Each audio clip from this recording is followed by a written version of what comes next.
Hello, friends. Nicole, Vincent here today. I am so honored. I've got Rob, aka Fizz, from, well, I'm going to say it. He's created Oink, but he's also an amazing Amazon influencer that has really paved the way for a lot of us and just is super inspiring. He's been doing this for how many years now, Rob? 2.5. I think it'll be 3 in May somehow. Yeah. Okay, yeah, it's like when is our Amazon anniversary? Um, I had to go back and like see when I uploaded my first video because I couldn't remember for a long time. But Rob has been very successful in the Amazon influencer program and is just loves talking strategy, loves sharing his tips and tricks, and just has provided the influencer community with hope and almost like a resurgence, honestly, with Oink. So we're not going to talk about Oink a ton. I'm going to get it out of the way at the beginning just because we have to say thank you from Yeah. me, from all the other influencers out there that Oink has blessed. Thank you. Thank you. Like you have blessed so many people with so much more money and with so much more hope in this program. So, like, I'm getting emotional thinking about it. Like, what a blessing you have been. And just the Oink community is just like, it is my favorite place to hang out on online. And so thank you for providing that. So sorry, I'm a little weepy today, but I seriously am so, so grateful. So with that, Rob, Well, how hold, did hold you, on, hold on. Let me hold on, and let me interject. So here's the thing. I appreciate that, and I'm trying to get better at accepting niceties and compliments that are bestowed upon me, and I very much appreciate that.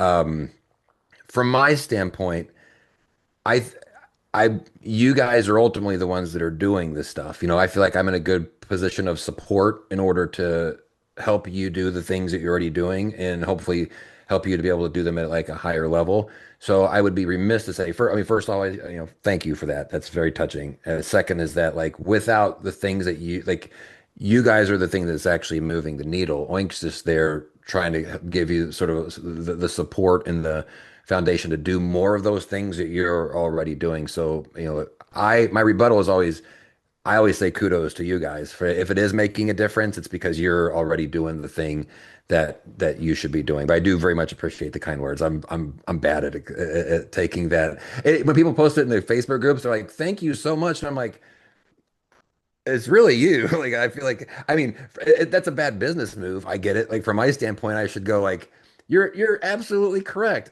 It's amazing, whatever. But I think ultimately it's like the people that are doing the work are the ones that and Oink is just there to be a support and just to make the whole thing maybe better and easier to do. So kudos to you and thank you at the same time. look at you receiving. So, um, yeah, so you do need to practice that because you're going to get more. You're going to get more as it continues to grow.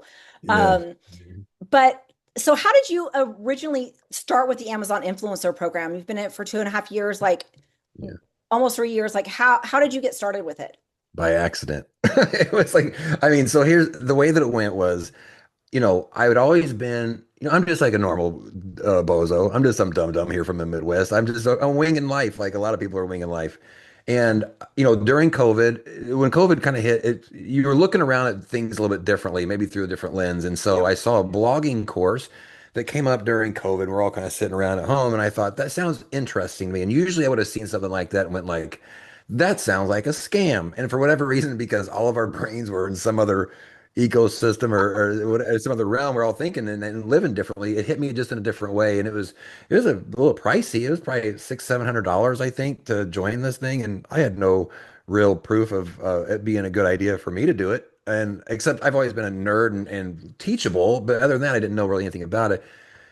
And I did it. And my brother goes like, you just lit that money on fire, right? You don't know what you're doing here. I was like, that's probably true. And so I got good at blogging.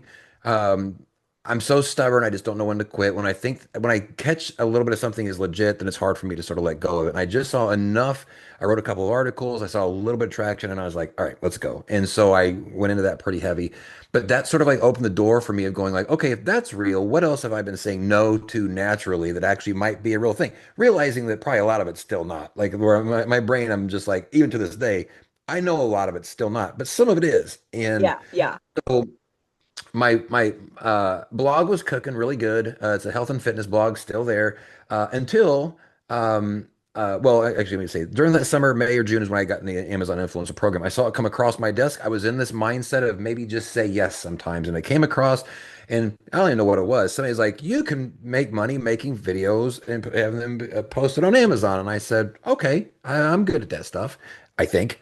And so I did it. I was actually having this conversation yesterday. I have zero context for how I signed up for this thing. Like, I remember I filled a thing out.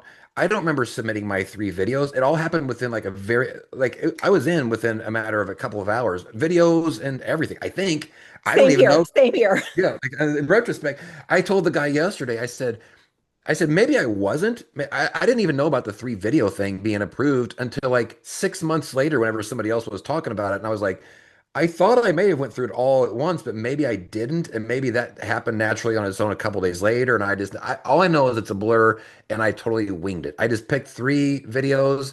I know I had to submit them. I didn't know they had to get approved from YouTube. And I just put them in, my videos. And so I was in like very, very quickly with zero understanding really of how anything worked in the program. But I caught just enough wind of it to just go like, okay, let's go. Sort of like the blog thing, Dan. Let me lean into this. A couple months later, so that was like May and June. In September of 2023, we had something called the helpful content update that hit Google and small publishers. So my blog basically got crushed. A lot of small publisher blogs got crushed. Google refigured their algorithms and prioritized AI and websites like Reddit and Forbes. And all of a sudden, people like me that were real and writing articles maybe got replaced with a Forbes or a TechCrunch or whatever the case was. And so it crushed it out of nowhere. But by that point, I had already really started to kind of move on the influencer side of stuff. And although it was awful to lose that because I was making money through affiliate stuff, it was all fitness equipment I had Amazon links and all that kind of Yeah. stuff. But at that point, I was just like, okay, but now I have this thing still here, and it was already doing my first month. I talked about this sometime. Did really well, made a couple $1,000s in the influencer program in my first month by accident. It wasn't because I was good, and that's actually probably a different story to tell. But I saw traction very quickly, and so I just kind of leaned into it, tried to stay teachable, try to continue to learn. My first year, I don't think I didn't touch it. There wasn't a day that I didn't touch it my first year, I bet. Every single day I did something in the influencer program. I didn't see it as a side hustle. Blogging for me wasn't a side hustle. Because I enjoyed doing that stuff. And so I was just like every day I was either doing I was looking at products, I was like looking for new products, I was trying to get new products, I was making content for new products. I was doing something almost pretty much every single day for that first year. And here I find myself 2.5 years later, just because the consistency helped me put a good strategy together. Again, not special, not smart, just too stubborn to know when to quit sometimes. And 2.5 years later, about to roll into like my third, and couldn't be happier with the progress that I've made in the program and seeing kind of what the program has turned into and being able to participate with it now with people like you. That I'm able to have these types of conversations with and maybe help in some way, like make life. I've been saying lately that sometimes people in this program, it's so interesting. They're in so many different stages of their life and they join for a lot of different reasons. Um, but everybody wants to make life better. That's part of the reason they get it. It doesn't matter where they're at now. It's to make life better. But some people are getting into it because life's awful and they're trying to figure out a way to like make it better. And I think about those people a lot of just like if I can just be a something for them. So I'm getting that part of it where I get to participate with people like that are struggling, people that are just trying to make life better in general, and I'm still doing well on the Amazon influencer side. So it has been a very fulfilling journey, just not for me on a personal level, but just also as just like a participating and contributing to the universe, in a good and positive way. So could be thrilled here now going into my third year. Yeah, I love that. It's been fun the past year. I think I came across your blog. Somebody had posted about the script that you wrote to help Oh match up yeah, oh creator yeah, connections back in like it was early spring, maybe late winter, when I found that, and I was like, oh, this is cool. yeah. And so it was nice. Like I already saw how you were trying to bless other people, and then how that has morphed over the past year has been just Yeah. amazing. So I'm curious, like your first year, because we've got like there's a good community. Like, were you kind of just a lone soldier for that first year?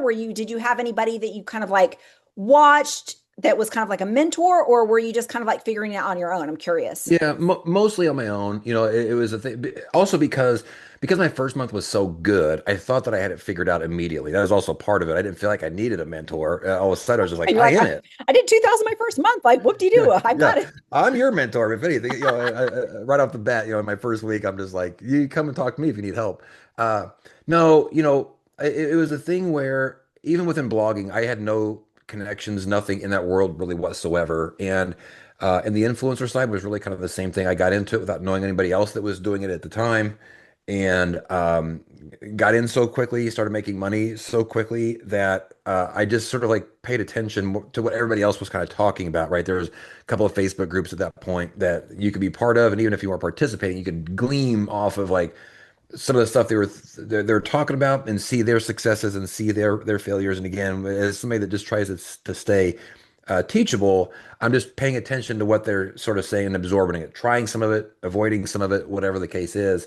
And so, to be honest, I didn't really have a community. Like I said, I'm 2.5 years into it now. Oink has been around. Let me see, this is December. So I put that out around like May of this year. So we're probably about the 8 month mark for Oink to be around. So, almost 2 years of not really knowing too many people in the thing, just kind of doing my own thing. Now, the YouTube channel I had had for about a year prior, and I had people starting to subscribe and chat with me through there, but I wouldn't say I necessarily had like relationships with any of the people, and they didn't know who the hell I was either. They're just basically like he's talking about the influencer program and seems to know sometimes what he's talking about. And so that was really my only context. I didn't really get to form the relationships and probably be in these types of situations with other like-minded people, and some of them doing way more than me by far, until I created the Oink, and that put me into much more contact with people, personally and relationally on all aspects, whether it was the noobs or the OGs or some of these people that are doing this at a much higher level than anybody I've ever heard of. So I've been able to really kind of create a lot of new connections. But prior to this, it's been pretty much lone wolf, which I operate very well off of. So that it didn't really bother me at all. Your no, normal operating method. Yeah, pretty much. Somebody else asked me about that, and they're like, "Well, how do you do stuff?" I'm like, "By myself in the dark, mostly." It's like just everybody else goes to sleep, and it's like everything gets real quiet. I don't even listen to music hardly anymore. I'm just, I have no problem sort of like the silence, and it helps me get probably more stuff done. Yeah. So we've joked in the past about influencer brain. Mm. So is that like it sounds like you have constant influencer brain, like you're always thinking about this program, strategizing about this program, like how to make it better and how to create tools that make it easier and smoother, and like what is that like living inside your head? I'm curious. Yeah, yeah, yeah. Oh, I've never been asked what's it like living inside my head. That's a heavy question. Let me ask the voices and let me see what they say. What it's like being there.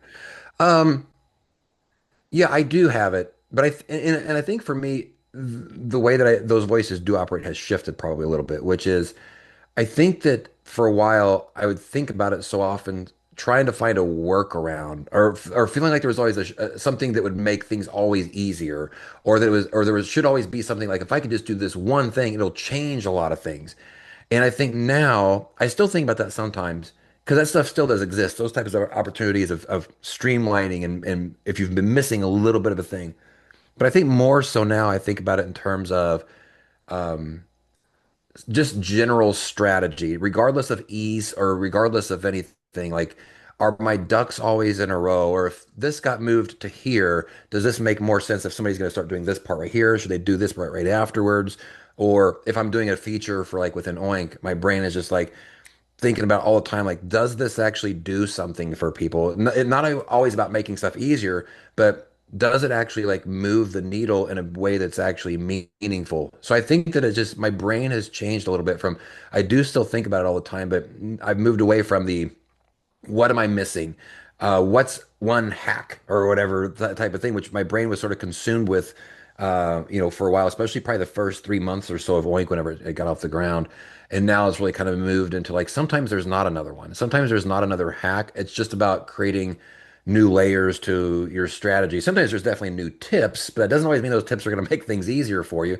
But they could certainly be more lucrative and get you further down the way, down the progress within the program. So I think that's it's just different for me now, the way that I sort of think about it, and I think about it on a larger scale than just me too, right? I think because of the extension and because I have a lot of these conversations that I'm not always just thinking about like, well, my commissions or whatever the case is. I'm trying to think of like as a whole for the community, like what makes sense for me to do that actually provides value and doesn't just come across like as fluff. I think about that a lot because in the SEO world with blogging, I had signed up for a lot of different tools. I didn't know the world, so I was just like, I'll just invest in a bunch of different tools and see what. And a lot of it, I realized, were full of things that were not really applicable to most people that used them. Like I don't want to call them fluff per se, but I feel like it was a lot of filler a lot of times. Maybe you only have one or two things within that really only mattered.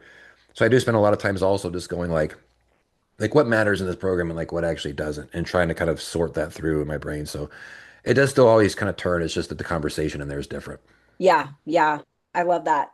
Um, so I'm curious, like you've had this journey, right? How has your approach to content creation changed over the your journey with the Amazon Influencer Program? Because you have a lot of content out there. Like you create so much content, and that's one of the reasons you're super successful because you create a lot of content. So how did it kind of start out, and then how is it like what's kind of your current content creation Yeah. strategy? All right, when you say content creation, are you talking about from like a talking about the program standpoint or content within the Amazon Influencer program for creating product videos? I Which would say for within the Amazon influencer program.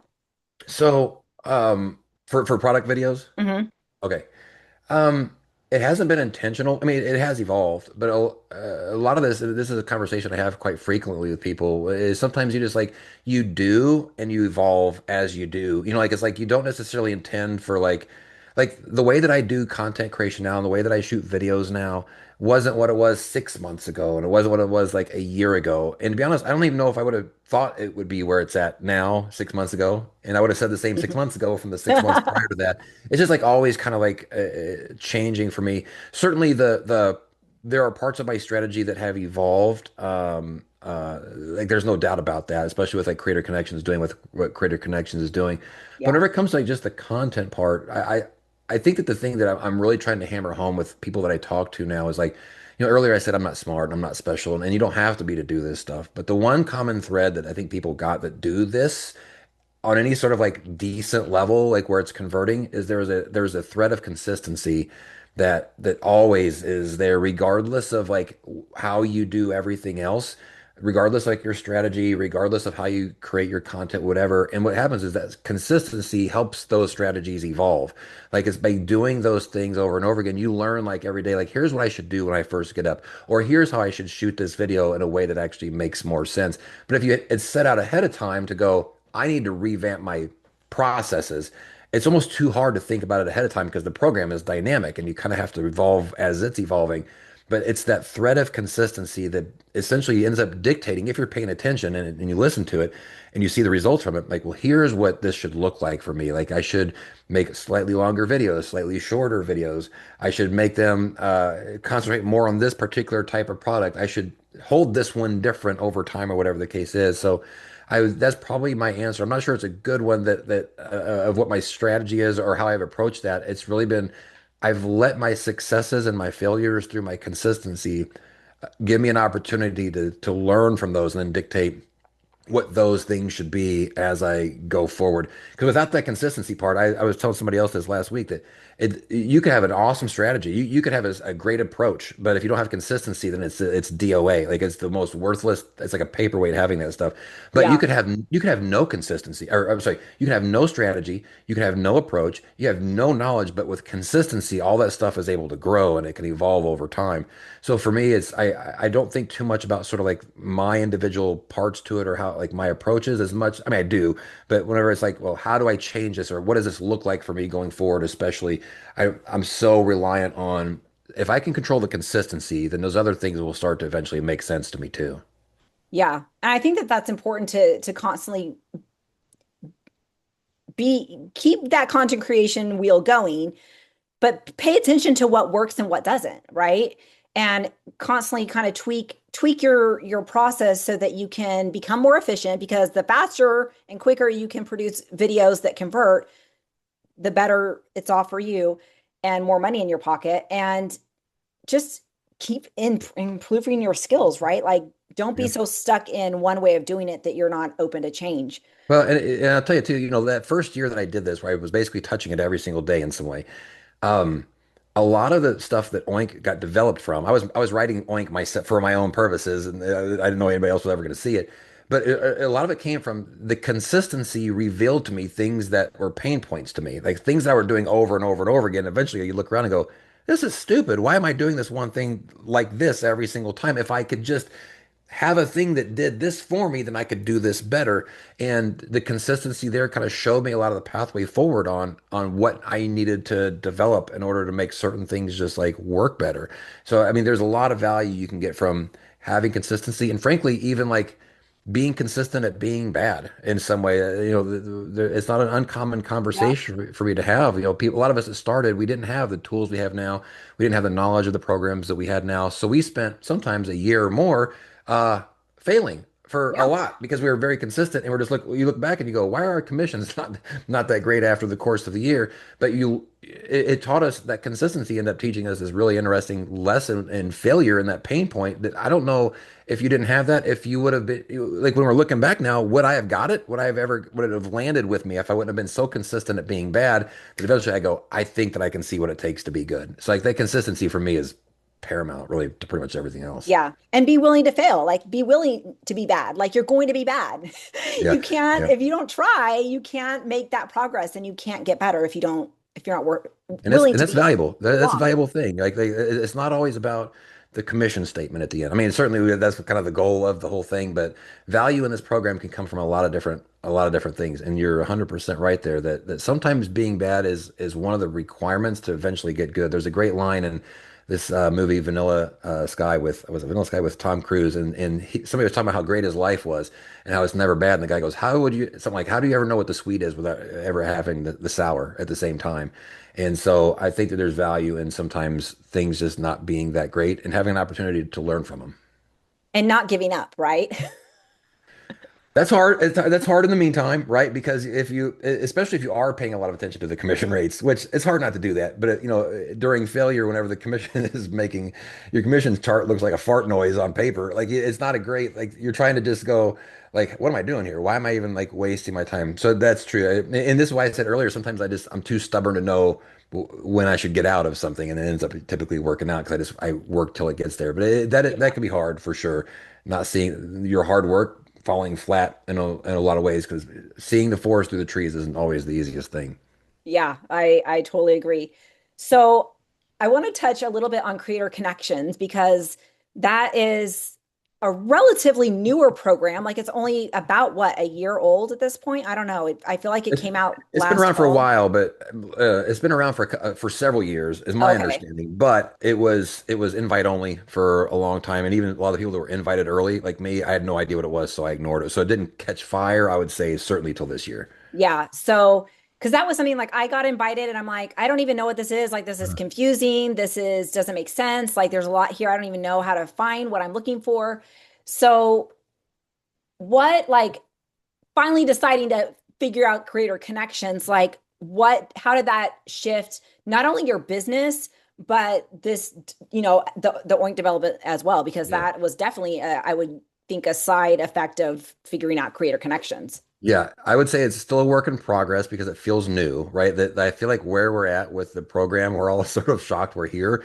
And like whatever we've done up to this point is sort of like, but our head's still above water because it's gone bonkers, right? So, earlier in the year, I had a conversation with somebody and we were talking about we could see a future where uh, creator connections commissions overtook Amazon influencer program commissions. So basically, but there was no part of me that thought it'd be like 4 months later that all of a sudden those would become neck and neck. Amazon, I think, took a page from TikTok's playbook and put a lot of the pressure onto the brands to do more, which is what TikTok Shop ultimately is. And by doing that, that's why we saw the number of campaigns increase. We're at like 480 something thousand now. That's It'll probably drop crazy. for the next couple of weeks because of the holiday. I'm gonna guess, but after the first year, I would expect to see over 500,000 pretty Yeah. quick. Um, and so we're also kind of in this world of like it happens so fast of like what does this actually mean? This is our first holiday season with it being in this particular, which is also I'm seeing I'll tell you I'm seeing some numbers that are bonkers right now for some people that are just because of how powerful Creator Connections is. Yeah. So it has definitely shaped a lot, at least short term. I mean, with the extension, yes. I mean, there's functionality and things that I'm still writing into it that are trying to figure out like best way to like navigate certain things and make the most out of what's currently going on over there. But I think that even from just like a personal strategy. The one big shift that we saw this year was typically in the program, people would wake up and they'd start going over to Amazon and looking for products, or they were, and Creator Connections was like the secondary thought. And then I would say we're at a point where probably 80 to 90% of the influencers now go to Creator Connections first thing in the morning. And Amazon has actually become a little bit of a afterthought for a lot of people as far as going on there and looking for products because of the impact of Creator Connections, which can actually be a great opportunity for people if they're going over to Amazon because it's getting ignored, I think, a lot right now in favor of Creator Connections. But it is. It's an interesting spot that we're in, and it's interesting how fast it evolved because I think that it's not done evolving, which could make the first half, first quarter, maybe even of next year, really interesting of what Amazon decides to roll out with this. Because we've even seen some more updates in the last month with early access campaigns and the shift with creator stars and who has access to those and who doesn't. So Amazon is hell-bent on making something out of this, out of creator connections. And we could just be seeing the surface of it, but I have no doubt that we're only seeing the beginning of what's ultimately going to be, version 3, version 4, version 5 of it. Yeah, and I think it makes sense for Amazon to grow that program because, like you said, it shifts the responsibility of the payment on from Amazon onto the sellers, and you're keeping all of these influencers happy that are creating more content that Yeah. Amazon can use to sell more stuff. And so when we're making more money, we're going to be making more content for Amazon, and then Amazon's happy because they're making more sales. So, Yeah.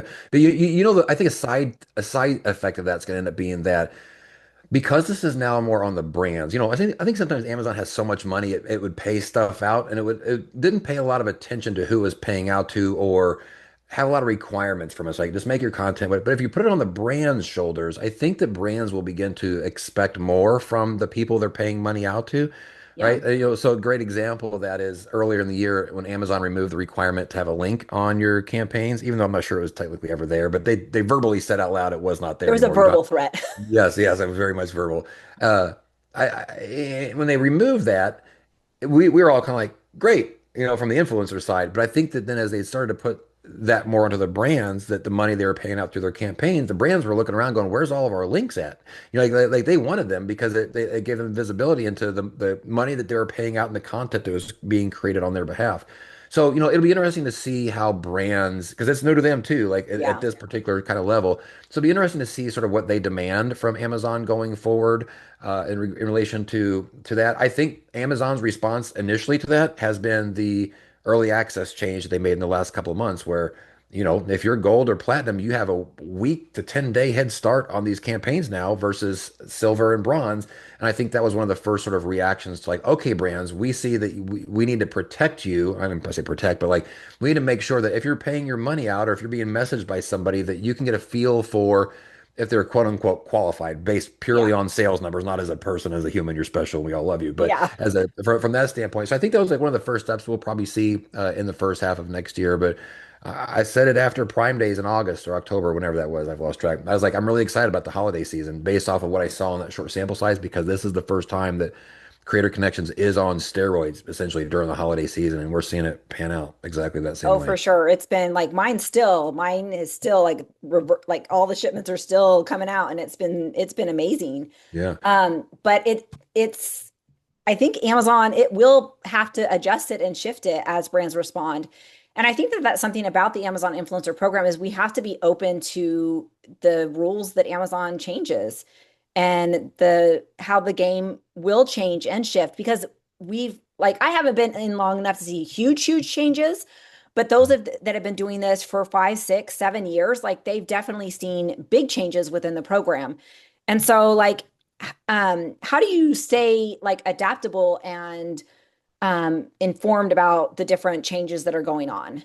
And how do you adapt? Um, I I put my head in the sand and hope it comes out okay on the other end. Pretty much, that's a lot of it. Is just like I numb my brain for a bit and just like, please, just, I mean, it's hard, because the OGs that have been around for a while. I think the biggest thing, and I don't want to, tell tales out of schools. What I think the phrase was. I think that a lot of their biggest impact was it was that the competition just boomed. So many more people came into their program, and they were at a time where there was very little people in there, so you could create kind of whatever content you wanted. And you were sometimes the only person on almost all products that you did videos for. Like so, it was a very different world. I mean, the rules of engagement are still pretty much the same now as they were then, which is make videos for products that need your videos and that your video gets watched. Like that stuff's still the same, but there's so many more people in the program because Amazon opened up the floodgates and allowed more people in, which required people to be more strategic than just like, hey, I'll just do everything. I'll make money from it. So massive change with that. And I think other than that, it's just sort of like one is you always kind of know that it's coming, right? You always kind of know that something's going to happen, that there's these different tweaks and different programs and different changes that are going to end up staying. But if you look back over sort of the course of what the program has done, those two rules of just make videos for products that are selling and that your video can get watched, that still remains a constant throughout all of it. So it's probably the best way that I can probably approach it from here is just going like whatever the peripheral parts of the program end up being that has been consistent, and so I'm going to have to assume that there's most likely that part, and so I can build usually around that part of it, and everything else that pops up. Like for example, the Deals Hub thing came around around the last Prime days, Mhm. and even though Bronze and Silver didn't have access to it, like that was one of the first times that I think that Deals Hub became important again. And so I wrote a quick script and made it so you could check products on the Deals Hub thing, see if they had creator connections campaigns for them, see how many they were selling per month, et cetera. So a little bit of it's definitely on the fly. Like is if I hear something, if I see something, if I know something's coming down, I'll address it and see if I need to make any changes in the extension to it. For my own personal thing, what's weird is like for the most part, I haven't changed my own personal strategy as an influencer very much. Like, I mean, it's been pretty much just like keep your head down, keep picking good products, and keep creating content. And that, because it lines up with that common, consistent theme that's been throughout the program for a long time, continues to still work. But always paying attention for sure. Nothing would shock me anymore as far as any program changes. But we're in Amazon's playground. This is their ecosystem. We don't own any part of it. We're lucky to be participating with whatever amount of time that they allow us to essentially participate. Just like I was with blogging, even though it got crushed eventually. And I was lucky to participate in it. Like it taught me a lot. I made money off of it for a while. We don't own any of these platforms. And so we're essentially guests in their house. And so, try to do what we can while we're in there and be good guests over there so we can stay as long as we possibly can. Yeah. And learn the rules and play by them as, learn how to maximize them and use them to your advantage. And yeah, keep creating content. Like I think that so many people get stuck. They're like, oh, but I've done 200 videos. And I'm like, so keep going. Or Yeah. I've done 500 videos. So keep going. Yeah. That content creation is so key. So Rob, I want to close just with, I want to talk real quick about you've said you've shifted like your heart is kind of more towards like making sure stuff serves the community now Mm. and helps others. Like what because that like yes, there's a dollar amount because there's subscriptions that come your way, but like what does that bring into your life? Like as you help and serve, like how does that affect you? I'm curious. Sure. When I started Oink, it was I still had my job and I did not know I was going anywhere. And I was emotionally invested in that job. My brother still works there. Like I said, was one of the first four people in the company. We grew to over 200, became profitable, and I put a lot into that company. And so I was doing the Amazon influencer stuff as a quote unquote side gig, even though it felt like a second job. Yeah. And you know, doing it at a really high level at that point. And um, whenever I made my YouTube channel, I didn't really have any monetary reason to do it. In fact, my brother kept going, "Why are you making a video all the time about giving away all your secrets? Like, seems stupid. Like, what are you doing, you ding dong, ding dong?" I was like, "I'm just trying to help. I don't know what I'm doing. I'm just. It seems like I mean, and then maybe if I grow my YouTube channel and people subscribe, that maybe I can make a couple $100 a month from subscriptions." And he's like, "That doesn't make sense. Still," I was like, "Okay, whatever." So. And then when I lost the job and the job thing came crashing down, I had already released a very basic version of the extension. It was free. It was just like the current free cross-check and creator connections, and I think that the break-even calculator might have been in there too. I can't remember what it was. I don't think that came up until you had it. Okay, I maybe the remember it order. being pink. I don't remember it being the orange color at all. So, but I Oh could yeah, be totally interesting. wrong.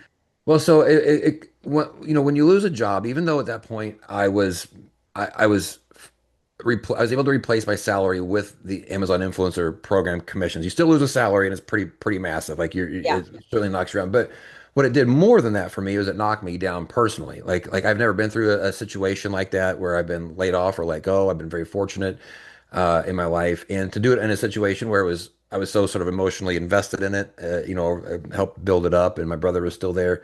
I did not expect the emotional and mental toll that that was going to take for me to do it. And so, but at that point, that free version of the extension was still floating around, and people were asking me to do more stuff with it. Like, hey, can you add this, this, this? And I'm looking around. I'm like, I got to find a job. Like, I got to find like a regular. Like, my wife is concerned, obviously, because I'm telling her, I'm like, that's all right. I got these videos that I'm making, and she's like, like, absent. That does not seem like it passes the. I'm like, I know that does not sound like it doesn't sound like what I should be saying right now, but it was there, and it had been consistent for me.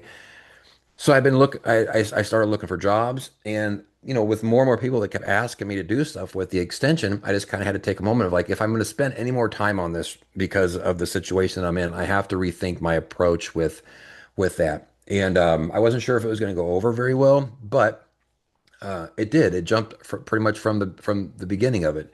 And I think that part of that for me, I was shocked at how much that meant to me on a personal level from feeling like even though I understood why I got laid off and I understood the finances behind it, I felt you sort of feel like a nobody or like a letdown. Or I remember we went to a wedding that first weekend and somebody asked me what I did, and I didn't. I was just it was like my first.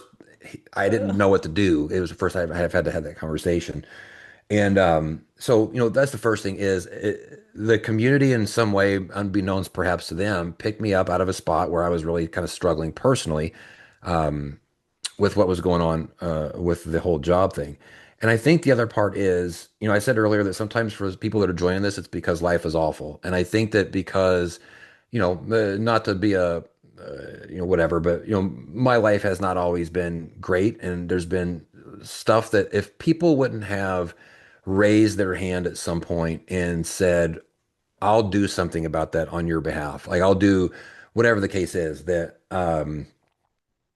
people that didn't have to and still did that. So I think that I've always tried to be, since then, very mindful of the importance of sometimes somebody just caring a little bit more than maybe somebody else cares, how much of a difference that can make. So I do carry maybe a burden that maybe is outside of the scope of business of that, that these are people in these groups that are having their own struggles in their kind of own particular way. And, you're right. There's definitely, I am benefiting monetarily from the subscriptions, but I think that the thing that people may or may not, I think they do, because I think a lot of them just happens. Like I'm jumping on the amount of calls I'll do with people like throughout the week, or somebody posts something in the group, and I'm like, that feels like I need to talk to these people, not because they're going to cancel their subscription, it's because like, hey, I don't understand something. Like, or if I get somebody that signs up and they send me an email of like, hey, I got a question for you, I'll go like, hey, do you want to jump on a call real quick? Because I feel like in some sort of way that because I'm collecting, I want to make sure also to be a good steward of their money, like and feel like that I want them to know that they made a good decision in my hands with making sure that they get the most out of not just this extension for the sake of the program, but maybe it can help make life a little bit better. So I don't know. I just feel like it's the world sometimes is awful and the world is sometimes hard. And I very much know that feeling of sometimes like nobody cares. Like maybe somebody that'll go fizz cares a little bit. Like in some way, if I can draw some sort of a connection and do that, then I feel like my time here is well served. I love that, and I think that that sentiment is not as prevalent as it should be. And I think if we had more people that approach life that way, approach business that way, man, what a change that would make. So thank you for your compassion and your care for everyone, and it's through an extension of all things. Like it's kind of Yeah, funny. but even your intro, I mean, the community gives a lot of that back too, and to each other. Like that's one of the Oh yeah. things I've tried to figure out, with a community that especially starts to grow kind of this level is like how do you it's hard, right? But how do you instill something in a group of people that that you feel like you want to impart yourself, but also have maybe that sort of be like an underlying tone to the whole thing too, and one of the and granted, we're maybe 4,500 subscriber or followers of the channel. Maybe it's not 20,000 or something or 50,000. And but what I see is people asking questions that predominantly other people jump in and those, even if it's something's been asked a lot, like, hey, you've been great at that. Our friend Lynn has been great at that. There's a bunch of people in the group that has been, great at doing those types of things. So it's certainly not a fizz only sentiment. I think I've been very fortunate to have a group of people that maybe that has slightly imparted to, or sometimes heavily imparted to. And if I can make a community that has that overall vibe, it's not always going to be able to be the case, but if I can just make it feel like that and make it feel different, then I'll feel pretty happy about that. And I think you have. I think that it really is. It's a happy place to be on the Facebook world. Um, Usually, I mean, it's an interesting place that and this also probably goes back to too, is I'm trying to run it like I'm not trying to run it as a Oink Facebook group. It's got the Oink moniker on it, but ultimately I've said this in the group of like I really don't restrict very much conversation. I want it to be an Amazon influencer place because that's what my goal with the YouTube channel was originally, like with no concept of building something out of it. It was just like I'm just trying to see if I can make people's lives a little bit better. And so, I've only had to remove one person from the group so far, which I think is winning. that's pretty That's miraculous. that's pretty good. It's pretty good. And so, it's the same thing. It's just like, look, these are humans in here that are just trying to do the best they can. And that's why I even said, like, look, if you don't like Oink and you think something else serves you better, then I hope you go and you kill it with that thing. Like, do the thing that, like, whatever makes your life best. I want to make Oink so good that it becomes an obvious thing because, like, one, I want your subscriptions. Two, I want your life to change. Like, I want both of those things. And Yeah. so I just want to keep making it better. And if it's not a good fit, nobody wants to be in a relationship with somebody that, you don't want to be in that relationship. And I don't want to be there either. So I just want people to do whatever causes them to win, whether or not that involves me or Oink, whatever that is. I hope they go do it. I love that. And so, yeah, if you're offended by pink, and I didn't even wear pink on purpose, it just happened today. So that is, I I've worn it a couple times because I got like one Under Armour pink shirt, and every time I do it, I yes. go to call people go, "Hey, that must be because of the thing," and I go, "No, no, it can't all be that." Like it's Maybe your no. subconscious is just hot pink. Who knows? Well, and I thought whenever I was changing the name and I was trying to come up with a name for it, I thought a lot of it just came into place. I was originally going to call it Bonk. No, not a lot of people know this. I thought I'm going to call this thing Bonk because I think it sounds funny. I would love to hear people talk about it in a conversation of Bonk. And then whenever I looked it up, I was like, there's something already called Bonk. I was like, oh, that's awful. Like it wasn't related to this, but I was like, I don't want to be confused with another bonk. And then but that phrasing and sort of the ONK part of that just kind of stuck with me. And I hit the oink and I was like, that doesn't even sound good coming out of my mouth. Like if I say oink, it just sounds weird. But as I thought about it in relation to like the piggy bank at home and working from home and like being able to brand it with pink, 'cause I wanted to do a color that the other extensions, I wanted to make sure Yeah. to not, step on anybody's toes with the, Yeah. the branding or the way that it looks. So I wanted something that was unique. And it's been fun because I make a little pig thing and I put little pig heads in the extension, like and he shows up at different places and it's like oinkers is in there. And I call people oink butts in the group sometime. I'm like, hey, oink butts, and just trying to kind of have some fun with it. It turned out great though, because like people don't talk about it in such like passing sort of thing, like it's a thing, like it is what it is, and it's not weird to them, and it doesn't sound weird to me anymore. But uh, it does not fall short on me of how unique of a situation it has turned into where this thing that just I try to create something and it sounded silly and people now say it as a part of just their ecosystem. I'm so appreciative of how that actually turned out because people could have been like, this is stupid. This guy named this thing something awful. And when I changed it, there was one person that said, I don't like this name. I was like, I don't know if I actually like it either, but I get it. And so But here here we we are. are. And so Oink is locked in, I'm afraid. I love it. I was driving around and I saw somebody on the top of the roof had four little pigs, Yeah. like inflatables on top of their roof. And I was like, I didn't have a chance to like stop and snap a picture. I was going to post it in the group, but it really has like, it's part of our vocabulary, mentality, ecosystem now. And it's like, I can't see a pig without thinking Yeah, oink I'm with and you. Amazon influencer and thinking I'm and with you. I was reading my granddaughter a book yesterday, and I didn't realize it was a farm book. And I got to a page with pigs on it. They all said oink, oink, oink. And I'm with you. But I will say too. I am an Amazon influencer first and foremost. I say this on some of yep. my other videos, but I think that's also part of the reason why the community has been so good to me is because, I I think that because I'm an influencer first, I try to think of like things through strategy, and I'm trying to build the tool based off of the things that I do through everything that's in it right now, honestly, is stuff that I had been developing for myself to move the needle over the course of like the last year and a half or 2 years or whatever the case was.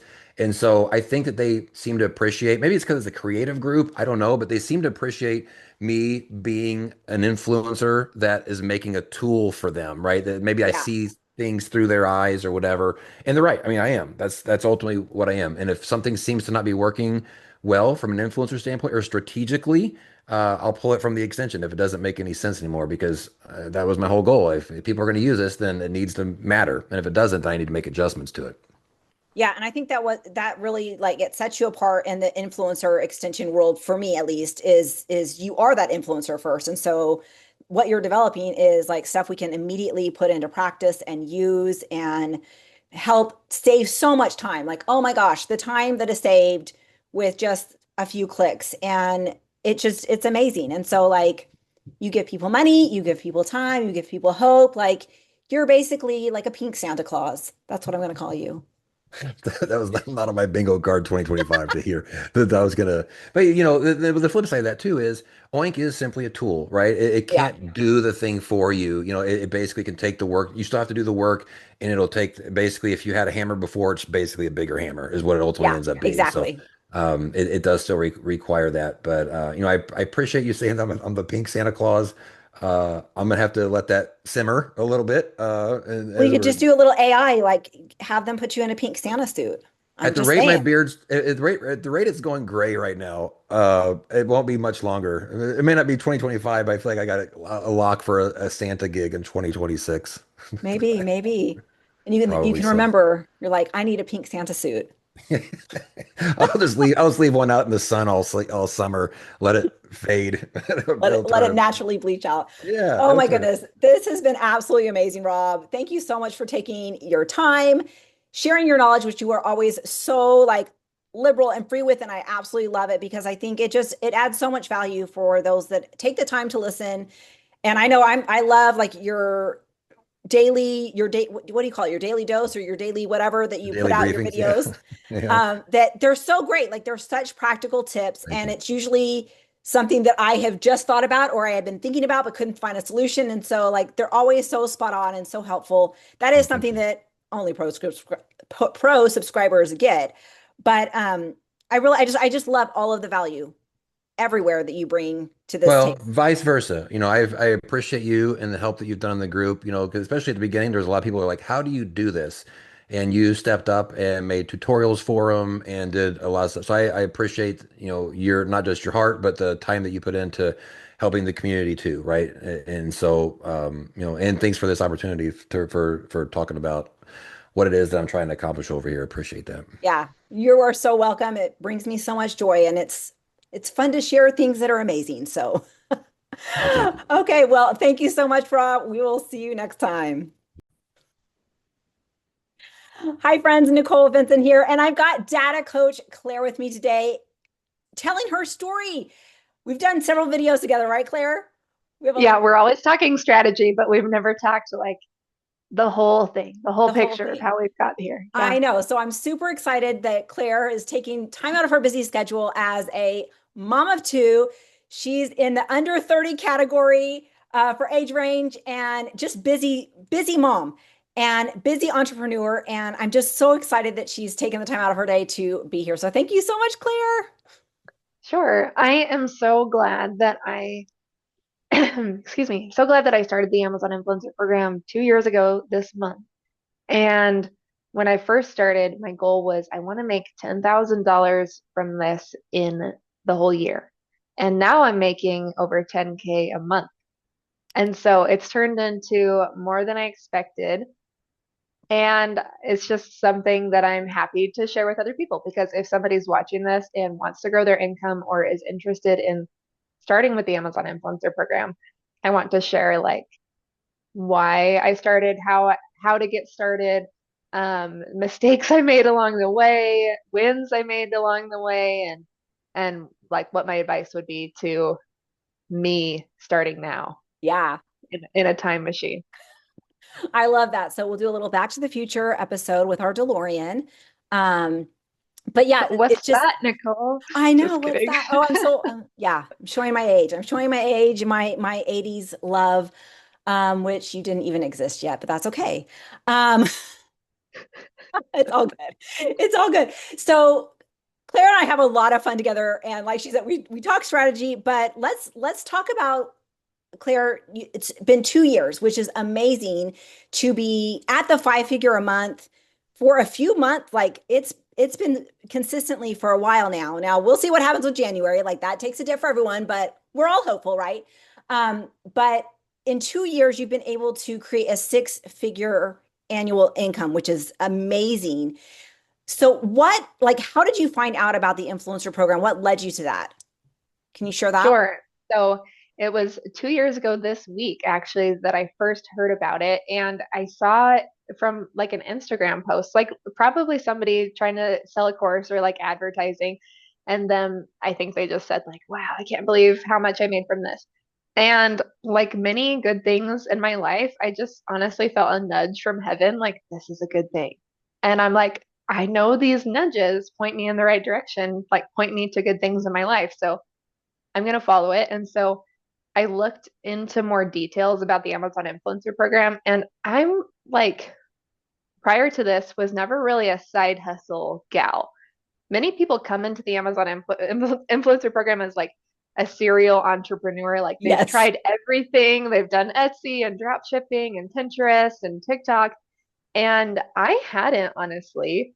And sometimes, like, my husband had been the entrepreneurial one, but I'm just like, I just like having a day job and whatever.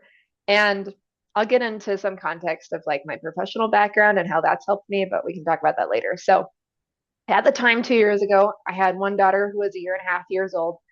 And I was putting my husband through med school. I was working at that point about 3 days a week, like 25 hours a week or so.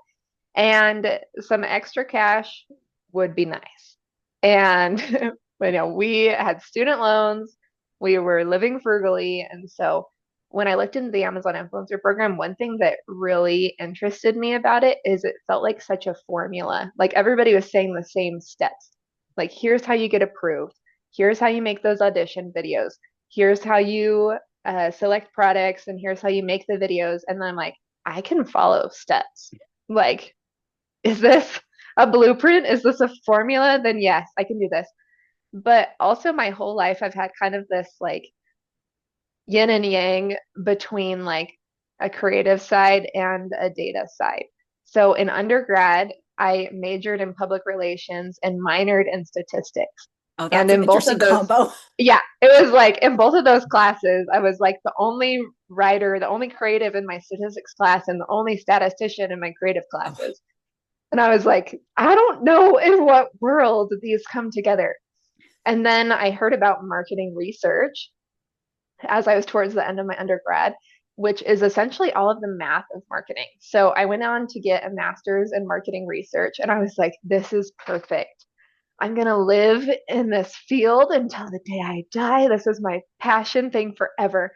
And in one way, I was right that like I still love marketing research and like the math and data of marketing, but like I do not currently work for a marketing agency and honestly never have because right after the marketing research degree, I moved to Phoenix for my husband's med school and ended up taking a job at the university there because they had tuition benefits. It was ooh, amazing. Yes. nice. So then we were able to get a really steep discount on his med school tuition. but it wasn't like my dream job. It wasn't scratching that creative itch. I was a data analyst and I worked with really good people and a really good team doing good things, actually in education space. And so learned a little bit about education, which is cool because now I get to be kind of an educator as Yeah. well.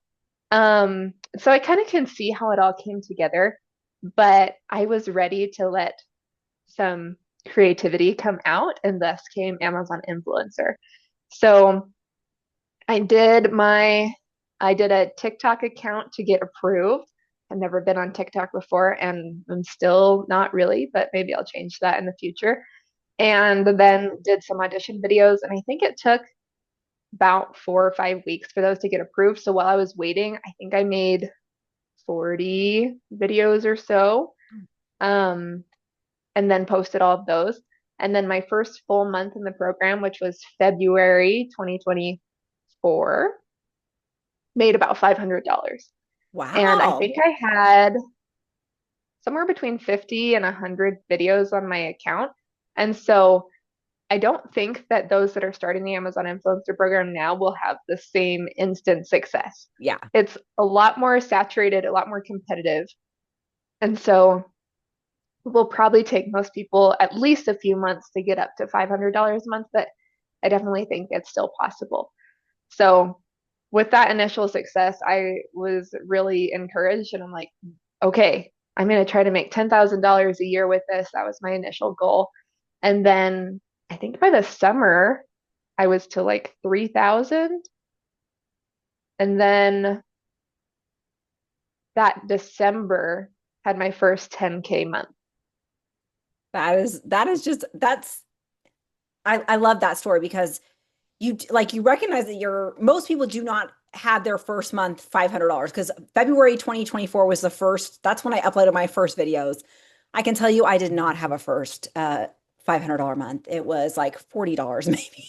But I wasn't smart and had this library of videos waiting, which I think that that's a good idea for sure as you're waiting. I don't think it takes that long anymore to get approved. Usually it's a like a week or two at the most. I've seen.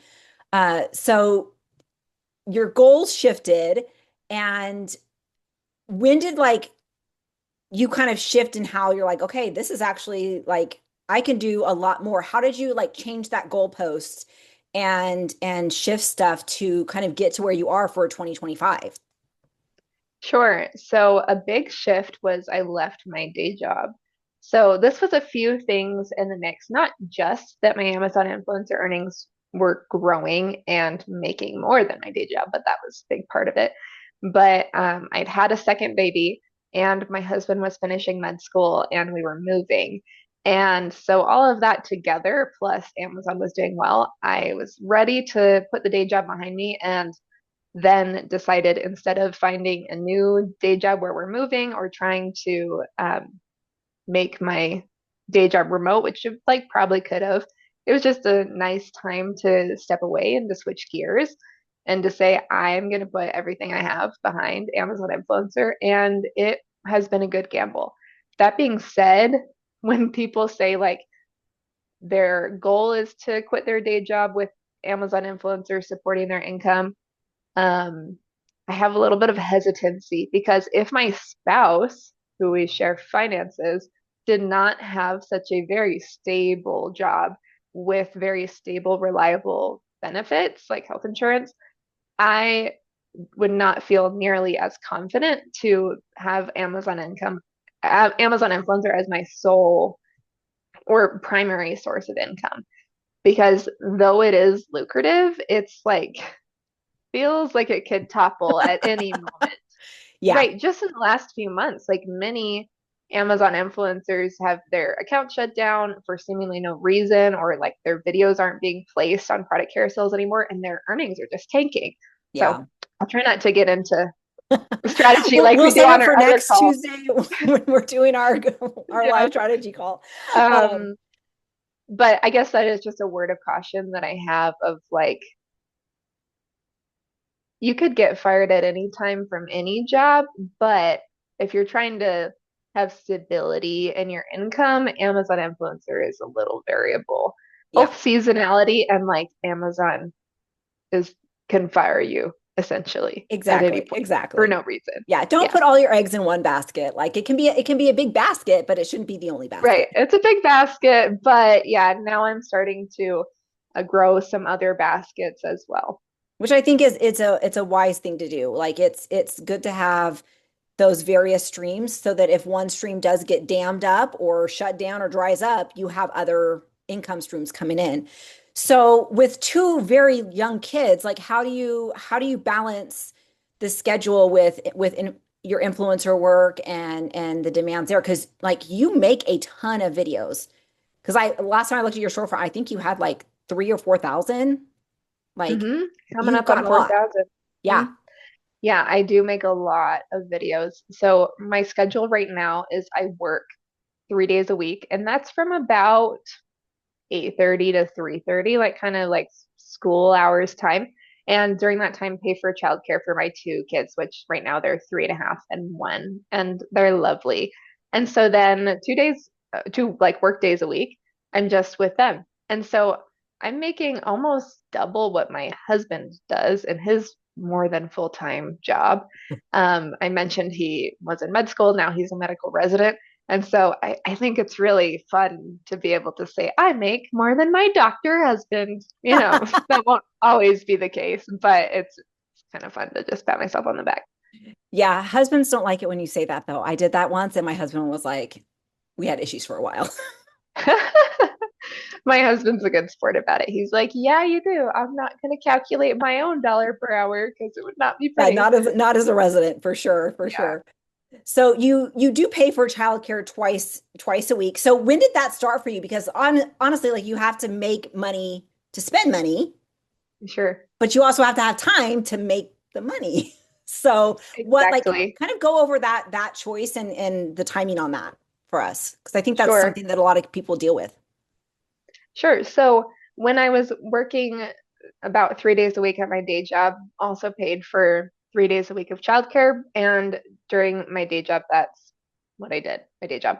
And so built my base of my Amazon influencer income in like nap times and bedtimes. And part of it was like a good fit that, our kids are young and often go to bed early. Now my toddler doesn't, but anyway, that's another thing.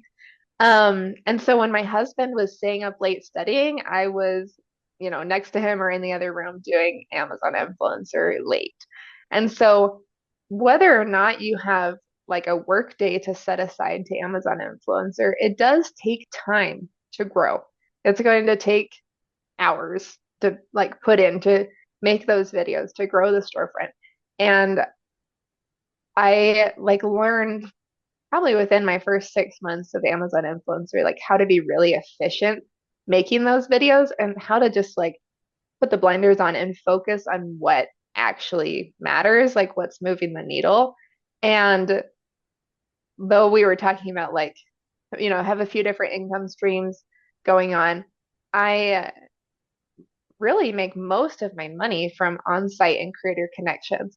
I do have a YouTube channel, I do have Amazon International, but with limited time, you can't do everything. You just got to like really focus on, I would say, going deep on the few things that like really are making you the money. And so for anybody out there that like has young kids and is trying to make this work in like nap time windows, those are so precious.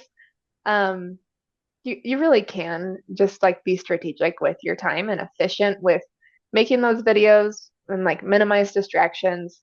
And you really can see growth even as just like a part-time side hustle. Yeah, I love that. So this is something that we both have a passion for is efficiency. So kind of go give us your workflow, like from researching stuff to getting it to filming to editing question mark to uploading. Like what does that workflow generally look like for you? Sure. So I'd say two pieces to this. One workflow for when it's something you already have access to, like something in your house, in your friend's house, at the doctor's office, and a little bit of a different workflow for when it's something that I've done product research beforehand and like strategically acquired it because I know it's going to make me money. So First up, my workflow for when it's something like I just happen to have access to, like the water slide at my friend's super fancy backyard play date. I love it. So, if it's something you already have in your house or have access to, like spend 1 to 2 minutes making a video on everything and don't get into analysis paralysis about like, is it a good product opportunity? Like, how many videos are already there? Because it can take longer to think about it than it is to actually just make the video. So, an example of like, there's this blow up water slide at my friend's party. I use the Amazon app to scan like the image. You can in the search when you're searching a product, you can click like the camera and search something in front of you to see if it's sold on Amazon. Then I click on the product to put it in my browse history, use my phone to take a pretty quick video. Sometimes I'll talk about it while I film if it's like appropriate for the setting, or like kids aren't screaming or it makes sense to talk. And sometimes I won't talk. And I used to, if it was something like in the wild or that I had access to, I used to then go back and add a voiceover, but now I don't do that. Oh, so you would just do a silent video.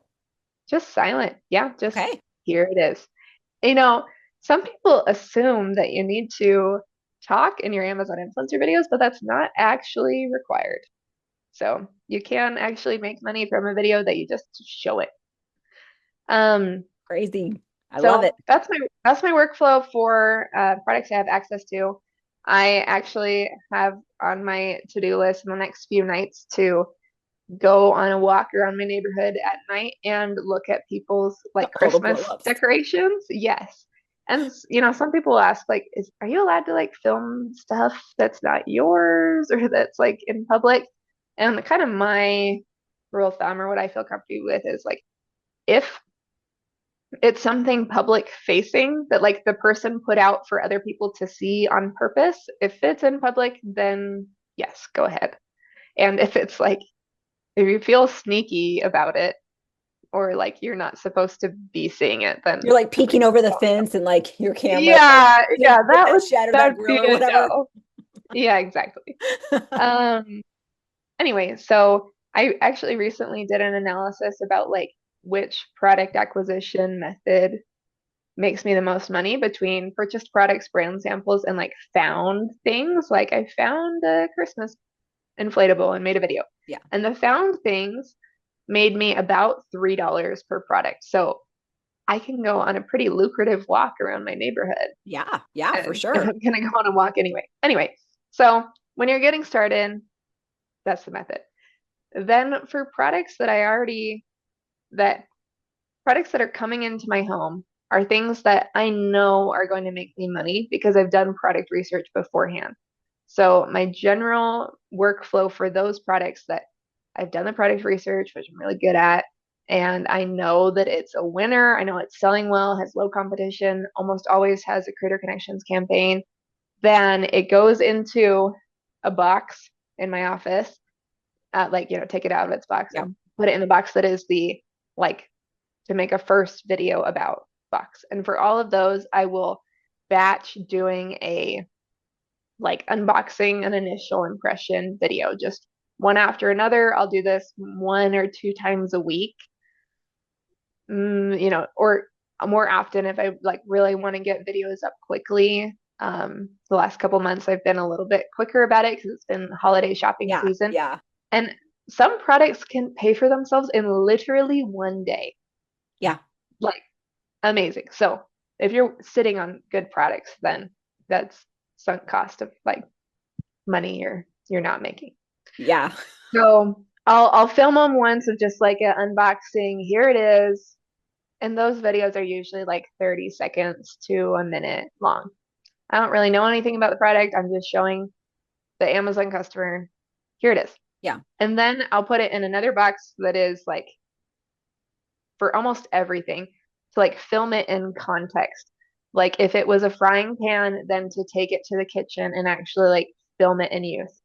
And one thing that I've gotten a little bit pickier about in the last like maybe 6 months or so is there are so many products that can earn you money on Amazon to be more picky about selecting things that already like fit into my life well. That I don't really need to go that far out of my normal day to day to film a video about them. And so for me, that would mean like a frying pan is a yes. I'm going to use that almost every day, no matter what. And it literally won't take any extra time to film 30 seconds of like, look how much my fried egg is slipping around this frying pan. Like, literally did that yesterday. Um, but like another category, let's say auto parts, I'm like a hands-off car owner. Yeah, yeah, I'm Maybe in with you. another life that would be the case, but that is a category that I just know nothing about.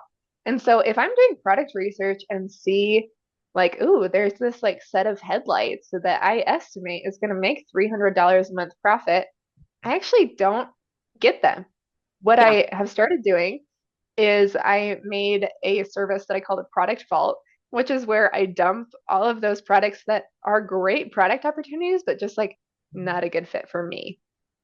And so that's fun because for somebody else on the product vault that's like, oh, I know how to change headlights and I would happily do yeah. that to make that money, then they can have that win. And then I can also like, I guess feel a little bit less FOMO for letting those good opportunities just pass. And so that's made it a lot like reduced friction in my video process to just be acquiring products that are like really easy to seamlessly incorporate with my normal life.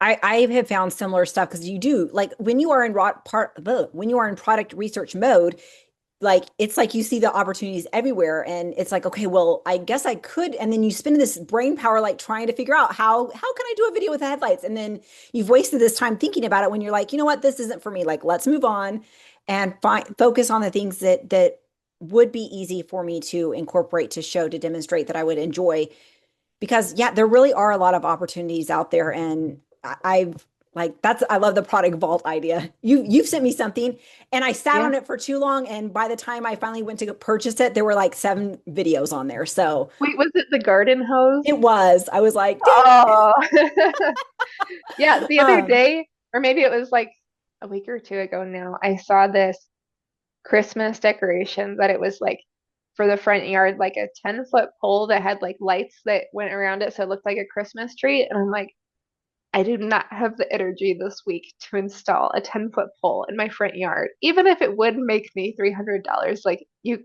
cannot pay me that much to go do that right now. for sure. And I think that that kind of just comes with experience and time because you totally end up Yeah. purchasing or agreeing to a brand deal or something that like you sounds good, but then when you actually get into doing the video, you're like, this is taking me a lot longer to do at least a mediocre video on. And you just kind of learn Mhm. what works for you and what doesn't.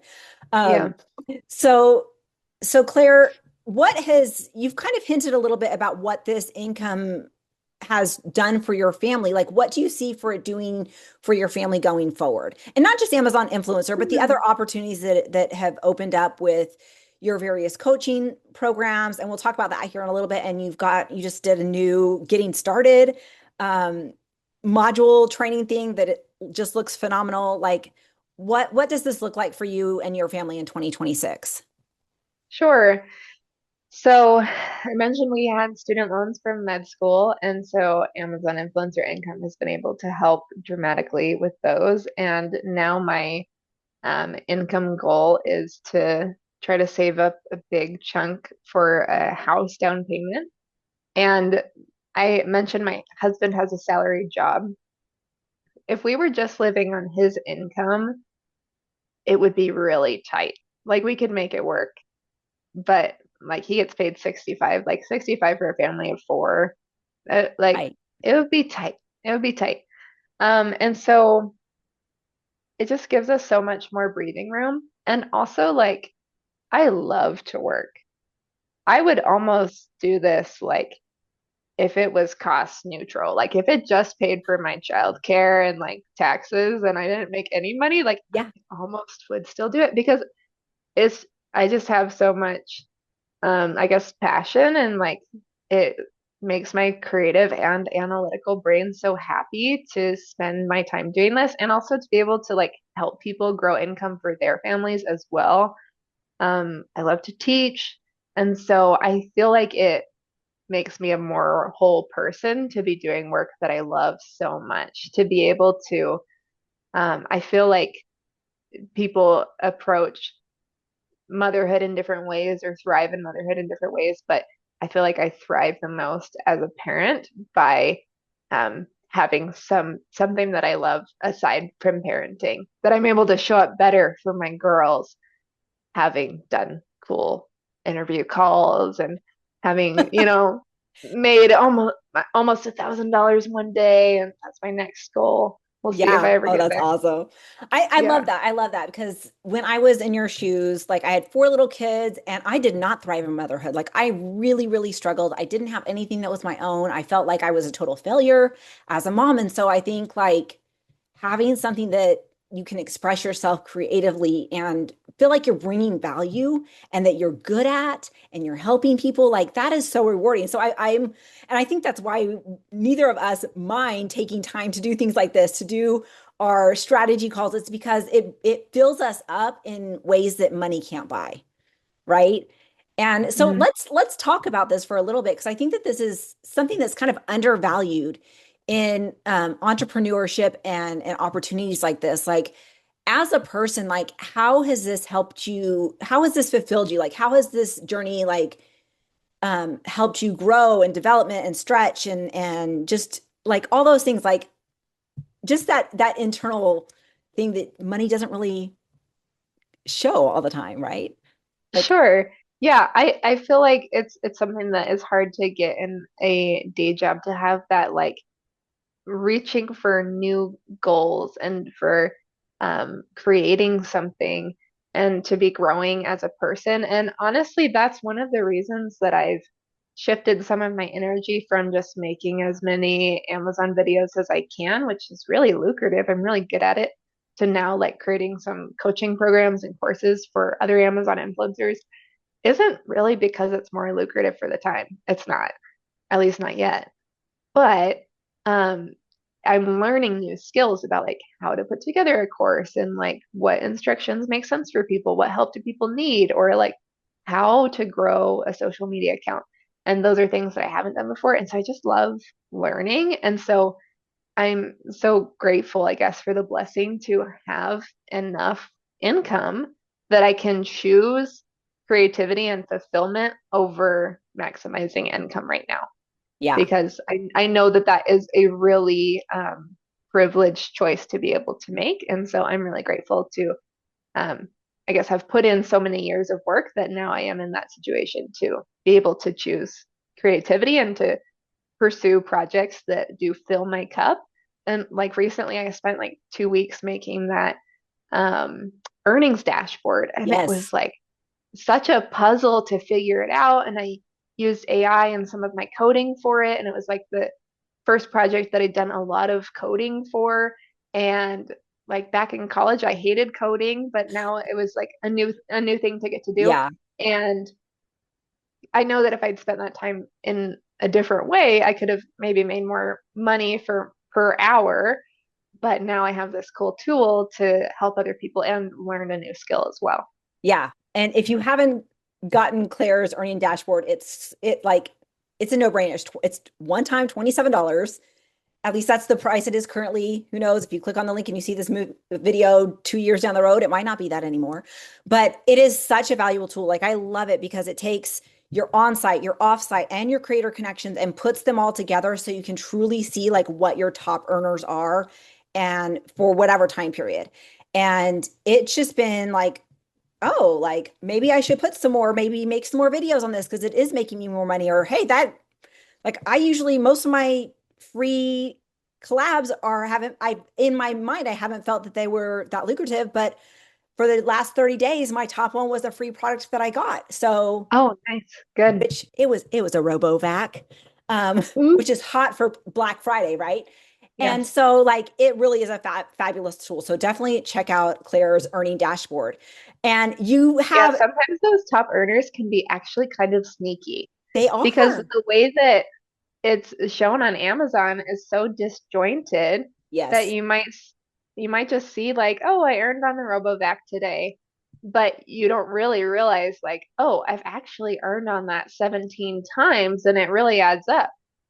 Yeah, and it makes it so simple for people like me that don't like to mine the data. We just like to see the results. And so you make it so easy. So thank you for somebody who appreciates data but doesn't like to analyze it or pull it myself.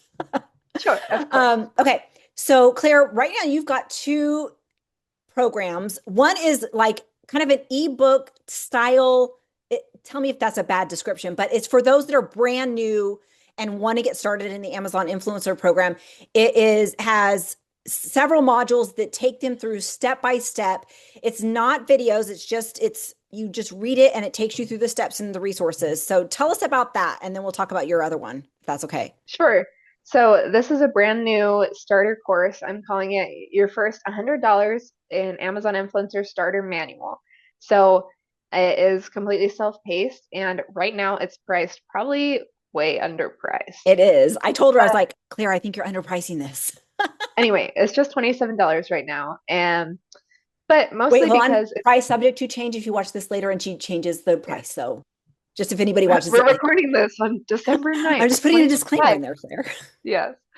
Um, yeah, if you're interested in starting with the Amazon Influencer Program, that's what this is. It's how to get started and how to get approved. What's the Amazon Influencer Program? It even has like a glossary section of like, here's all of the lingo, the like the acronyms and stuff that people use.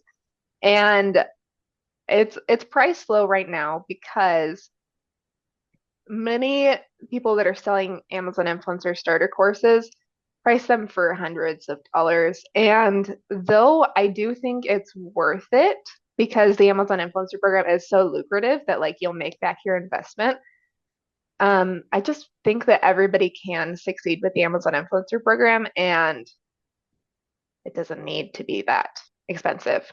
But that being said, I do have another offering that is a Build Past 1K intermediate to advanced course. And this is where I spend most of my energy, most of my customer service, and really where I thrive because, like, being on your questions, like, yeah, get started. But, like, deep strategy about how to, like, earn into the thousands, that's what, like, really gets me excited. So I have another cohort for the course coming up in January. And this course isn't always available. I only run it about every 3 months and only 20 seats per cohort. So if you're interested, we'll share a link. Yep. And that is perfect for somebody that is somewhere in the like hundreds, like you've started with the Amazon influencer program, or maybe even you've been doing this for a while, but you've never really been able to break into the thousands. Like I even had a student in one of the previous cohorts that I think she was starting at about $800 a month, and even she saw big increases in her earnings. So that one talks like in depth how to do efficiency, how to do the workflow, how to do product research to find those products that will pay for themselves in one day, Yeah. how to use the tools like we were talking. Were we talking about Chrome extensions a little bit? No, we haven't Maybe. touched on those. Um, so that course I'm really proud of. And so it's a 6 week email delivered course that you get one module per day. And I've put probably 150 hours into making that. It's like really in depth. It gives you homework and it has helped people earn. I was talking with one of my previous students um, this morning. And so she was in the September cohort and has now quadrupled her income since she took the Wow. course. Yeah. That So is she started amazing. at about $300 a month, and now I think last she said was 1,700. That is so cool. Yeah. Because you actually like you walk the walk. Like there are some courses out there where people are just good at teaching concepts and courses, but Claire like she lives it and she teaches it. And so like seriously, I'm not a huge fan of courses and stuff like that, but I know Claire's stuff is like legit and will be value packed and you will definitely get more bang for your buck with anything that she offers. And so I you do such a great job and you really like you cut the fat so that it really is that good meat that is really going to, like you say, move the needle forward and really help them see those numbers, the money that is going to, shift that their business. So I love that. You're so good there. So we have just a Thank you. few minutes left here, Claire. So I would love like I want you to talk to like young moms out there that might be in your shoes. They've got little kids at home and money's tight. Like, what would be your top three tips for those that have maybe, I don't know, maybe one tip for those that haven't gotten in, and then maybe a few tips for the ones that are in but are struggling to find maybe the time or the bandwidth to actually get it growing. That was kind of an Sure. all question. Sorry. Yeah, I'll share some tips. Sure. So one thing I really love about the Amazon Influencer Program, especially for young parents, is you can completely set your own schedule. So you can work for like literally 5 minutes a day and still make money with this. If you're having a new baby, you can set this aside for months and then come back to it when you're ready. You really can make money during nap times, bedtimes, and it is still a lucrative side hustle. It's not like the gold rush that it was like 3 years ago, Yeah. but it is still legit, and it's very possible to grow this to a few $100s a month if you just need a little bit more cushion in your family budget. I think this is awesome. And like we were saying, especially like for moms out there, or stay-at-home moms, it can feel really empowering to be contributing to the family budget. One of my previous students texted me the other week saying that she just paid for their family Disneyland trip with her Amazon earnings. And so, like, it can be fun money It too. can be It fun doesn't money. need it doesn't need to like be you have to buy groceries or I don't know, index funds or whatever. You could pay for a Disneyland trip. So I'd say go for it. If you need help getting started, get my starter guide For sure. that will share a link. And also on there, on all my courses, I have a refund policy that if you don't like it, just tell me. I'll give you your money back. And then tips for those like, what did you say? Getting That are started. let's say that are kind of stuck, like they've gotten into the program, but they're really trying, like they're struggling to find that mom work balance, between taking care of the kids and getting content out there, getting stuff growing. Sure. I think my two main tips are both focused on making the most per hour. So one is video creation efficiency. I surveyed over 100 Amazon influencers, and the data says that spending longer on each Amazon shoppable video does not make you more money. That those that are spending longer on average on each video aren't making as much as those who spend like 5 minutes per video or less. And so I would recommend like take an honest audit of how long it's taking you to make each video. And that's from like, taking the product out of its box to posting and try to keep that under 5 minutes. You don't need to edit. It can be imperfect. Your dog can bark, your kid can cry. It's fine. Just post it and it will earn you money. And the other tip I have is that the Amazon influencer software extensions are totally worth it. Again, the data says those that use a software extension make twice as much as those who don't. And so if you're on the fence about this, I think the one I would recommend for people to start with right now is Oink. It's the Right. lowest price and has like a nice breadth of features, and it's growing really quickly. So if you get in now, you might be grandfathered into a price or something. I'm not sure. But that's a great one to start with. And then I also really like Viral View or Fluencer Fruit for product research because they give you more information about which products are actually going to be worth your time. So if you're past like I've reviewed stuff in my house and now what? Get some software and also focus on Creator Connections products because those can really move the needle. Yeah, I think you're spot on with that like having Oink, it really, and get the pro. Like the free is good, but the pro is actually has the features that's going to put more money into your pocket. and it's constantly growing. Like he's adding more product research functionality and things like that. So it's awesome. And then practicing product research is fun, but it's something to be learned, and you definitely want to have good tools like Fluencer Fruit or Viral View. And then Claire introduced me to Jungle Scout, and I've really enjoyed that too, to see trends and things like that. So lots of tools out there, like invest in yourself, right? So that you can make more money. So Yeah, um, exactly. It's like if you were a contractor building a house and you just show up to the job site with your bare hands, like maybe you could build a house. It might take you a long time, but if you buy even a hammer or buy your bulldozer, you can make many houses. You can yep. make a lot more money. It's going to turn a profit. We're recommending the software not only because we have affiliate links for the software, but because it really is worth it and it's one of like the best tools that you can have in your toolbox. It really is. It really is. And join the communities. Like there are some great communities both on and off Facebook for each of the different extensions that not only are great for the extensions, but just for having an influencer community that can help you just be aware of all the different things that are going on and get hyped up and excited about stuff and get connected with different people and resources. And so having some good communities, especially since we're entrepreneurs, we're kind of like lone soldiers sometimes in this. So it's good to have some community. So, Claire, thank you so much for your time, for sharing your story, and you have so much knowledge. Like I am always astounded at how much value you bring to the table and share with others. And I'm just so grateful for your heart. And I'm getting emotional. I probably am about to start my period or something, but I'm very, very grateful for you.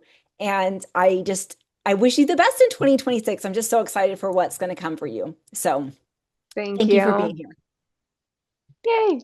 Okay. Hello, friends. Nicole Vincent here. I am so excited to have Doug of Doug and Nikki visiting with me today. He is here to share his Amazon and YouTube journey with us because he's been on the scene for a long time. He just got his little YouTube review, and it was what, 13 years your primary channel has been up and going?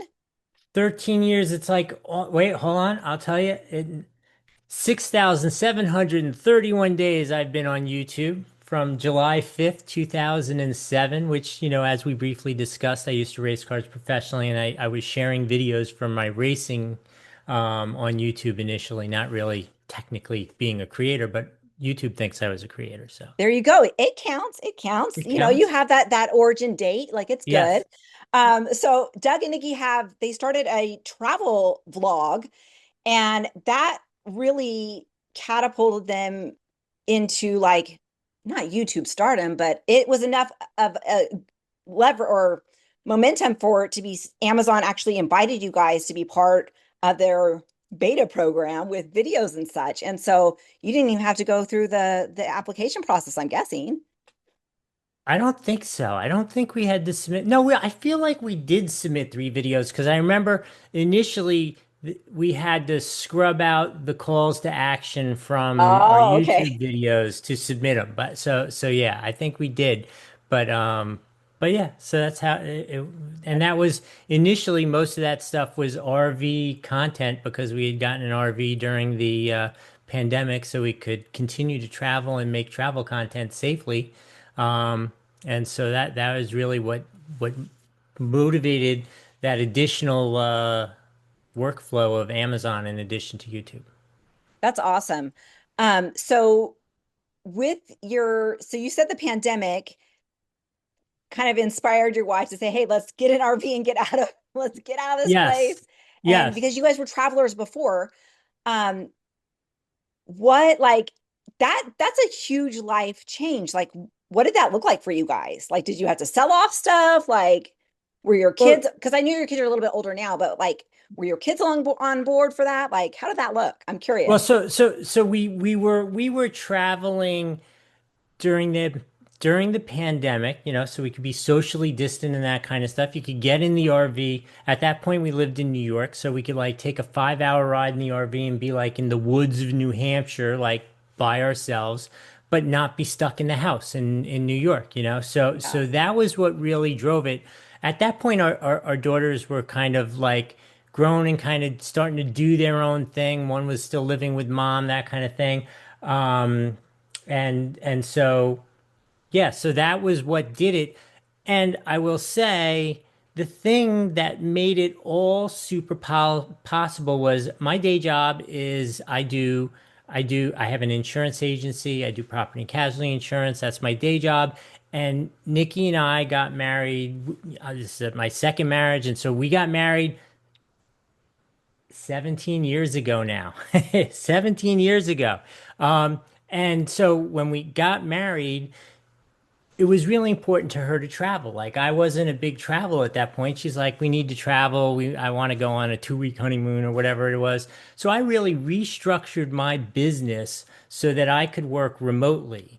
So that we could go on these exotic trips. I could continue to work and manage my insurance company while we were traveling. So when the pandemic happened and they said, well, you can't go to your office anymore. You have to be in the house for till whenever. I was easily able to set up in the You're like, house and I was work set up for remotely this. from the house. And then, so I'm doing that, and she's like, "Well, why don't we go get this RV and travel?" And I'm like, I could pick up the laptop, get in the RV, and I could work from the woods in New Hampshire just as well as I could from my house. So she really her love of this travel, and I love it too now, but she brought it to me. Her love of that and her wanting me to be able to be mobile like that really created a lot of the tools which allowed us to really fluently move through the pandemic and those kind of changes. I love that. And it just, so did you have the travel vlog before the pandemic happened, or was that a Yep. result of the Nope, RV? nope. We were. So we got to YouTube because Nikki is a professional photographer, and I was racing cars, and when I stopped racing cars, I fell in love with photography also, and so then we started wanting to go. I feel like it was a trip we were going to Machu Picchu, I think, and I was Oh, wow. researching it, and of course I'm on YouTube researching it, and I'm seeing all these videos of these very young, beautiful people going on these adventures to Machu Picchu, but they're going like they're staying at hostels and they're hiking and they're very, very kind of 25-year-old Yeah. beautiful people things to do. And we were mature, successful people, and I was like, I really want to know what it's like to stay at the Four Seasons there and travel in a fancy train and fly business class. We're still going to do the adventures at Machu Picchu, but Yeah. but we're going to do it. We're going to go to the great restaurants in Peru and that kind of stuff. So I wasn't finding that, and so we started talking about it. And we're like, we both know how to work cameras. Why don't we make the content to serve more people like us who want to go on those kind of adventures? And so that was the impetus for us starting our YouTube travel content. I love that. Like you saw something that was missing and that you could provide, and you did it with your Yeah, skill set, right? You're like, we've yeah. got the skills to do this. I love that so much. And I think that like in a digital creation space, like there's so many things and gaps that are missing that you can fill in according to your individual skills and your individual personality. And I love that. Um, It is incredible. Like, YouTube, and it also goes into the Amazon thing is like, um, you can find your niche, whatever you love, right? Like if it's cameras, if it's pocket knives, if it's pill boxes, whatever it is you love, I'm telling you, if you make interesting content about it and put it up, the audience will find you. The algorithm's getting so much better that the audience will find you. You'll build an audience for that if you talk about your passions, I believe. I completely agree. There's a total difference of watching somebody that's passionate about that niche, that item, whatever, versus someone that just got it as a collaboration and they're just kind of talking about it. There's just a total different energy. And if you see somebody that's passionate about it, you're like, I want that. I want whatever she's got or he's got, like, I want to feel that way. And so let me get that item and maybe I'll feel that way. Yeah. No. So you starting out in the YouTube world and then moving over to Amazon, you were telling me that you typically are you make YouTube videos and then repurpose them on Amazon, which a lot of us that started out as influencers will repurpose our Amazon videos for YouTube. So you kind of have a reverse flow from a Yeah. lot of us. So how does that work? I'm curious.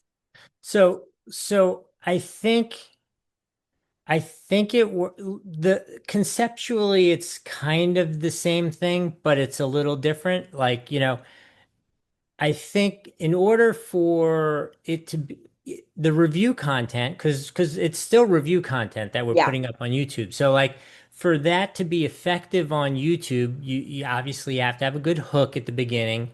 yeah, You have to have some version of a story to it where people are going to stay and watch, and be interested in it. But at the same time, you have to give them the details, the information they want to know about the product because they're looking to answer a question, right? They looked at this new cell phone and they want to know if it's the right cell phone for them. They're not looking for a comedy show, or yeah, some cinematic thing. They want to know if that cell phone's good. But at the same time, if you want them to sit and watch that, you have to have good audio. The video has to be good. It has to be interesting. You have to have, all those things we know you need to have, like, the cuts in it, the changes of the look, maybe change the camera angle, like all those subtle things which keep us visually interested in things and watching videos. So that's what we typically try to create. And then, we put it on Amazon and, I think we're still bringing the information about the product. We're still bringing value to the people who are trying to make a decision on the product. Um, but it's a little less raw and a little longer. yeah. And so it's just a different strategy, I think. I, Because if you're starting out, your primary audience is YouTube, like you are going to create a different type of video than if you're just doing a quick, hey, I just got this in the mail, let me do a quick video review on it, right? right. Like it's Yeah. going to look a little different. Right. Because if you put that up on YouTube, not too many people are going to watch that. Right. Yeah. Um, but I think people should put those up on YouTube. I think it is valuable to them. I always tell people, especially people who are getting started in the program, if you put those things up on YouTube, the data that you get, and it's one of those weird things that Amazon doesn't give you the data, but the data that you get from YouTube on your content is so valuable. I mean, you literally can see when people are watching, when they're clicking away, when they're returning. Maybe there's something you do where everybody turns off, or maybe you say something and people always go to that point in your videos, and then maybe you move it to the front of your video. You can craft if you're going to be a creator and you're going to make content, which is what you're doing on any of these platforms, you need to serve your audience. And if you don't know what your audience likes, then you're just randomly making stuff, and I think it's a valuable tool. Yeah, YouTube definitely has like some really detailed analytics that you can really drill down and gets very specific if you're looking at them, right? If you take Yeah, the you got time to look at them. to You look got at to them. you got to put it up there and you got to let it sit and stew for a little bit so you're not looking at it like 2 days after, but you Yeah. let it stew for a little bit, get a little bit of a sample size, and then you can look at it and really use it as a tool to learn. Yeah, I love that. So I'm curious, because with Amazon we have on and off site. So does your YouTube channel, does that provide much off site, or is most of the benefit from that YouTube channel like because it's monetized and other ads that happen with So YouTube monetization? so we really are trying to, I guess because we've been doing this so long, we've seen the adpocalypse which went on YouTube back in like I guess it was the mid 2000s or whatever. And Yeah. then, I'm sure at this point you've heard about, like, what went on with the bloggers and losing their placements, and Yeah. and and also I'm in a business, in the insurance business, where, the insurance companies come and go and change what they're doing. So I'm keenly aware of not being a single silo. So So yes, we do point some content from YouTube to Amazon. We try to do that, and we try to be effective with that. But we also we have access to the YouTube shopping actually on Oh, YouTube, nice. which is a really nice new thing. Um, I've toyed around with TikTok Shop a little bit, and then we also have other affiliate avenues that we can take advantage of, whether it be Walmart or other programs where you can, or even like things like Levanta and that kind of stuff, Yeah. which ends up getting back to Amazon, but you're going through more of an affiliate network kind of thing for offsite. Yeah. I like that. I more than one silo. I think More it's like once you can't be a one trick pony because like they change the game on you sometimes, and you got to be ready for when they change the game on you. I think that that is so wise because they and they can be anybody. It doesn't have to be just Amazon. It can be It could be any playground anywhere. that you're playing in Yeah. is not your playground. No. And so at any time they can change how they're paying you, if they're even paying you, all that jazz. And so Right. having multiple streams really makes it so that when one of them gets jeopardized or compromised or changed in whatever way, you're not like up a creek without a paddle Yeah, because you have you're not other out of streams coming business. Yeah. in. Going to change your business, but Yeah. So with all the different changes, how have you been able to adapt well or quickly, or is that something that's a little bit trickier for you? Because I know so some so personalities are faster adapters than others. So I'm curious. I think we're pretty fluent and we're good. Nikki's actually kind of not here today because she's working really hard. We're just what we need. We're launching a third YouTube channel, which is going back to the original travel content, and she's working so hard to get that all squared away and up and ready to go because we went on this epic adventure in Africa. So we're Oh, we're kind of wow. using that to launch another channel, but so yeah, I think we are very adaptable, and try to be as best as we can. We try to be ahead of the curve because if you kind of wait till the curve, the car runs off the road on the curve, it's kind of hard to change. So you kind of have to try to stay ahead of it and do whatever you need to keep moving forward. I like that. So, um, I'm curious, like I know you've done well in all of these arenas. Is YouTube your biggest slice of the pie for the digital creation like income thing? Is that or is it It is it No, it is a very solid leg of the pie, but the pie that Amazon has been serving up is like pretty darn incredible. That's quite the feast going on there. It would be quite hard to compete against it. I mean, again, we've been doing the Amazon influencer thing for 6 years now, and like there are a lot of days where we want to cry because we were kind of printing money in 2022 and 2023 without breaking a sweat. yeah, And now we're really working hard, and we're still succeeding, but it is not what it's not what it was back yeah. then, and it's only going to get harder and worse as we go forward. But I'm always up for the challenge. I always want to compete on things. And so we're gonna fight for it as hard as we can.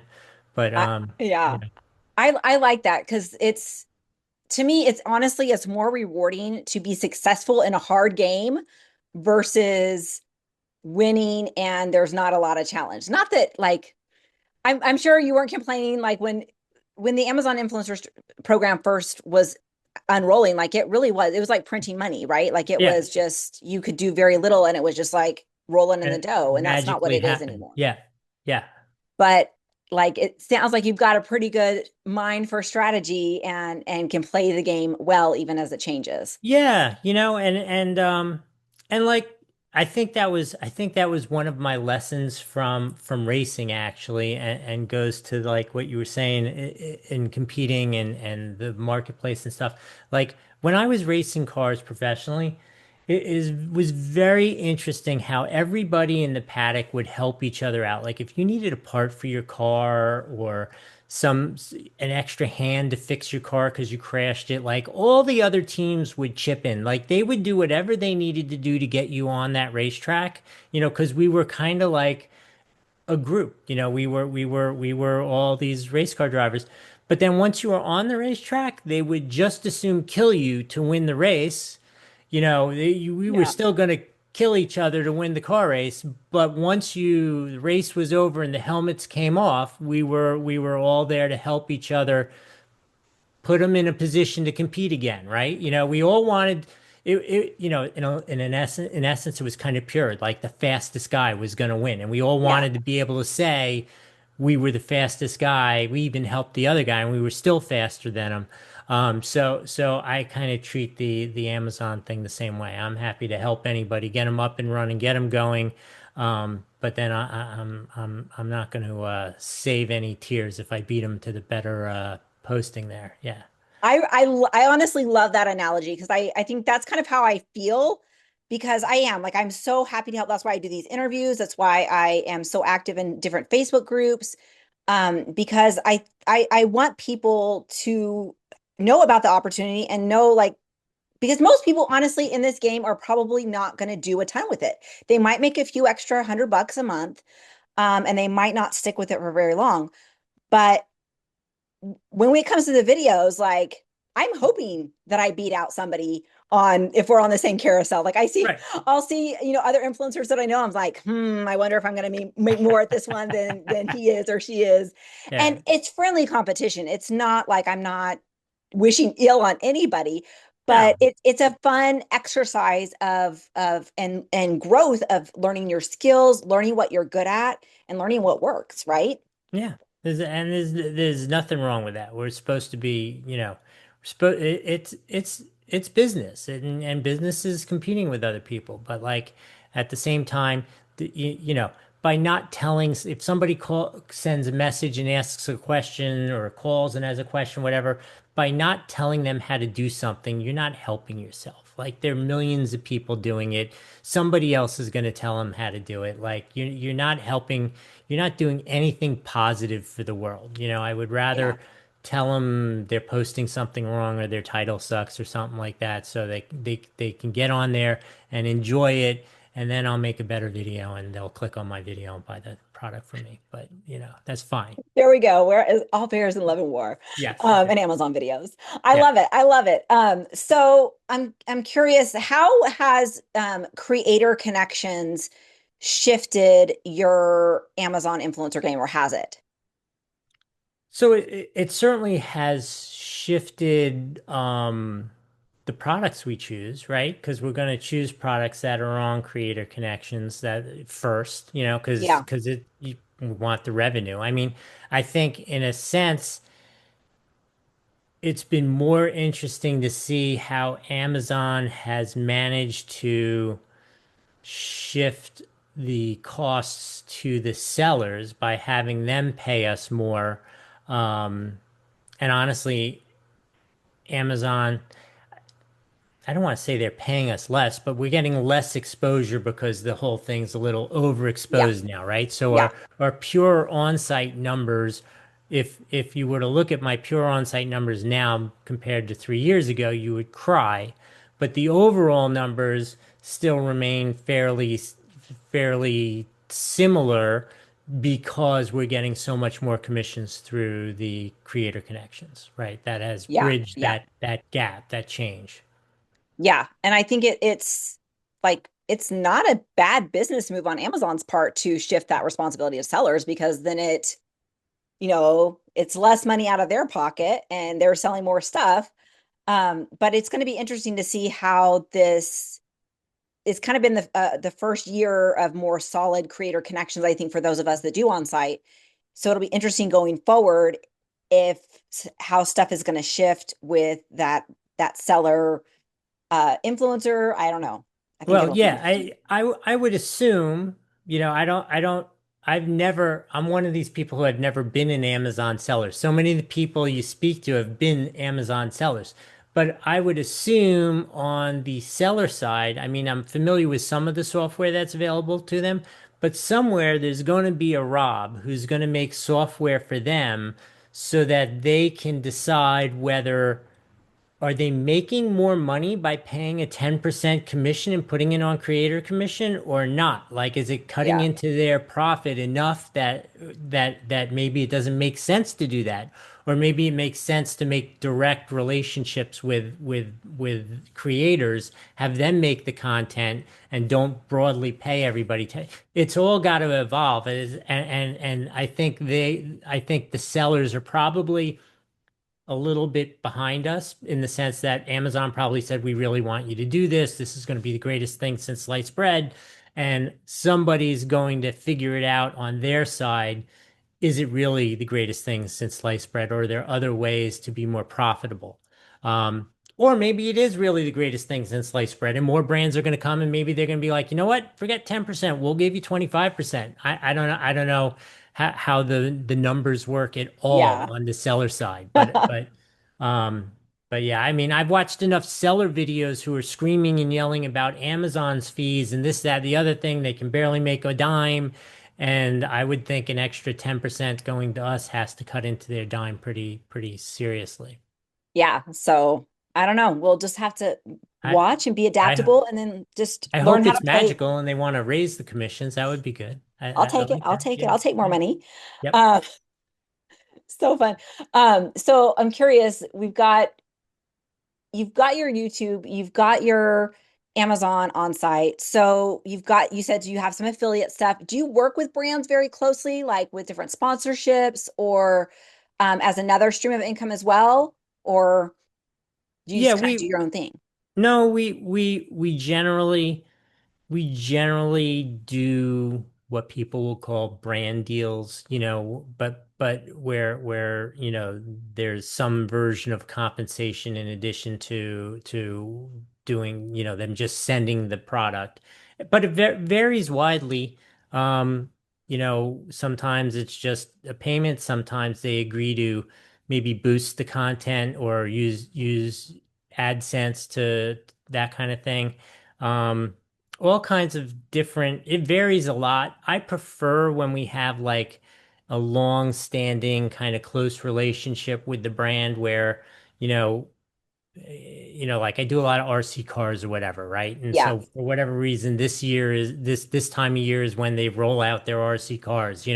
So it's like a new RC car, like I'll have some brand, they'll be like, we have these three cars coming out over the next 4 months. Can you do videos for those, or whatever? Yeah. And Yeah. I like those kind of things where, next year we're going to be talking about the same thing with the same brand. You actually build nice relationships and that kind of stuff with the brands and the people at the brands. And I think those are, um, it's nice to have consistency that way.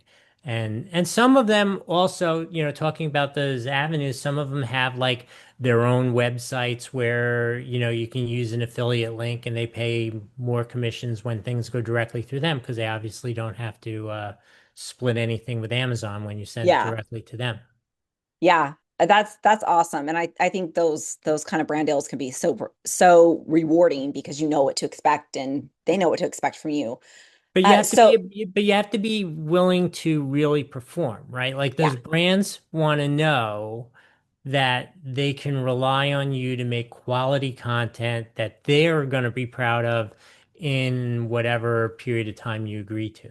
Like I think it goes to changing the style, right? Like I think on a just natural level, if a brand looks at like the YouTube content or the, cell phone, like, of your Yeah. bottle, water bottle, whatever, and who am I going to invest in and my time and my precious samples, I feel like the YouTube content will win that argument most of the time. Yeah. I think so too because it definitely like it looks better to a brand and it looks more refined This and more looks more like professional. what people expect. Yeah. Like it Yeah. looks more like a small TV production than something on your That, cell phone. than just a mom or pop filming with their camera phone. Which still, in the bubble of Amazon, that still is an effective strategy. That is a completely effective strategy. There are so many ways to make money in these kind of things and be effective in these things. I 100% agree. So I'm curious, do you do any of your own? Do you like to do product research and purchase items for yourself that you see potential, or is that something that is not something that you do on a regular basis? Well, I try to be selective and effective in what we choose to do. It has to, if somebody comes to me and says, we want you to, review this, power bank for travel or whatever it is, like, and it has zero views and zero sales, I'm going to ask them for so much money to do that content, they're not going to do it, right? Yeah, Because it yeah, just doesn't make any sense. If it's got a ton of sales, then I have a chance to be effective on the Amazon thing and also on the YouTube thing. Because if it's got sales, there's going to be search volume. People are going to be looking and want to know about that product. yeah, yeah. That is, it's so true. You've got to be aware of, is this actually going to sell, or you just end up with a bunch of junk and spending your time on videos that aren't going to pay you, whether Yeah, on YouTube or on Amazon. yeah. No, you can't, if you just do everything that comes to you at the beginning, obviously you have to do everything that comes to you because you got to learn how to do it and you got to Yeah, get your name out there and build a reputation. But at some point, that you only have so many hours in the day, and so you got to be selective about what you choose, and you're going to choose things that have the most upside opportunity for you. agreed, agreed. So I'm curious, since your primary goal is YouTube, how much time do you typically spend on filming and editing, producing a single video for an item? So it kind of depends. Like obviously, so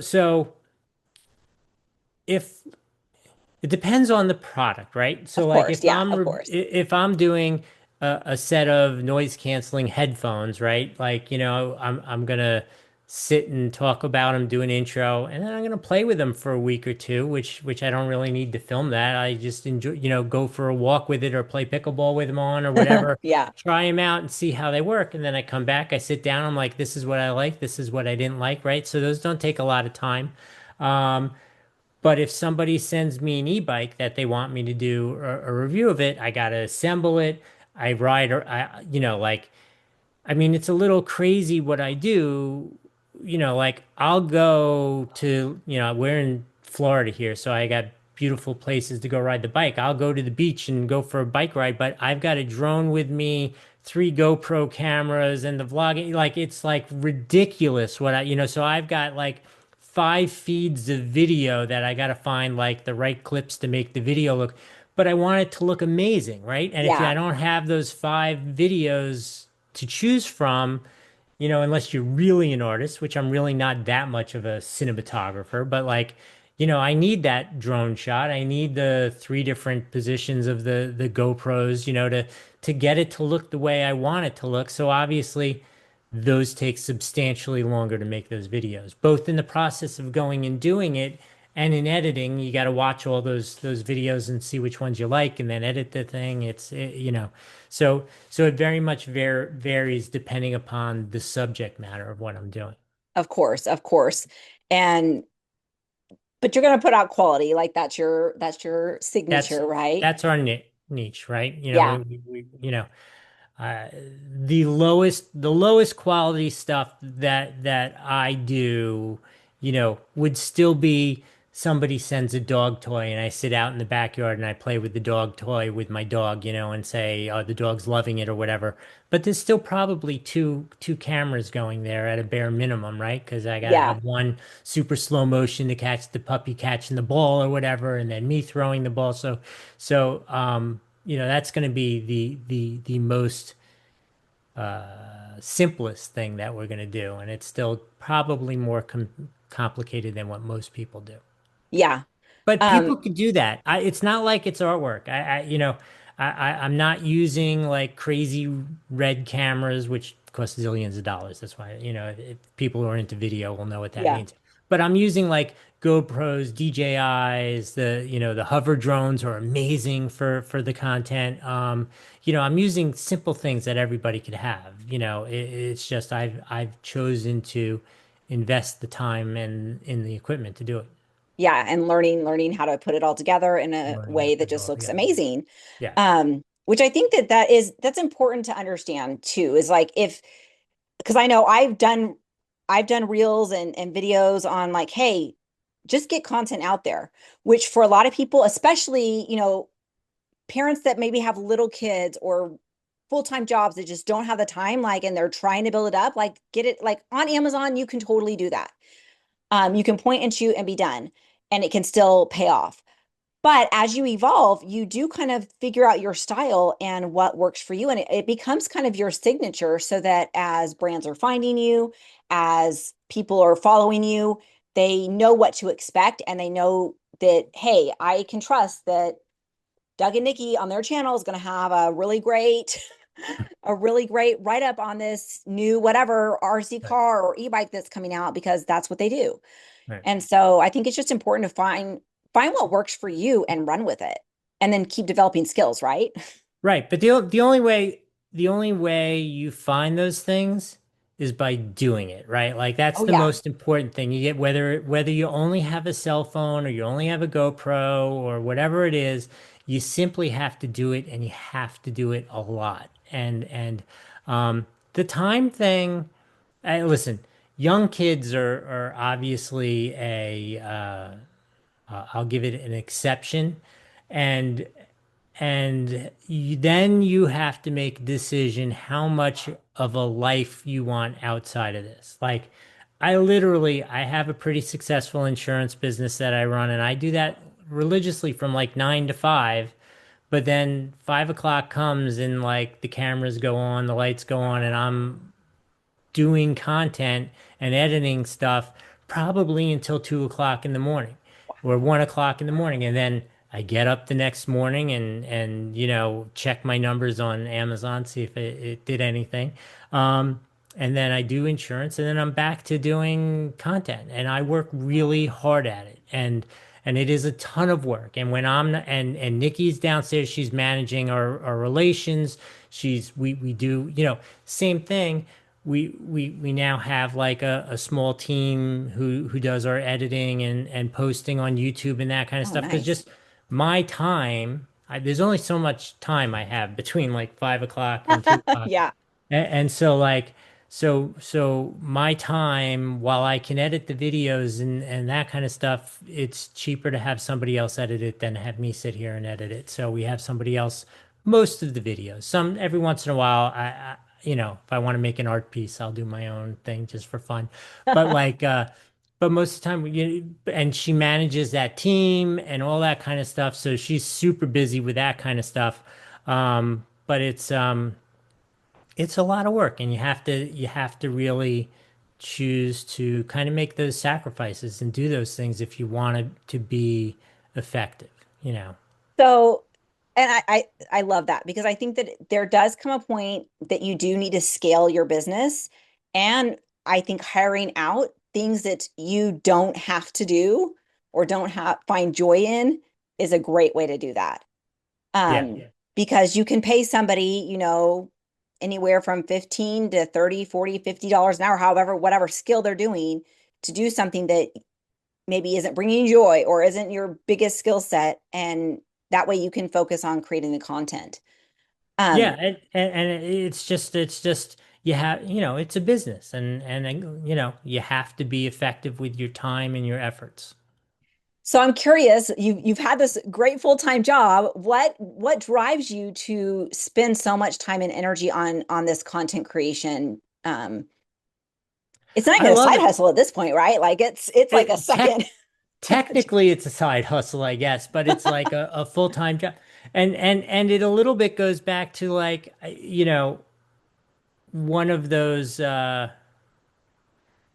I'm a weird mixed bird in the sense, like I raced cars professionally, so I'm a little okay with risk. Yet I'm in the insurance business, which is all about mitigating risk. Um, and for me, I'm pretty darn sure I could make more money doing this than doing insurance, but I don't want to have to worry about getting up one morning and like, listen, I'm in that group of people who lost their placements for a week. Like, I I can't get up in the morning and find out that Amazon decided to pull my videos for a week and wonder if I'm going to pay my mortgage on this business. Like, Yeah. I just don't want to live that way. And I've spent 30 years building a great insurance agency, and I genuinely love that also. So I'm not, I am in no way interested in like having to, I know my mortgage is paid from that stuff. Yeah. Like Yeah. this is the stuff that makes our life whole and maybe makes it so I could retire one day maybe. But so we love doing it. We love the business. I love the challenge of it. I love the challenge of the whole thing. I'm a little weird. Like I said, I sit there, I look, I dissect I dissect what YouTube's telling me. I sit there, I look at all the data, I look at the data that Amazon does give us, and I try to figure out how to be more effective at this all the time. And sometimes it works, sometimes I come up with brilliant ideas and it's terrible, but yeah, so that's why I'm continuing on these two paths, because it makes it so I can really enjoy this, chase it really hard, try to make it amazing, but in the end of the day it's not what's going to pay my mortgage here, and that's the balance, that's my life balance that I've chosen. Yeah. And I love that. I think that's awesome. Um, so in closing, because we're running a little late on time now, but Yeah. what if you've had somebody that was wanting to, they're wanting to add additional streams of income? Like they're like, I have this job, but I know I want something more. I want a little extra. I want to be able to travel. I want to do, where would you recommend like starting out? Like I what still platform, what avenue? I still love the Amazon thing. I would say um it you're gonna make more money at least today on Amazon, but I think to ignore YouTube would be a mistake in the sense that, there is, like, as an example, when we moved here to Florida and we're doing the Amazon thing, I literally bought like a different ceiling fan for each room in the house as we were putting in ceiling fans, right? So that I would have different listings on Amazon for all the different ceiling fans. Yeah, I'd get like five ceiling fans, five videos up, and those those videos on Amazon are essentially worthless now because it was like 4 years ago. The brands have changed the name, changed the style a little bit. They're doing nothing on Amazon. There are one or two of them that people still search on YouTube, like how to install a ceiling fan or which ceiling fan should I choose. Like, it's much more evergreen. So it's yes, like those things are still generating both opportunities because the brands see those things and they're still generating little pennies of income. But like pennies of income, once you get to thousands of videos, those pennies add up. they do. And so it creates a nice solid platform. In today's world, it's not going to make the same money that Amazon makes. Like there's no way it's ever going to happen unless you had something go crazy viral and Yeah. change your life. Which normally when you doing reviews of ceiling fans, they don't go crazy viral. What? That's Um, not going to take you to like Mr. Beast status? Come it's on. like it's almost a little silly after 6,731 days. I've never had a video go truly viral by like serious viral standards. I mean, I've had one or two pop for like 100,000 views or whatever in a Yeah. month or something like that, but not like millions of views overnight. Like I've never had that. But but yeah, so I wouldn't ignore the YouTube thing, and especially YouTube shopping is, I mean, it's a pretty high threshold to get in there now, Yeah. but I have to believe as things move forward, they will relax those standards, and they are very, very interested in making that effective. Because I mean, YouTube now on TVs in your living room, watching YouTube on TV, YouTube does more streaming hours than all of the other streamers combined. More than Netflix, Oh, Amazon, Hulu, all of them combined watch YouTube on the TV in your living room. So they're that's still trying to that's figure out, if you crazy. watch now, you'll see sometimes when you watch the video, a little thing will pop up like bring it up on your cell phone. So Oh, okay. they're trying to figure out how they could include the shopping on the TV experience, because the TV experience is exploding on YouTube.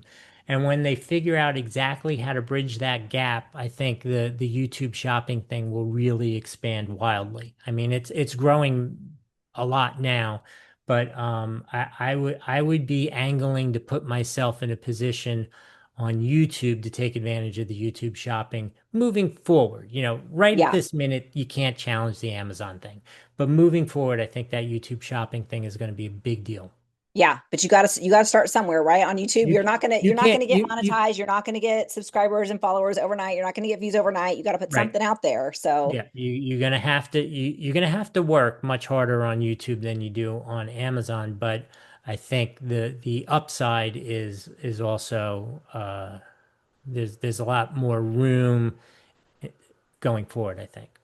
I love that. I love that. This has been so insightful. Like I love your story because I think it's just it's so fun. And I love everything that you're doing. Oh, It's fascinating to me. well, thank you. Um, You and know, you're very inspiring. So thank you so much for taking oh, time out of your day to thank chat you. with Thank me. Yeah. Any last words of wisdom or anything you want to share before we close this sucker out? No, people can find us with Doug and Nikki on YouTube, or the if they want to see the pure Amazon review channel, it's called Reviews Unscripted on Okay. YouTube. If you want to see what we're doing, just go take a look at that channel. That's where it all is. Yeah, we'll have everything linked to connect with Yeah. Doug and Nikki Yeah. down in the description. So make sure you check them out. So thank you for being here, Doug, and we'll Yeah. see you guys on the next video. Absolutely. Sounds good. Thanks. Hi, friends. Nicole Vincent here. I'm kind of fangirling today. I'm not even gonna lie, Eileen. This is like, I'm just so excited to be interviewing you. And Eileen has been someone that showed up soon in my influencer journey in different groups and helping people. And I'm just like, I'm so excited to be interviewing you. So she has been all over the influencer space, digital creation space, and she's going to share with us what she's doing. And she was with the same job for 42 years. Like this lady's got some dedication and loyalty in book publishing. And she also started blogging and doing YouTube all the way back in, what was it, 2009? Awesome, awesome. Yes. So she's got a lot of experience. I'm sure you've learned a lot of lessons. And I'm just so excited to hear your story, not only with the Amazon Influencer Program, but with other content creation opportunities as well. So welcome, Eileen. Oh, thank you so much. I really appreciate the opportunity, Nicole. First, I got to tell you, my daughter's name is Nicole. Oh, lovely. I love it. I love In it. case I never told you that. No, you And did it. and I want to tell you one of the reasons why I even started in this whole digital media space was because of my Nicole. I'm a single parent, raised her by myself. And when she got to be of age, she decided that she wanted to move to California. Well, I live in Philadelphia. Oh, that's a big So she move. decided she wanted to move to California because that's where her dad, in fact, he still lives there. And I was like, okay. And so she started this blog because she used to work in the she was a bond trader in the financial industry. So she started this little blog. In fact, it was called the Bond Girl, spelled differently Cute. and all. It was really cute. And so I knew a little teeny bit about blogging. I knew things about like Ash Jeeves and Internet Movie Database. Those were the things that I was interested in Yeah. back in those days, right?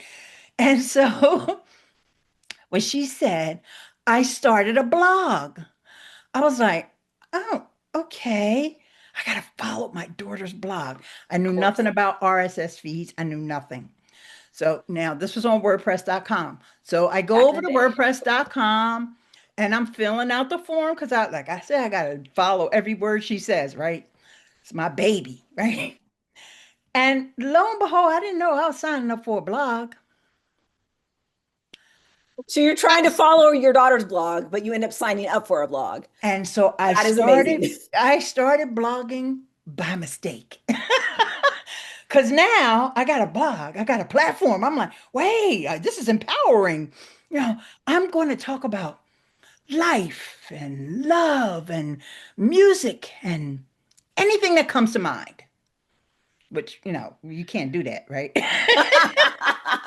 Everything, I You guys mean, have come some on. filter, right? So back then, now mind you, this is 2009. So back then, social media and all that stuff was kind of new, Yeah. right?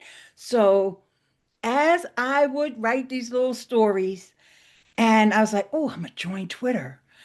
Oh, I'm gonna get on YouTube. Oh, I'm going to start podcasting. I did all of that in my first year of That's blogging. amazing. With your But at the accidental blog. but at the same time, I was like, well, how am I going to remember all this stuff? So I said, I'll write blog posts about those things I'm learning. This is what you can do on Oh, Twitter. yeah. And these are the tools that you can use. Half of those tools are probably gone. Of course, even Twitter is something else now. So I found that I enjoy writing those little tutorials, and my audience enjoyed reading them. That's where I would get the most comments. If I write something about music or love, people didn't care about that. They wanted to know how to they wanted the technical stuff. They wanted to set it up, right? Absolutely. Oh, how And funny. so I found my sweet spot. That was because I just felt like this is what I need to be online for. I need to connect with people. And as I learn stuff, I teach it. I'm the same way, girl.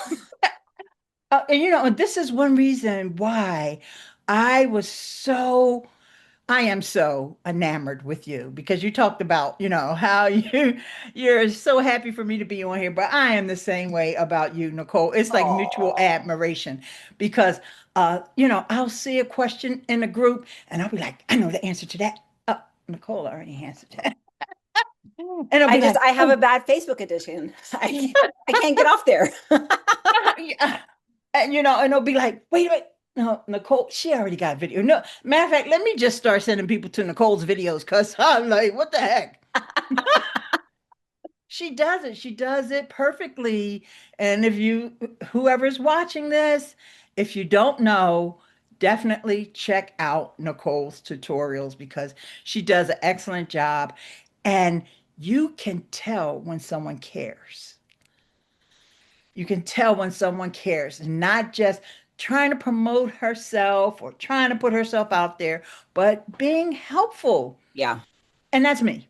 Yeah, oh, So it totally is. And it comes through. Like it comes through in your posts, in your YouTube videos. Like you can tell that your heart is there and you want to help people. And it like I told you before we started recording, I'm like, you just shine, girl. Like you just like you enter the room and it's just like whether it's text or video or your pictures, like I'll scroll. I don't get on Instagram often, but you're usually at the top and I'm like, oh, look what she's doing today. Look what she's sharing today. And it's just even if you're sharing something, right? Like it still comes across that heart. And I think that's what makes content creation fun and enjoying and Mhm. enjoyable and joy bringing when your heart is in the right place and you're finding satisfaction sharing with other people things that can help them and bless their lives, whether it's a Mhm. cute outfit or a technical thing of how to set something up, right? So Right, right. I love it. I love it. Yeah, so on this journey, I really, really found myself being drawn towards YouTube. Yeah. Now, remember, well, you guys don't know this yet, but I have been with the same company for 42 years since my Nicole was 6 months old. Wow. I started working there and I've gone up in the ranks. I'm at the point now of like thinking about if I were to retire, what would that look like? Because believe me, the folks that started with me, because we have a lot of people at the job that have been working there for a long time, Yeah. but most of the folks that started around the time as I did, they're already retired. I have one girlfriend, same age as me. She retired 10 years ago. And she's like, girl, what are you waiting for? And I'm like, I work remotely now, and it's kind of like, yeah, I'm working from home. So what's the downside? So true. So true. Like I'm still getting a paycheck. I have a freedom to kind of do what I want. I can get the job done and She loved working for the company.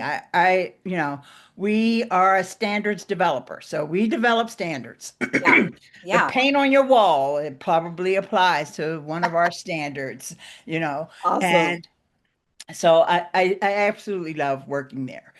And so as I'm going through this journey, like I said, YouTube was the one that stood out to me. And I started evaluating platforms. I started like in the back of my mind having like my little criteria Okay. for like platforms that want to serve us as creators. Like back then we weren't calling ourselves content creators. We were just bloggers. Yeah. But Yeah. through the years, it doesn't matter what you call yourself. Yeah. Digital creators, I know some people don't like the word create, it doesn't matter. We are the product, especially if we're Mhm. using a free platform. And people say, oh, we can use this for free. Yeah, Yeah. that's because you are the product, Yeah. because you are the person that's bringing people onto that platform for whatever reason, whether it is shopping or whether it's just entertainment or education or edutainment, whatever, Edutainment. right? Yes. Yes. So you're the product. And so we as creators, like I said, that moment when I felt empowered that I had a blog, we as creators, we have to maintain that feeling of being empowered. Yeah. And so one of the fellows that I followed, his name is Daryl Eves. Since then, he's a great YouTuber and all that. And he even does a conference for YouTube, Vid Summit or something like that. Oh, wow. Cool. But he's one of the folks behind the show called The Chosen. Oh, If yes. you've ever Yes. seen that Love before, it. Yes. Daryl Eves has, so anyway, he did a video one day saying, if you can now not just have your associates, you can be an influencer. I didn't even finish watching that video. I was like, influencer? Yeah. Because people don't like that word either. Influencer. Yeah. No, I didn't call myself an influencer. Amazon called me an influencer. Hello. Yep. Yep. Oh, that's awesome. So you're like, you're just jumping on it. Like you see the potential right away. You're like, that's for me. Sign me up. Mhm. So how long ago was that? That had to be in 20, I want to say seven. No, it could have been that long ago. I think I started in 2019 as an associate. Okay. And then, oh, you know what? I wasn't ready for that question. I'm going to have to look. That's a good No, it's been several years. I was just curious. Like we don't need an Yes. exact Yeah. number. Yeah. Um, When you get to a certain age, Nicole, these things kind of run together. Since forever, I joined when they started the program. So so whatever yeah, so year they from the started the beginning. program, that's how long. Okay, there we go. So you are an original founder of the Amazon Influencer Program. Original, yeah, one Yes. of the OGs. Oh, geez. Yes, I And love but it. I gotta be honest, I didn't take it serious. I was just like, oh, okay, I got a storefront. What does that mean? Yeah. So it wasn't until now this I can pinpoint because it was during the pandemic Hmm. and everybody was doing Clubhouse. Yes. I met well, I already knew this fella named Monty Okay. Weaver. And so I would go into his Clubhouse rooms. And a couple of other people that were bloggers back in the day were in there, so it was great. So he was talking about the Amazon Influencer Program. And so I said, maybe I should just like start trying it, investigating it. And I got a lot of information from Monty. And then I found out he had the Facebook group. So it was Monty, Melody Johnson, and Christopher Giles. Okay. And so they had already established a relationship with Ehud. Now, for those of you who don't know, Ehud Segev is the co-founder of Logi, which is one of Okay. the platforms that I Yeah. use. And so this thing of every Friday, you do a Zoom session. Now, at, Monty, Melody, and Chris, they've gone on to greener pastures. Yeah. Actually, Melody is still on Amazon, but she is representing a brand now. Oh, okay. And Okay. I think she had to because, there's one thing. I'm going to pause in this storyline and Okay. say there's one thing that I do not like about the Amazon Influencer Program, and that is there's so many rules. And there's so many ways that people can break the rules.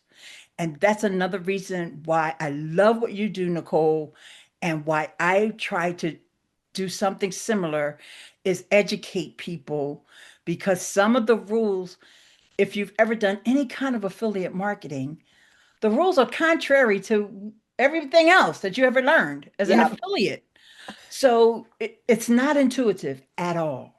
Agreed. And so Agreed. you need to be so I would say for anyone, if you are an Amazon influencer or thinking about being, get into a great Facebook group. And I say Facebook, there's a bunch of other places you could go, but Yeah. Facebook is where Kind Nicole of and the I hang easiest out. place. Yeah. Yeah. It's where I hang out. That's So where we hang out. come That's with the cool right. kids. Come to Facebook groups. And people have their schools but I like Facebook because so many different voices can come in. A lot of Oh, times people yes. have these communities that are off. You don't know, like, if they're trying to sell you stuff, do they know what Yeah. they're talking about? And a lot of that stuff has happened since I've been more active. So anyway, back to as they left the Facebook group and passed over the reins to Ehud. Okay. So now on Fridays we actually have two trainings, one at 12 and one at 2. Oh, okay. And my friend Okay. Altovis Yeah. Pelzer, she does one and I do the other, whichever. Oh, fun. We don't always do this. Like, I'm not always a 12 and she's not always a 2. It's just like whatever our schedules. We always coordinate on the Yeah. back. Yeah. And That very rewarding. Go ahead. You wanted it to is. ask? So these calls is this like just kind of open to anybody, or is this something like they're in your program, or just curious because I know people are going to watch this and they're like, oh, I want to learn from You from have to Arlene. I be want to you from have House to Release. Like, be it's actually now all run by Logi. oh, All okay, right. So if you're in the Logi Facebook group, because we have a okay, group, or you're on the email list, oh, okay. There we then go. they send out the links every Friday morning. They send out the links, and now they're fine, like different um they've had different people come in as assistants and so forth. And so now they are posting some of the replays on YouTube. I'm like, Oh, well, that's fun. gonna last. Yeah. We'll Yeah. see. Like, and I'm not sure how they decide which ones go on YouTube and which ones don't, because they always post the replay in the Facebook group. Okay. So it's a private group, but it's free. And Logi's Okay. free So to if join. someone's interested in learning more about Logi and that, we'll have information in the description, right? We can get that in Yes, there. yes, yes. So let's, for those that might not have heard of Logi before, can you give just kind of a little Mhm. overview of what that is? Logi is a platform where you get connected with brands, but they're kind of like the middleman. Like you don't ever have to talk to the brand. The brand signs up with Logi. You as the influencer sign up with Logi. The brands put their products there and they give additional percentage on top of what you make with Amazon. And you never have to talk to them if you don't want to. Oh, that's nice. Yeah, you don't have to negotiate. Like they put their product there, they offer 20, 30%, whatever. And they use AI. Logi uses AI to match you with a product. So a Oh, brand may say, okay, we're going to give 100 influencers products. And so they give them to Logi, and Logi will match you. And then you get an email that says, you've been matched with this product. Do you want it? And you so could say cool. yes or no. In fact, I did this week, I think I did 3 yeses and 1 no. Okay. So it sounds so awesome. So it this you can do in conjunction with Amazon influencer program. Yes. And then so it sounds like it's kind of like an off of Amazon creator connections type thing. Is that kind of a similar concept a little bit? Honestly, and I don't want to get sued. Okay. But Amazon stole the concept of Logi. Sorry, Shame Amazon. on you. But the difference is with Amazon, you have all these hundreds of thousands of campaigns to It's look freaking through. 500,000 at this point. 500,000. Yes.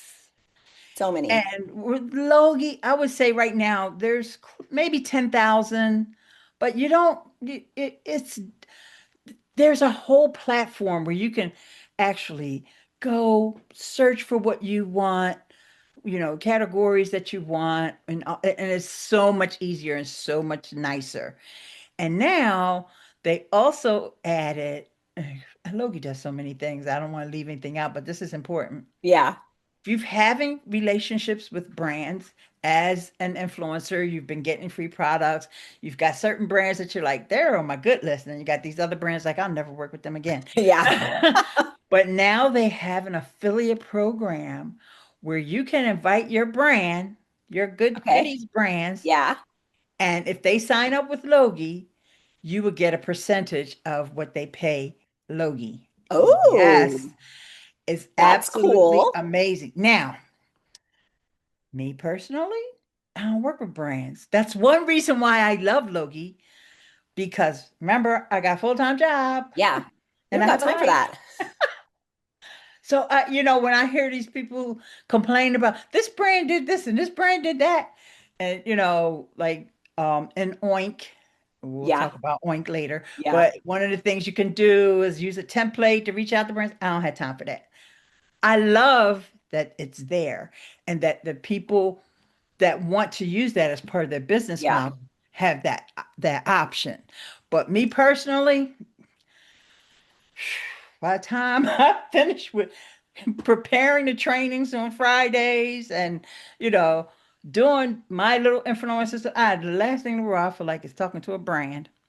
It honestly that has become because I was so excited to work with brands as a newer influencer. I was so excited, a year ago to start working with brands, and they cause so much headache. And like there are some good brands that I see an email from them and I'm like, okay, good, this is going to be a pleasant and a lucrative, like it's going to be a good thing. but most of them I'm just like, are you kidding me? So this Logi sounds dreamy. Like I haven't dabbled in Logi, and now I'm like, oh, you are tempting me, girl. Sign up. So, Sign up. It's free. oh, And I love it. and, and I gotta say, Ed Hood is, like I said, he's a co-founder, Yeah. but also Stas Ive is the other co-founder, and he is like a data nerd. He's the one who reads the white papers that Yes. talk about, like, I didn't know that Amazon had an algorithm called the A9. Like, huh? Who knew?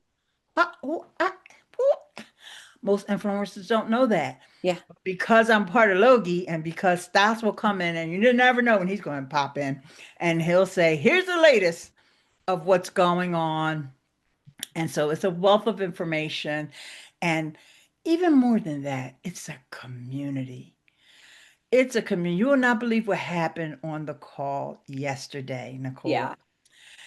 I mentioned Oink. I blurted out Oink, right? So I know Oink. Nicole has videos about Oink. It's one of our favorite extensions to use. It helps Yep. with creator connections, and make sure you watch Nicole's videos about that. But there's a young lady who is an influencer who she had lost her platinum status. Now, what that means is, as the tiers are set up by how much income you make. And How much so revenue you're bringing in? how much revenue you're bringing in, right? And so she lost it, but she was using the free version of Oink. But I didn't know that she had been listening to me saying, y'all need to sign up for Oink. you know, yeah, okay. And she said, after 6 months of encouragement, she said she finally did it. And she laid out her whole process of all the benefits that she got from Oink. This was our session yesterday afternoon. Uh-huh. And she, thanked me and said she used my link in order Yeah. to sign up. And now she's got her platinum status back again. Yay! I love that. It feels so good when you're like, Yes. something I shared brought value and you actually like Yes. literally like I love it when I share something with someone and they literally have more money in their bank account or more whatever I'm sharing about. Because money isn't everything, but I love money.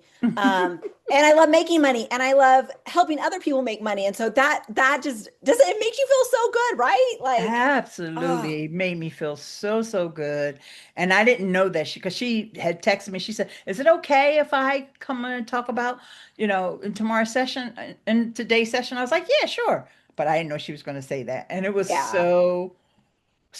and everyone got so much value out of it because I know she's not the only person that was sitting on the fence, probably using the free version, Yeah. thinking, this is not going to help me. But because we're in the Oink Facebook groups, we see people posting all the time. Thank you, because the the founder of that is Yeah. Rob, Yeah.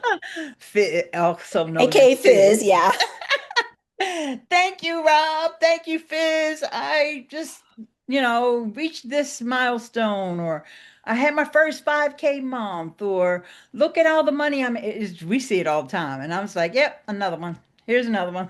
It's And it, it it's amazing. It really is amazing to me because it's just like it has brought so much value at such a low investment point because it really is it is the cheapest extension out there.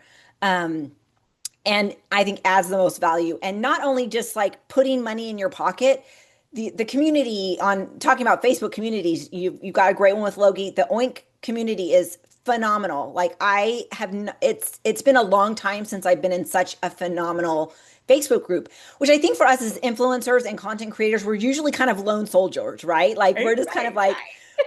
we're our own boss, we do our own thing, but we still need that community support to figure out things, the rules, like you were saying with the all the different Amazon and FTC rules as affiliates. And oh, well, you got to do this little hack or you can't say this or whatever. Like that's so helpful to have a good community. So make sure It you're a is. part of one. Um, It is. if you It need is. suggestions, comment below. We can hook you up. Right, right. Yeah.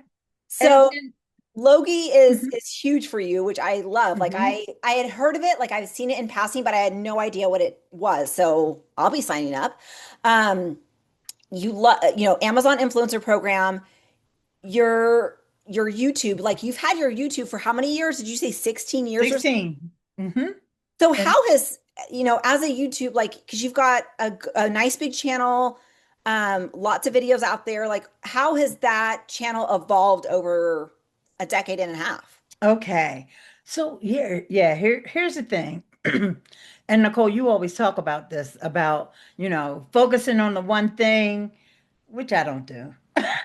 And so, my YouTube channel suffered, excuse me, my YouTube channel suffered when I started doing all this other stuff with Amazon influencer. Yeah, But, and right now I think my audience is a little confused, like, are you still doing tutorials or are you just trying to get us to buy stuff? And I don't know. So I can't answer that for them. They just have to that's hang okay. in there with me. Just hang it. Yeah. And I can be a little spastic too. They're like, "Well, what are you talking about?" It's very hard for me to commit to one thing forever. It's a miracle that I've been married for 27 years because like because I constantly have to explore new things and teach about them, and then I'm like I master it, and then I'm like, okay, next. Next. So yeah, I get that, and I do teach about focusing and getting one thing going, and maybe dabble a little bit, but you have to watch where your attention goes, right? Because other Right. things will suffer. Like there's only Mhm. so many hours in a day. There's so much bandwidth each person. Oh, my computer's freezing. So much bandwidth each person is going to have to be able to juggle all the different things. So you Mhm. do juggle a lot of different things. So what other things are you in your content creation belt Okay. arena other than influencer? Okay. So here's the thing. Once you reach a certain plateau on, like for me, it was YouTube, then they all come after you. All of a sudden you get these emails, join this, join that. Don't you want to be this? You know? And so as I mentioned earlier, you have to have, as a creator, remember that control. It's you're the product, right? Yes. So you have to have your own criteria. Mm, And one of my big things, I'm not going to go down a whole list, but one of my big things is transparency. mm. And although there are so many opportunities on Amazon, one thing that they are not good at is transparency, Very even true. when they try. Now, I'm going to give them low credit. Recently, there was an Amazon outage with the AWS and all this stuff, and they literally reached out, sent us an email, and apologized. First time I It ever was heard them do it was a that. little surprising. Yeah. And Yeah. yes, and then there was something else happened. There was another glitch like 2 weeks later, and there was a message at the top of the screen. Things are delayed and we'll catch up. And I was like, oh, they must have somebody new in charge of the program because that's like two things within 2 months. Actually You know? trying to that's so So, funny. so it helps. It helps. And the other thing is because of the competition they have from all these other platforms. So I'll tell you, with Yeah. YouTube, you need to have 10,000 subscribers to get into their YouTube shopping affiliate program. Okay. Reason why I say that is because there's two YouTube shopping programs. One is, oh, that's my Mac doing that. One is where you sell your own merch, Oh, okay. where you sell your mugs, your t-shirts, and all that stuff. Yeah. And the other one is the affiliate program, which Oh, is very much like Amazon, except almost every popular brand in the world is in the YouTube affiliate program except Amazon. oh, how funny. How Well, funny. it's a competition. Yeah. That's Yeah. who they're competing with, Yeah.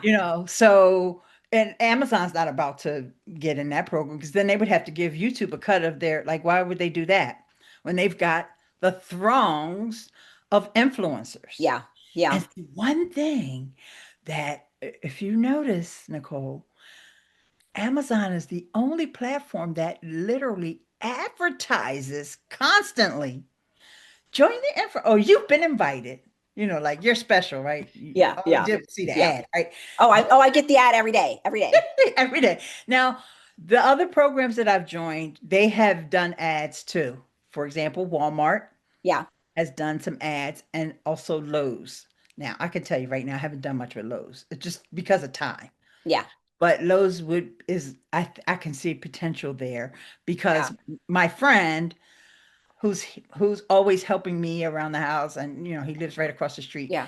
He does everything, plumbing and electrical, and so I could just film him all day because he's got properties. He's a landlord. Yeah, yeah. So, but anyway, I'm doing my own stuff. So, but here's an example of what I said about the transparency. I do love that Amazon does have webinars. YouTube has training webinars. Walmart has them. Lowe's might have had one, but I didn't make it. Yeah. Now, one of my favorite platforms right now is LTK. Yeah. And Yeah. I'll tell y'all more about that in a minute. But with the webinars, here's the thing. I asked the folks on one of the Logi sessions, this was a little quiz. Which one of these platforms do you think actually let the influencers or the creators come on and ask questions during a webinar? Was it YouTube? I didn't even put Amazon because they all know ain't no way Amazon letting you come on. They won't even answer questions that you type in the chat. Was it Walmart or was it LTK? Well, the answer is ding, ding, ding, ding, ding. YouTube. Really? YouTube. So interesting. YouTube. Once Okay. again, I love it. I love it. I love it. It's not perfect, y'all. None of these platforms are perfect. Because Yeah. remember, YouTube is huge. Okay, so you can't be perfect when you're huge like that. But YouTube literally has a dedicated team of people that you can get their specific email and email them if you have a question about the program. Wow. Try to do that with Unlike Amazon. Amazon. You're going to get a different answer every time you email them, and most of the answers will be wrong. But you ask Nicole, she's going to give you the right answer. You ask me, I'm going Seriously, to 90% of the time, I'm going to give you the right answer. oh man, that is fascinating. So Yeah. YouTube affiliate, so 10,000 subscribers to be in that. Mhm. Mhm. Interesting. Okay. I'm far from Yeah. that, but Yeah. that's an exciting opportunity for It those is that an maybe opportunity. have a bigger YouTube channel or following and the support. Oh, that's huge. So that's so Yeah. good to hear. Yeah. Yeah. So, it, now, like I said, once you become an influencer, Amazon influencer, it may be easier to get into Walmart. I Yeah. applied for Walmart and it took them like maybe a year before they finally I like forgot about them. Like Oh, funny. all of a sudden, you've been accepted. And I'm like, oh, I forgot I even applied. I applied for Walmart Creator and it was like hours, like it was so fast they approved me. And I really haven't done anything with it because I just haven't had the time to spend on it, but Now I'm like it's good to know it's there.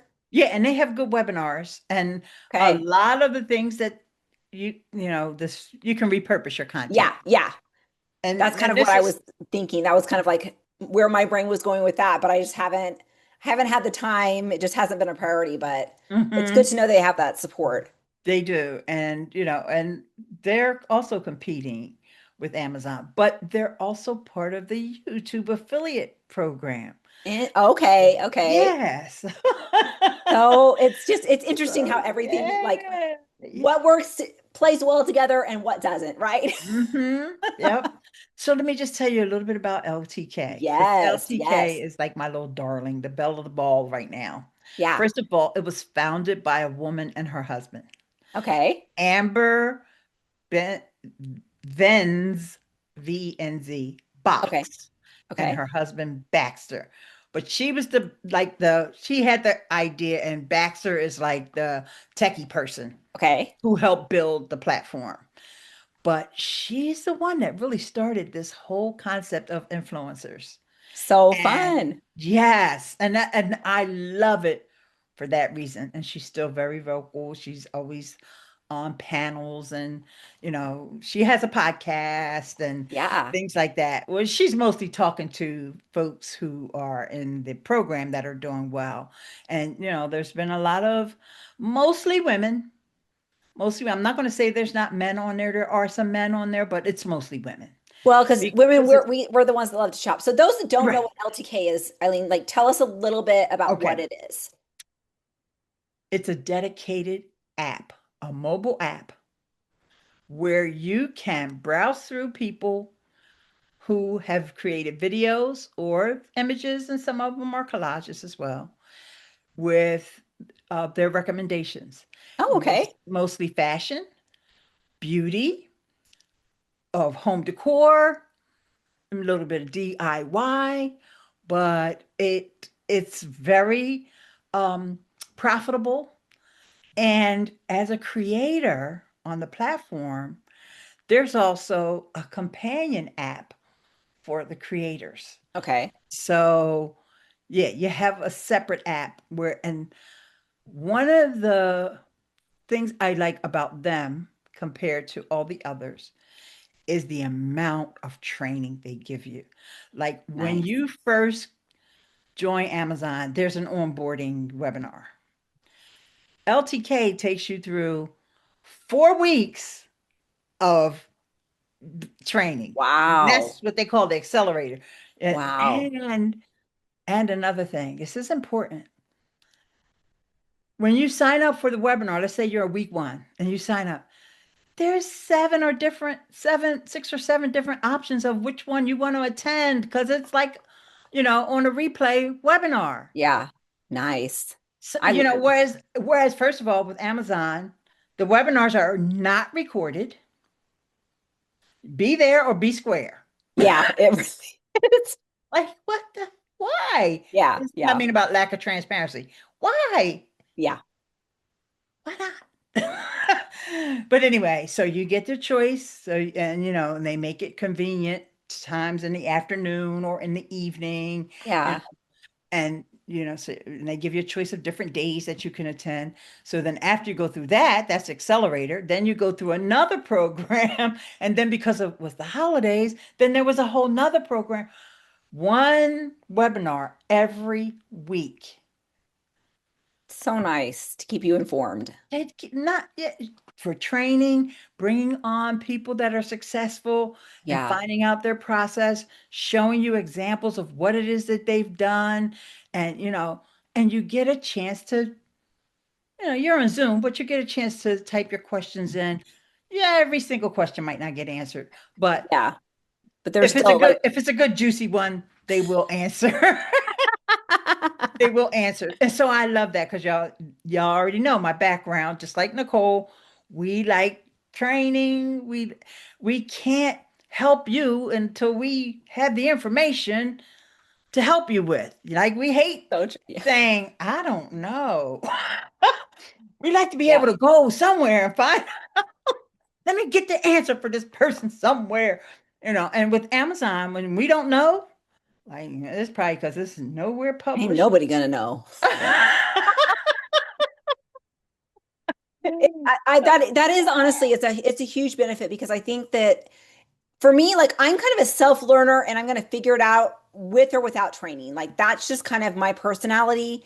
And but not everybody is that way. And so it's so nice to know that there are programs out there that are in this sphere, right? Of content creation, of influencer, things that can bring in income because you never know who's a single parent or who's needing some extra money to pay some bills or who just wants some fun spending money or whatever. Like there are other avenues out there that might be a better fit. Mhm. So Let for me give you LTK, are there another. like certain requirements to get in or kind of like, Yeah, now that they're not transparent about, but someone can invite you. okay. This is another one that they didn't take my application the first few times and didn't even let me know I was denied, which was a little frustrating. Then all of a sudden, somebody must have said, see if there's podcasters out there. Now, I haven't released an episode of my podcast in over a year, but somehow I'm on somebody's radar as being a podcaster. And they sent, you're invited to LTK. I'm like, Oh, funny. I love it. I love it. so You yeah. never know Well, what's out there that's gonna ring the bell at the right time. right. So, all right. So let me ask you a question. I want to give you a little quick comparison. Yeah. When you do a video on Amazon, how many products would you tag? So typically, I'm only talking about a single product. I might Mhm, tag the parent ASIN if it's mhm. applicable, but usually that's it unless it's like a A comparison. comparison. Yeah. Okay. So your max though would be like three. Yeah. Yeah. LTK tells you the posts that make the most money on LTK have 17. These ladies are tagging, let's just say, a dress, the necklace, the pocketbook, the shoes, the stockings, the perfume, the lotion, the What? lipstick, the eyeliner. And they're That's not just, that's it, nuts. isn't that nuts? And those posts do well because remember, it's a dedicated shopping app. That they're there People, because they want to buy. the customer who's got this app is looking for ideas of, what makeup should I use? What perfume should I get?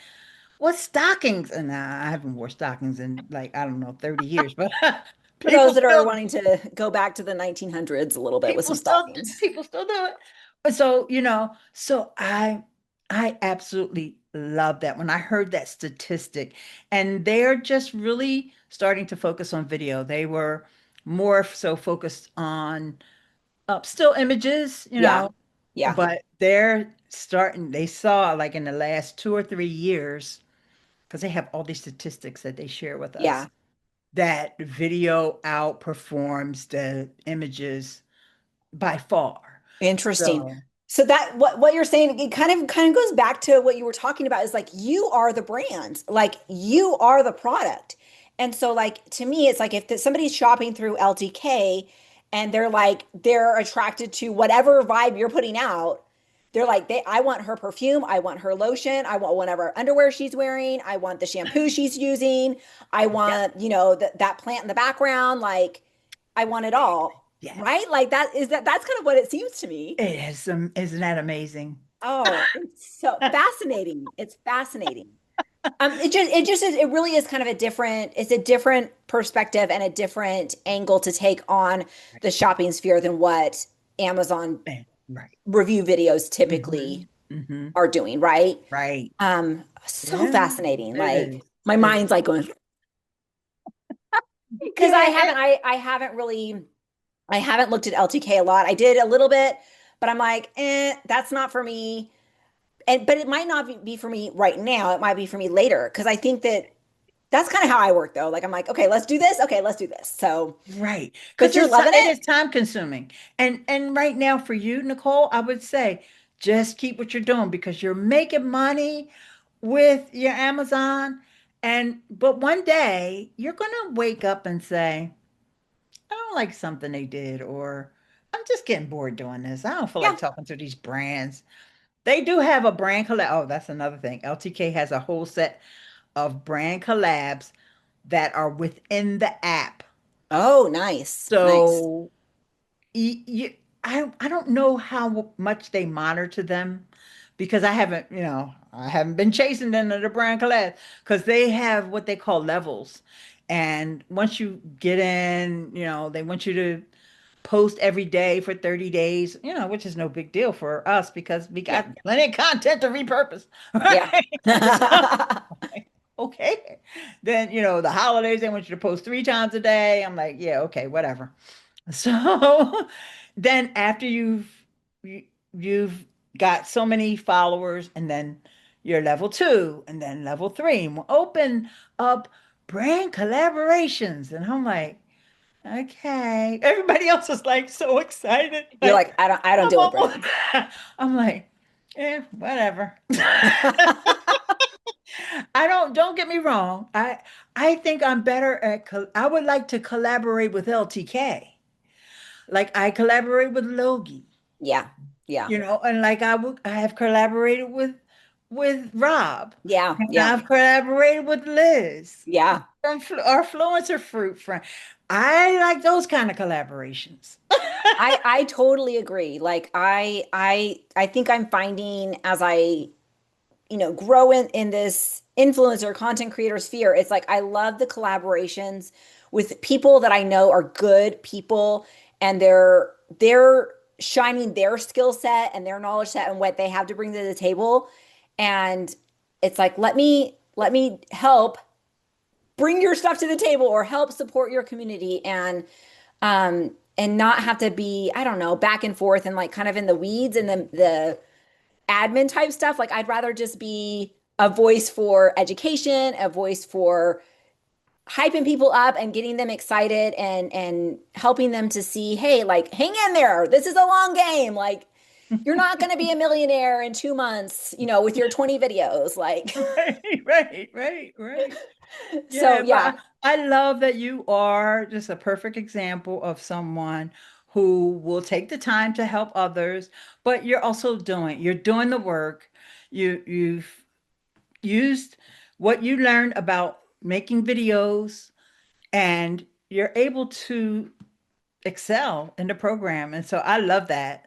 Oh, you're so sweet. It's so much fun for me. And I think honestly, if you're not having some level of joy, satisfaction, fun in whatever you're doing the wrong thing. Because like especially something like this, it shouldn't be drudgery all the time. Like yes, there are parts that I'm like, oh, I wish this wasn't part of it, but there are some parts you just have to deal with, right? That's But I right. think for the most part, whatever you're doing, whether it's Amazon influencer, LTK, Logie, Walmart creator, Facebook content or Facebook monetization, YouTube, whatever, blogging, podcasts, like there should be joy. There should be satisfaction because we were created for joy, right? That's right. That's right. I had my Oh, experience with Facebook monetization years ago, but it was good. awesome. Yeah, they it seems like they're kind of resurrecting the program or whatever. Uh-huh. Yeah. And I'm excited to see where that goes. So Good. I'll watch. I feel like I did that. Been there, done that. like been So there, done that. It's I'll just watch you. yeah, you can totally watch me. I'm going to be the guinea pig. I'm documenting my journey here. I think I just released my first video about it on YouTube Hmm. this morning. And so it's going to be fun. I don't know that it'll be a huge moneymaker, but it might be. I don't know. But I think it's worth it to try different things, Yep. right? Yep. And experiment and play around and see what works. Because I think there's so many opportunities out there, Eileen. Don't you think? Like there's Absolutely. so many ways to get income and to have an enjoyable experience while you do it. And Hmm. so play around with stuff and test it out. See if it's good for you. Most things are not going to be instant gratification, right? Like Right. Right. you've got to be like say, okay, I'm going to dedicate 6 months or I'm going to dedicate a year to working this, mastering it, and getting it down, and then make a decision if it's for you or not. Because most things it takes a while to see if they're going to be profitable and actually pay off, because any new venture you're always putting more work and time into it at the beginning than you're getting in return, right? Like that's just the nature of the beast. But Yeah. And um I do want to say before we close out, and first of all, this has been amazing because I could just talk about this stuff oh all day yeah, long. I know. But I just want to, this is my advice for anyone who's starting with the Amazon Influencer Program. Please, please, please have a YouTube presence on the side somewhere, because for one thing, in addition to all the other stuff that I mentioned, you're protecting your content because YouTube has a sophisticated way of monitoring all the content that's being uploaded and being able to check and they copyright or content um, scanning that Amazon refuses is it can't be because they don't have the technology and it can't Seriously. be because they don't have the money. But YouTube has dedicated themselves to creators in this way. So do your Amazon thing and, do one thing at a time. If you want to try some of Yeah. these other things, do them one at a time. Do your Amazon thing, but even if you don't put a full, attention into your YouTube channel, just at least start putting your Yes. content on YouTube so that you can catch when somebody tries to steal. Because remember, I told you, Yeah. you are the product. Exactly. Amen. Like to me, that is the one thing that if you don't necessarily need to work at building your YouTube or even like putting affiliate links or anything, but it's like get your freaking content on YouTube. You can even publish it unlisted. Like just get it on YouTube so that you do have that protection because I've seen several influencers that their content got stolen and it's like a faceless type situation and it's their hands but other people have stolen it and put it on YouTube, and they're having to fight. But they didn't have their content on YouTube to prove. Mhm. And so, yes, wise words for sure. Um, Okay. Yeah. so Take your okay, I mean, time. Take any last like golden nuggets to impart to somebody that's wanting to venture into this world of content creation, Yeah, I will or someone say. that's already here? Yeah, I will say, you don't have to focus so much if you're doing what they call product reviews, actually it's shoppable videos when it Yeah, comes to Amazon. But, the word reviews is a misnomer. yeah, That's one thing I got to tell you because reviews are for customers, not influencers. But yes, anyway, you don't have to have all the gear, all the equipment, all the people just want to know just that little bit more about a product than what they can read. And sometimes people just don't even want to read. I don't care. Like, I don't want to read. I want to watch a video. Right. yeah, So but of course, you want to be heard and you do want to, of course, have some lighting so people can see, but it could be your natural light. I'm looking at the window. yeah. Like you guys don't know there's a window right there. But and I'll be your natural light. Just if kidding. it's a gloomy day, I don't care. Grab a lamp, the closest Yeah, lamp, and so that people can see what it is that you're talking about. You don't have to buy a lot of gear. Use your phone, use your phone, use your phone. seriously, seriously, it like baffles me. People are like, I want to buy a really nice camera. I'm like, I'm Why? using this old Samsung S10 and my videos are phenomenal. Like Right, maybe not like phenomenal, right. but But they are you're because they getting got me in paid. it. You're getting Uh, paid. but really, like you don't. I recently just got a mic for doing my videos, but they're not my shoppable videos. They're for my YouTube YouTube videos. And videos. Right, then right. we've got, hold on, we're going to show you But you got a here. webcam? Yeah, we just got a little selfie thing Oh, the light. stuck on my computer for my light here that can Hmm. go on my phone as well. Oh, we don't want to cover it. Hold on. But really, like, you don't need to spend a lot of money on Right. equipment. Hmm. Um, So just do it, and you yeah, can't fail.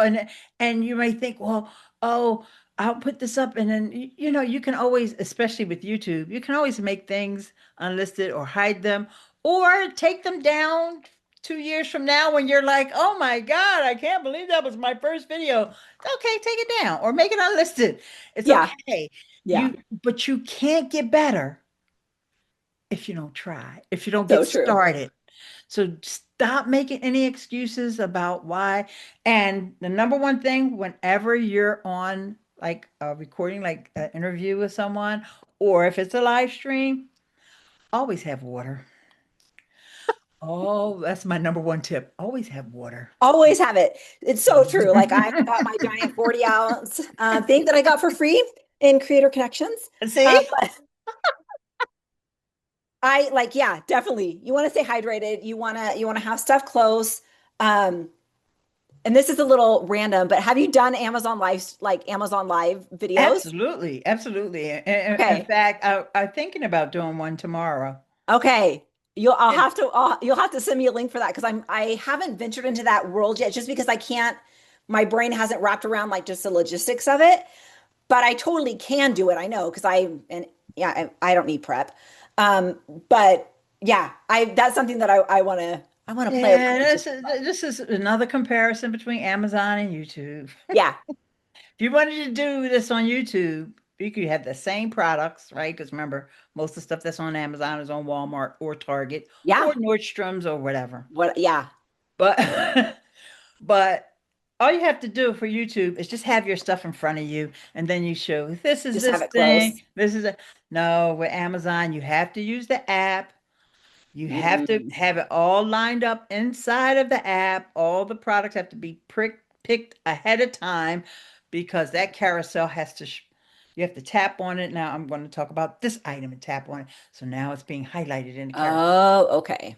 So annoying.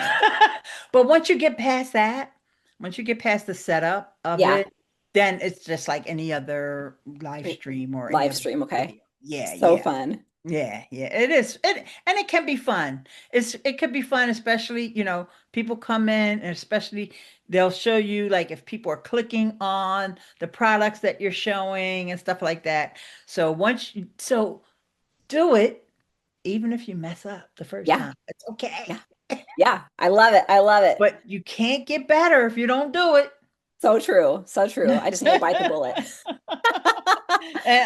If you do it, Nicole, let me know and I'll hold your hand while you get set up and then I'll let you go off to the Oh, races. you're so sweet. You're so sweet.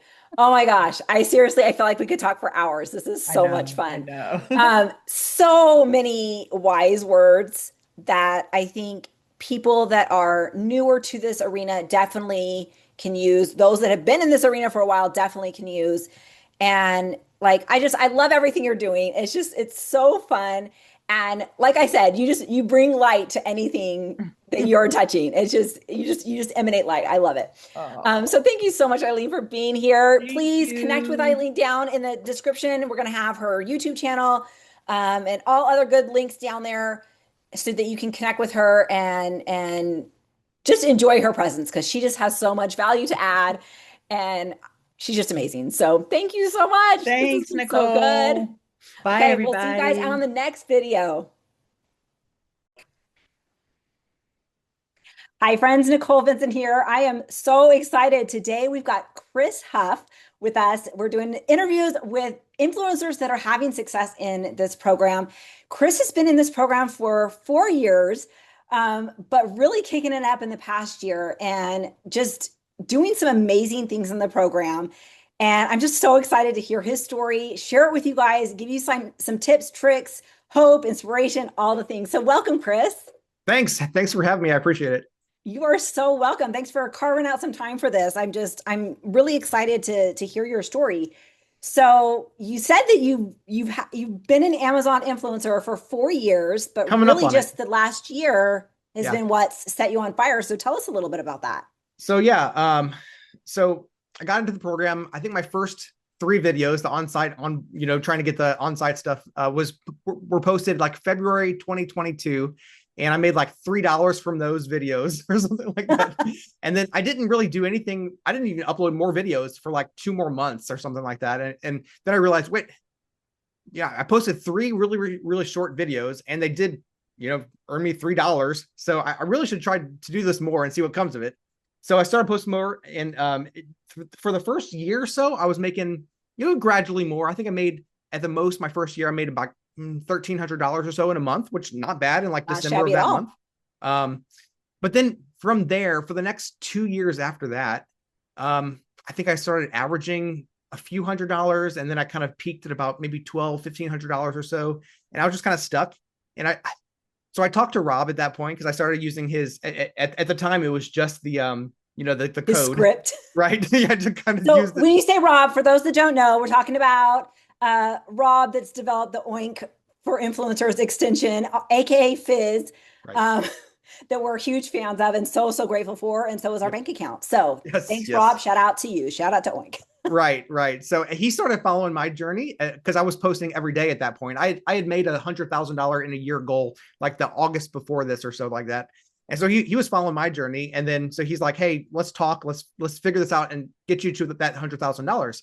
So I said, yeah, absolutely. Cause I was a big fan of his. And so we worked out a plan. I was only posting like on average 1 video per day at that point. He's like, Chris, you're doing all the right things. You just got to post way more videos. So that's what I started doing. And then like, that was only June of this year. And I was making, like I said, $1,500 at that point. So I've 4 times that in the last 5 months, grown from $1,500 to now about almost $7,000 in a month at this point. And that's been steady the last couple of months. So I need to kind of push it in gear a little bit more. Yeah, that's awesome. It's amazing what just a little bit of strategy and just a different perspective can do, and having the right tools can do in the Amazon influencer game, right? Right. So Absolutely. I'm curious because from what I've seen, like when I'm going on Amazon as a customer, it seems like the higher percentage is women as an Amazon influencer. So as a man, like what attracted you to that program? Like, do you feel like you're in the minority? That could just be a total wacko side observation for me, and I could be off, but I haven't noticed. Well, now that you say it, I do end up seeing more women than men, but I hadn't even noticed it until you mentioned it. I hadn't even thought about it. But for my journey, it's been a long time. In a way, my journey started about 25 years ago. So when I first started doing video editing and just getting into geeky stuff like video and stuff like that, I was actually in youth ministry at the time, and we would go to people's houses. We would go to teenagers' houses during the summer and knock on their doors with their parents' permission, knock on their bedroom door and bring in a film camera and wake them up during the summer. And we call ourselves the WUS, Wake Up Squad. And we'd wake them up and film it all and make it like a cops style video, like busting in, waking them up and show it on Wednesday nights. And I would edit it all together. And we had a ton of fun doing that. And that was kind of my intro into the whole video editing. And then it's just been one step from there to now. Like every single year something else changes. YouTube, and then just enjoying. I was a pastor for 16 years. Actually, this last Sunday was my last Sunday as a pastor, because now I'm doing full-time YouTube and Amazon influencer program. So it's just one thing led to another, and now here we are 25 years later, editing videos and just making a lot of money doing it. It's been I love that. I love that. So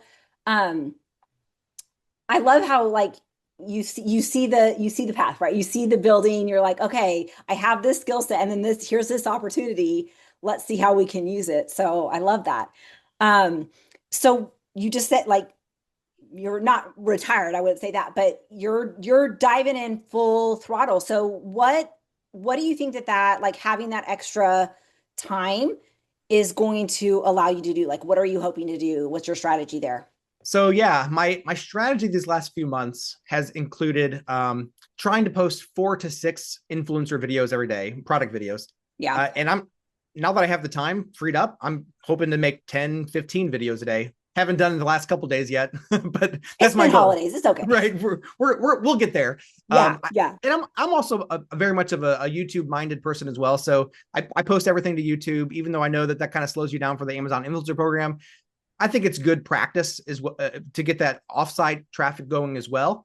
And I'm thinking more in terms of other channels I have too. So even though money mostly comes through the Amazon influencer program, I'm thinking long-term and thinking about how can I build not just, money short-term, but a brand long-term. And I have various channels that I'm doing that with as well. So I love that. It's because I think once you kind of get in that mindset, you see opportunities everywhere, and you're like, okay, if I can leverage it in this direction, or I can leverage it in this direction, that can provide not only value for whatever knowledge or information you're sharing, but it also can reward you back with income. Yeah. To provide for you and your family and all that stuff. So I'm curious, like what are your different channels on YouTube? Sure. So the channel that I actually got to a decent following first, that got me into the Amazon influencer program so that I qualified for that. It's got about 20,000 subscribers right now. It's called Hope and Sunshine. And it's a channel about taking care of my youngest daughter who has medically complex problems and things. So just our journey there, and it's called, Hope and Sunshine, because even when life seems hopeless, there's always hope and joy. So that's kind of my biggest channel. I don't focus on it nearly as much as I should have been these last few months, but now that I have the time, I'm hoping to start posting to that a couple times a week as well. So that's my biggest one. But then there's, of course, there's the reviews channel that has all the reviews from Amazon. Then my average guy making money channel is kind of like these kinds of things, but also just in general, making money as an average person. And Amazon influencer program kind of just is great for this kind of idea, this topic as well. So, but also just my journey in making money through other things too. So I've always been kind of a geek. So I talk about on that channel about making money through coding and things like that. And even for the Amazon influencer program, I made a couple extensions. One makes it easier to make thumbnails for YouTube. That one's called Enhanced Thumbnail Selector. And then I have made another one just recently called Influencer Sales Notifications. And it just every day throughout the day notifies Amazon influencers of the sales they're making that day. So a lot of people wonder, like, we wait until the next morning and we wait, how much did I make that day? And we just kind of wonder all day long, what am I going to make that day? Well, my extension actually shows you throughout the day what you're making through the program, and you get a cha-ching noise all throughout the day to get you some dopamine, and just it's a lot of fun to see. Oh, I just sold this thing that I just made a video for like a few days ago. I already sold one. It's kind of fun to see that. So the influencer sales notification, some people are calling it the cha-ching software. Oh, I love it. We will have links for all of Chris's stuff down in the description with this video. So definitely check those out. And if they're up your alley, add those. So that sounds really fun. So as you've been on this Amazon influencer journey, what are some lessons that you've learned, like mistakes you've made that you're like, okay, let me try to save you from the headache or heartache or whatever that I went through that you don't have to, like, what would be some of those for you? So there's definitely different ways that you can do the program, right? Oh, for sure. And honestly, I don't think there's a wrong way, but you do have to figure out what way works best for you. So they always say, when you first start in the program, I think it's good advice to just kind of do all the products around your house, start there, do at least 100 or two that way, kind of figure out what works best for you in terms of your style, your process, and all that stuff. And the best way to do that is to not spend any money on the program and just do the stuff that's wrong. And there's literally hundreds of things around your house. Some people literally can do that for all of their Amazon influencer program videos all the time, because there's so many things. You literally could review the screws on your in your everything, the handles on your kitchen cabinets and things. You can do that forever. Caulk, all these little things. But at some point you have to ask yourself, for me, like I said, everybody's different, but for me, you have to ask yourself, is this really worth it? Like, am I spending all my time just reviewing, repeating, and not really making a whole lot of difference by doing all these little things? Or can I spend my time elsewhere and make more money faster through the program? So I left that strategy a couple years ago, and then started focusing on the free products. So I was getting emails at this point. I don't know if it's because of my YouTube channel or it was just people through the storefront found me that way. I'm not sure exactly how they found me. They got my email address one way or the other, right? Yeah. And so you get offered free products. And this was even before the creator connections. I don't even think I had heard about that program until way later than this. Yeah. I started getting free products through this, but then that gives you a steady flow of products. And I was doing products. And like I said, I was trying to do about a video per day at that point. And I realized through that process, though, that a lot of these products that they're giving you for free were not giving me very many commissions whatsoever. Like you're doing all these. It was just very, very similar in terms of the outcome of just doing the stuff around your house, because they weren't products that were really selling that much on Amazon. And when you think about it, it kind of makes sense, because if they're selling a lot on Amazon already, why would the seller give you a free product? Like, they're already doing well. They don't need more advertising from us to get. Very true. They would actually end up losing money if their product was selling well. So I decided eventually, okay, this doesn't make a whole lot of sense. And then the creator connections thing came out, and that was a better way to do the same free product thing. And once again, I'm not knocking any of these strategies. If it works for you, keep on doing it. But for me, there's so many people clamoring for free products through creator connections that, once again, if the product is selling well on its own, that they don't really need to give free products in order for their products to sell well. So I don't really focus on that. If it works for you, that's fine. But for me, I started when I talked to Rob, especially, start just spending money on products that I know are going to do well. And creator connections is awesome when it works well. And I consider it more of a bonus, because if I see a product that's going to be selling well anyway, I'll buy it. And if it has the creator connections, then that's even better, but I just want to know that the product is selling well. And then if it's selling well, I look at the OINC extension in terms of the break-even calculator at the bottom. It has the profit per month. And if it says that I can make $10 or thereabouts per month on that product, that's a no-brainer for me. I'll buy that product, especially if I can break even within 3 months or so on it. I'll say, this product is selling well. If I can make $10 per month on this product, then that's exactly what. If I can do that 3 times per day, that's $30 per day that I'm potentially adding to my monthly sales, right?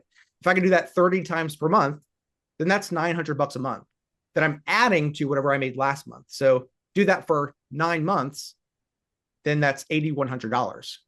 That's almost 6 figures just by the strategy of making 3 videos a day, focusing on the right kinds of products. Yeah. I love that. So I would have to agree with you on the creator, like the free stuff. It's not really free. Right. But it's such an easy trap to fall into. And I don't know many people that won't go down that route because it is so alluring, right? But we kind of have to learn that the hard way, and that's okay. But yeah, I'm with you. Like product research and investing in products, like those are the products for me that are making me the most money. Yeah. And yeah. And I've talked to people too who say they tried it a little bit and it didn't work out. I'm like, well, that's only because you tried it a little bit. It only really works at scale. Because if I do any particular product, it might end up being a dud. Like if I saw it and said it made 1,000 sales last month, well, maybe next month it drops down to 200 because it was on a surge when I saw it, But if you do it 100 of those products for a month, not everyone's going to be a dud. In fact, some of them are going to do a lot better than you thought that they were going to do. So it kind of evens out at that point. And for me, like I said, the last couple months have been kind of stagnant, about 7,000 per month. But before that, it's definitely been growing at that $900 per month or more. Now, of course, your investment does kind of eat into that a little bit. I've been investing, I don't know about you, but I've been investing about $2,000 per month into it for products. So when I made 7,000, only 5,000 of that was actually profit. Yeah. But it does recoup over time because 5,000 is more than the 1,500 I was making before. So I've already recouped all of my cost. So anything now that I make is just subtracted by that 2,000 per month, because I'm still spending 2,000 per month on products, but it's still $3,000 more profit than I was making. So if all that makes sense. Oh yeah. And I think that that's important to realize, like, I don't think everybody needs to invest $2,000. Like I invest a significant, like I'm not a numbers person. But probably I would say between $1,000 and $2,000 a month, easily. And it's usually I try to buy stuff that my family can actually use, but there's a lot of stuff that I buy that I know that in this type of item or this category, I can make a killing, and I end up with like 20 of the same thing. Right. But I think product research, like learning that and honing that skills, like starting small and practicing can be huge for the game, don't you think? Yeah, absolutely. I have tons of toothpaste right now. Like toothpaste, really? Yeah, so much toothpaste. And only one of those toothpaste ended up doing really, really well. The other ones were just kind of duds. But one of them is doing so well, it definitely paid for all the other toothpaste. And I have enough toothpaste now that'll last me for years. So like you said, if you buy things that you know that you're eventually going to use, that even though, I mean, I do spend 2,000 a month on all these things, it does pay for itself, even the products that you buy, if you're using things that you're going to use. Yeah. Now, some things I'm never going to use. Like I have several bath chairs for like medically complex people or elderly people and that kind of thing. A lot of the stuff you can sell on Marketplace, so that recoups some of it. But then some of it, like I have tons of open supplements. It's really hard to sell open bottles of supplements. So some of those things you just have to eat the cost of. Yeah. But if it sells well, then a $10 bottle of supplements, if it makes $10 a month, has already paid for itself in 1 month, and then going forward from there, it's pure profit at that point. So to me, it's a no-brainer. And if you have if you have the income already coming in through influencer that you don't need, I would say like I said, I don't want to just say to people, take, like Rob says, take food off the table, right? You don't want to Yeah, don't do that. Absolutely not, of course. But if it's expendable money and you're not growing in the program, to me, it's a no-brainer. Mathematically, it makes sense. So Yeah, and I've been in the entrepreneurial space for 15 years, and that investing back into your business is something that will make you more successful in any entrepreneurial endeavor, but you have to do it smart and you have to scale it based on where you're at. So if you're only making $100 a month, you're not going to probably invest all of that back in, but you probably should be reinvesting more of that in than you think, to get you going and get that scale. So I'm curious. So you said that the game changed when you did the same things, but you just did more. So I'm guessing more content. So what does your workflow look like to help you increase that content production? So I start every morning by just going on Amazon and buying stuff. I usually buy at least 3 to 5 things per day. Like I said, my target is I want to make $30 a day.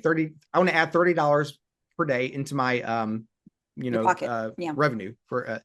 So I'm looking at things that are gonna. If I can buy 3 to 5 things that add up to that $30 per day, then I'm happy with that. And it generally takes 3 to 5 products to do that. So that I start with buying stuff. And spend around $70 a day to do that. So sometimes it's difficult to find those, but I can usually, with Viral View, find them within half an hour to an hour, usually. And then I just throw more stuff into the cart, and so I save it for the next day if I find extra stuff, which is helpful. But Viral View is great for that. And then after I find some products, then I'll generally edit any footage from yesterday that I've recorded. I like to edit first thing in the morning rather than record because I'm just waking up. I'm not in the mood of presenting just yet. You don't want your sleepy eyes in the video. Yeah. So, but editing is pretty simple for me because I've learned to shoot most of my stuff in one take. Sometimes a video will call for a little bit more than that, but even when it calls for more than that, I generally know that it's easier to just put stuff together rather than edit a whole bunch of stuff out. So I'll make short clips, time together, and then export it, and it's ready to go. And the whole process for one product is usually, in the editing process, not more than like 10-15 minutes is what I do. I know people say the more time you sink into one video, the less you're making per hour, and I get that.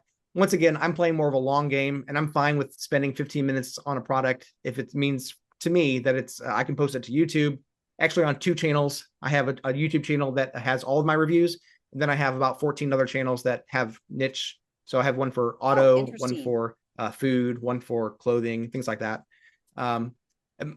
Most of those aren't monetized yet. My catch-all is monetized. But the other ones, hopefully, will get monetized and also have more of a loyal subscriber base. So if they're interested in food, for example, they'll be more likely to watch every food video and then also purchase through, make purchases through that. So rather than a catch-all, you're more hoping for search traffic rather than a loyal subscriber base, right? Because people who watch food aren't necessarily watching for socks, right?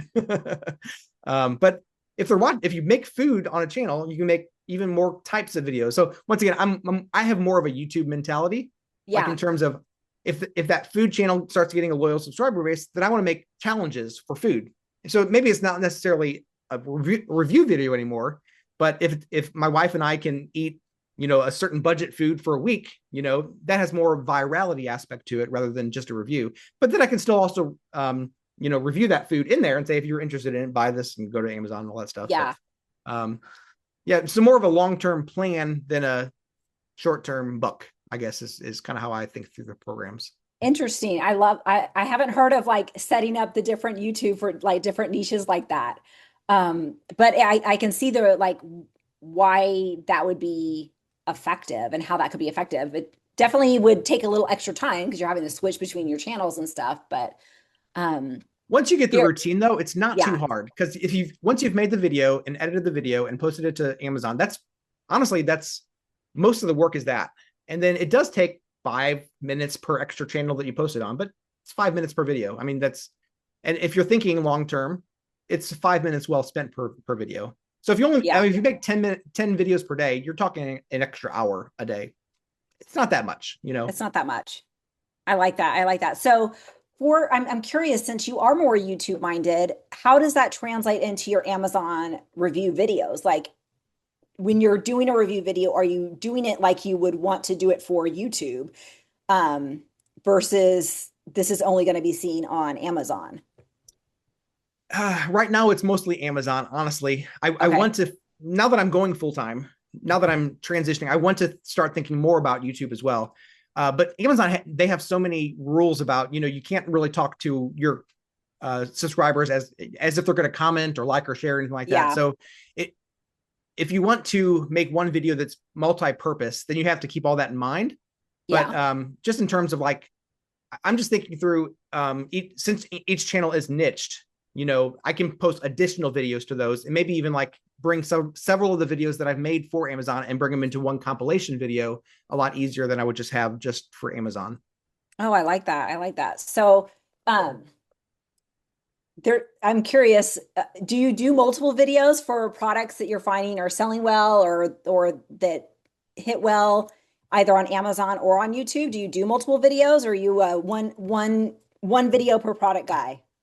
I usually just make one video per product, but I will make, if I see a product that has done well for me in the past, but it's getting worse over time, I'll look at that and say, why is it getting worse? And if I'm still the only person on that carousel, then I would say, well, it looks like the product is just, you know, less popular than it used to be. But if there's other people if I'm competing at that point, if there's more videos, that's when I'll make another video. And it'll usually make a vertical rather than a horizontal, or make Yeah. an update video and say, you know, after 2 years, it's still holding up kind of stuff. But yeah, usually only if there's more competition, will I even consider making another video for it. Okay, I like that. That's good strategy. Sorry, my brain's like going like YouTube. I'm like, oh, No, different channels, like never even occurred to me. I need to learn from you too, because you've been in the program 2 years and you're already doing the same number of sales that I'm doing. What's your what take on all this? So I'm definitely a more quantity over quality. And I've actually kind of ebbed and flowed. Like I was so scared of video editing for so long that I would say my first probably 500 videos were zero editing because I didn't know how to do it. I was scared of it. I just didn't do it. And so I'm like, okay, I've got to make this work on the first shot and you're going to see my finger in the, turn it on and off or whatever. And so I kind of got my feet wet that way and I've always been comfortable in front of the video. I've been doing videos for, my uh, entrepreneur journey for years. So I'm fine on the video. But then once I learned how to edit, I was like, oh, I can like do multiple shots and I can like put this in and I can, film it in action and like cut away. And I didn't get super fancy. Like you probably laugh at my editing skills. But I ended up spending more time on these videos that I probably should have. Right. And so kind of where I'm at now is I'm going to do an initial video, especially if it's like a free gifted situation. And if that starts hitting, then I'll spend a little bit more time and do a second video that is more in depth or more refined. But for me, it's just content. Like I've got, let's see, I'm over like 2,000 videos on my storefront at this point. And I've also uploaded to Canada and UK, and I have about 1,100 videos on each of those sites. And so I'm getting some income from that. It's still small.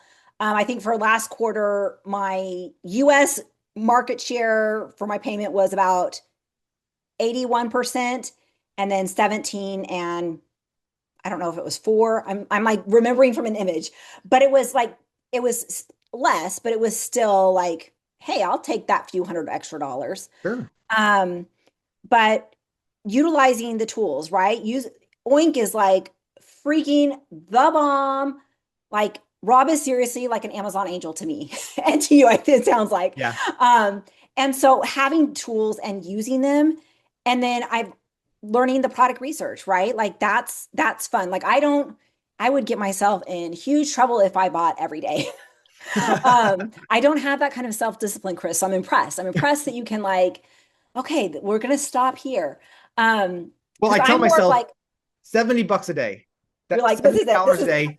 If I did that for a month, it's about $2,100. Yeah. So that's where my cutoff. Now, if I spend 140 in a day, I'll say tomorrow, no purchasing, no, Nope. not buying anything tomorrow. Like the other day, I bought a snowblower and it was like $250. I'm like, I'm off for a few days. That's good. It's probably good. Don't be on Amazon too much, but Right. but yeah, the product research has been so fun. It's been very fruitful. Uh, and so that's paid off a lot.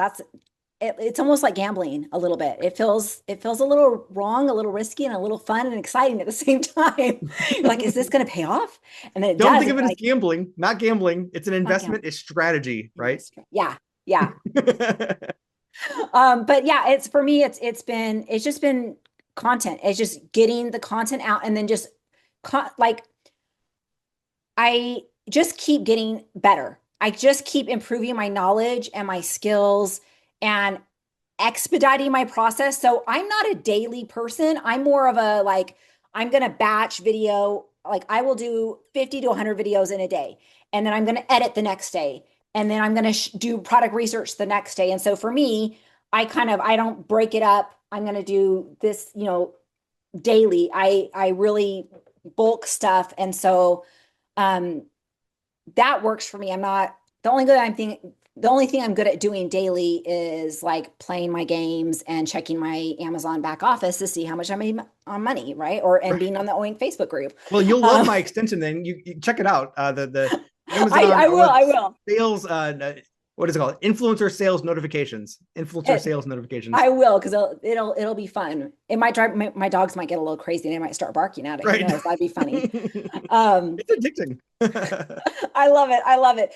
So what, as you're transitioning, as you're doing this, moving to this full focus, what are your goals? Like what are you hoping to achieve this next year in 2026? Like what are you pushing for? So, like I said, in August of 2024, I set a goal of making $100,000 online using things like Amazon and YouTube. That's what I say in my short, almost every single day is that was my goal. And I've almost hit that now. I mean, That's amazing. So I'm making, like I said, almost 7,000 through the Amazon influencer program, but I also made almost 1,000 through YouTube last month through AdSense. So Yeah. we're right. So to make $100,000 in a year, you need to make $274 per day, and which is roughly $8,300 per month. So I'm just under that right now. So I've almost hit that goal. Now, once you get close to that goal, you realize, well, $100,000 sounds great, but there's also expenses. So if I'm spending $2,000 a month, then that eats into that, and then there's taxes, which eats into that as well. So Yeah. If I want to, so my next goal is not just to make that $100,000 a month, but actually make that in profit. So which means it's going to be more like $1,200 or $12,000 per month or so is what I would need to cover my expenses and taxes. So that'll be my next goal, 12,000 a month. I love that. I love how you break it down daily. I'm not a very like bite-sized person. I'm like a big picture person. Like that's how my brain works. And so when you break it down to the daily, like I think that's so digestible. I think that really they're like, oh, I can do that in a day. Right. Which would be so helpful. So I would love like your top three like gold nuggets of influencer / YouTube wisdom to share with the universe. Like what would they be, your top three? Just think about your own goals. I talked about this in a short that I had not too long ago. Like there's so many different ways that you can go about, whether it's social media or growing a business online. And it all starts with what you personally want. So like we talked earlier about, what your strategy is for products, and people can have different strategies there. And there's no right or wrong answers there. I mean, if I kind of, discouraged away from the film stuff around your house and away from creator connections, but those are perfectly viable. I mean, if a person just wants to make a couple $100s a month and they don't want to buy stuff and they don't want to worry about contacting brands and all that stuff, around the house is perfect for them, right? There's so many things around the house that you can do. So I would say it, as far as number one bit of advice is think about what your own goal is. If it's just to have a little bit of fun, you know, to kind of just grow and have fun and not stress about it at all. You know, just whatever your goal is, think about what your goal is, and your strategy kind of comes from that goal, right? Yeah. You don't have to worry about somebody else's strategy. Like I see people all the time say, do this and you'll grow the fastest. Well, what if your goal isn't to grow the fastest, right? What if your goal is long-term, a brand, you know, making something sustainable over time? I think Creator Connections is great, but it's not my strategy because every Creator Connection campaign has an end date.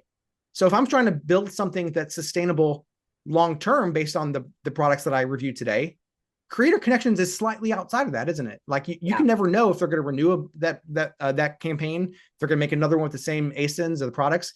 You don't know, so it's very up in the air. And not to discourage people, if people want Creator Connections, that's awesome. Get the free products, right?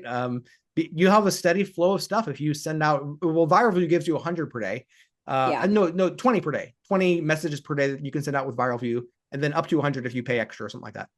But Oink is even, honestly, I think Oink is even better in this regard because there's no limit there. You can just message people, and it breaks it. I love the way that the messaging system works, and you can have the various messages within a message group, so it looks a lot nicer. And I'm not sure from the seller side, the brand side, how it looks to them, but to me, it looks a lot nicer and more organized. So I like Oink's messaging tool as well.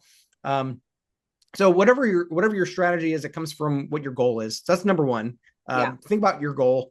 Number two, I would say get the right tools to help you accomplish that goal. Oink is awesome. I love Oink. Even though I have Viral View also, and Viral View does do a lot of what Oink does and more. I like the way Oink does it better, and I like how innovative Rob is, because he always gets the stuff first. Like he thinks through what is actually beneficial for influencers, and puts that in and does it in such a way that it doesn't feel bloated at all. Viral View, in my opinion, is getting a very, very bloated. Have you used Viral View much? Yeah, I have, and it is a great tool, but it is almost overkill for me. Right.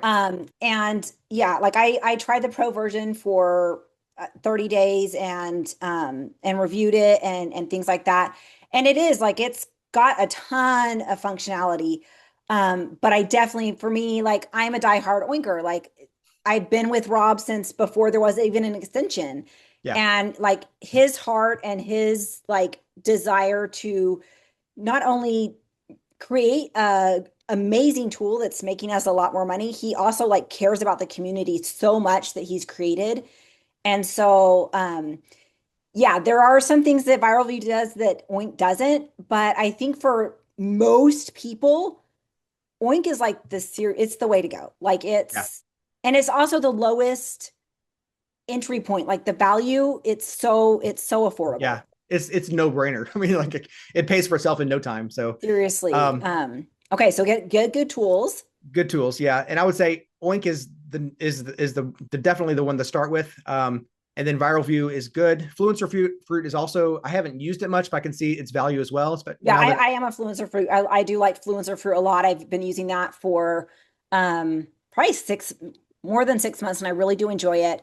I also added Jungle Scout recently, which it's actually a Amazon seller tool, but so good for product research because it actually shows you the buying and sell, like the trending of those items over the time period, and it shows you more kind of behind the scenes information on those products and the selling trends. And so that's been a fun addition for product research. So okay, that's the first two. Know your strategy, which comes out of your goals. Number two, get the right extensions, tools, and tools also includes cameras and things like that, whatever. But once again, don't base that on what other people have. Think through what you personally need, right? So most people's phone is perfectly fine. Yep. I'm a phone girl. I still do my phone. Yeah, oh yeah, me too. Yeah, me too. But I did get a fancy new mic. Look at my new mic. It's so cute. Which one do you have? I got what is it? I don't have near stream. Awesome. Yeah, awesome. I This like was it a and I feel fancy. this was a freebie. This was a freebie from years ago Nice. I when I was tried, I doing the tried for pre-pro. some freebies, but nobody messaged me back. So I was like, Aw. fine, I'll get a Black Friday deal. Number three. So my third bit would just make a plan and stick to it. Right. I mean, right now my plan was 4 to 6 videos a day. I didn't always hit that goal, but that was the goal. And then my new plan is going to be more like, if I can start having the time carved out to do it, 10 a day, 10, Yeah. 10 products a day. So I'd say just set reasonable goals that fit your schedule and stick to it, and don't give up too fast, because the first I've seen some people get really discouraged within 2 weeks and say, I've made 100 videos and I don't see very many products yet. I'm like, that's a great start, but do it for 2 months, and then you'll start seeing some any change you make in this program, you're not really going to see for at least a month. I agree. I agree. Things need to be placed on, product pages, and then people need to start actually buying it. And then things ship. That's when you actually get the commissions, when it ships. And then with like Black Friday just happened, and people are concerned about that they haven't. It wasn't a great Black Friday for them, dude. I don't know about you, but when I shopped on Black Friday, I was clicking the button that said wait 7 days before it ships, because I get an extra percentage off of my credit card. I think it was 8% this year. It used to be 6%. Like, and mine said 8%. I was like, heck yeah. If a lot of people are like me and just delayed it, then we haven't even seen the commissions from Black Friday yet. Yeah. So I give agree. it time and be patient, right?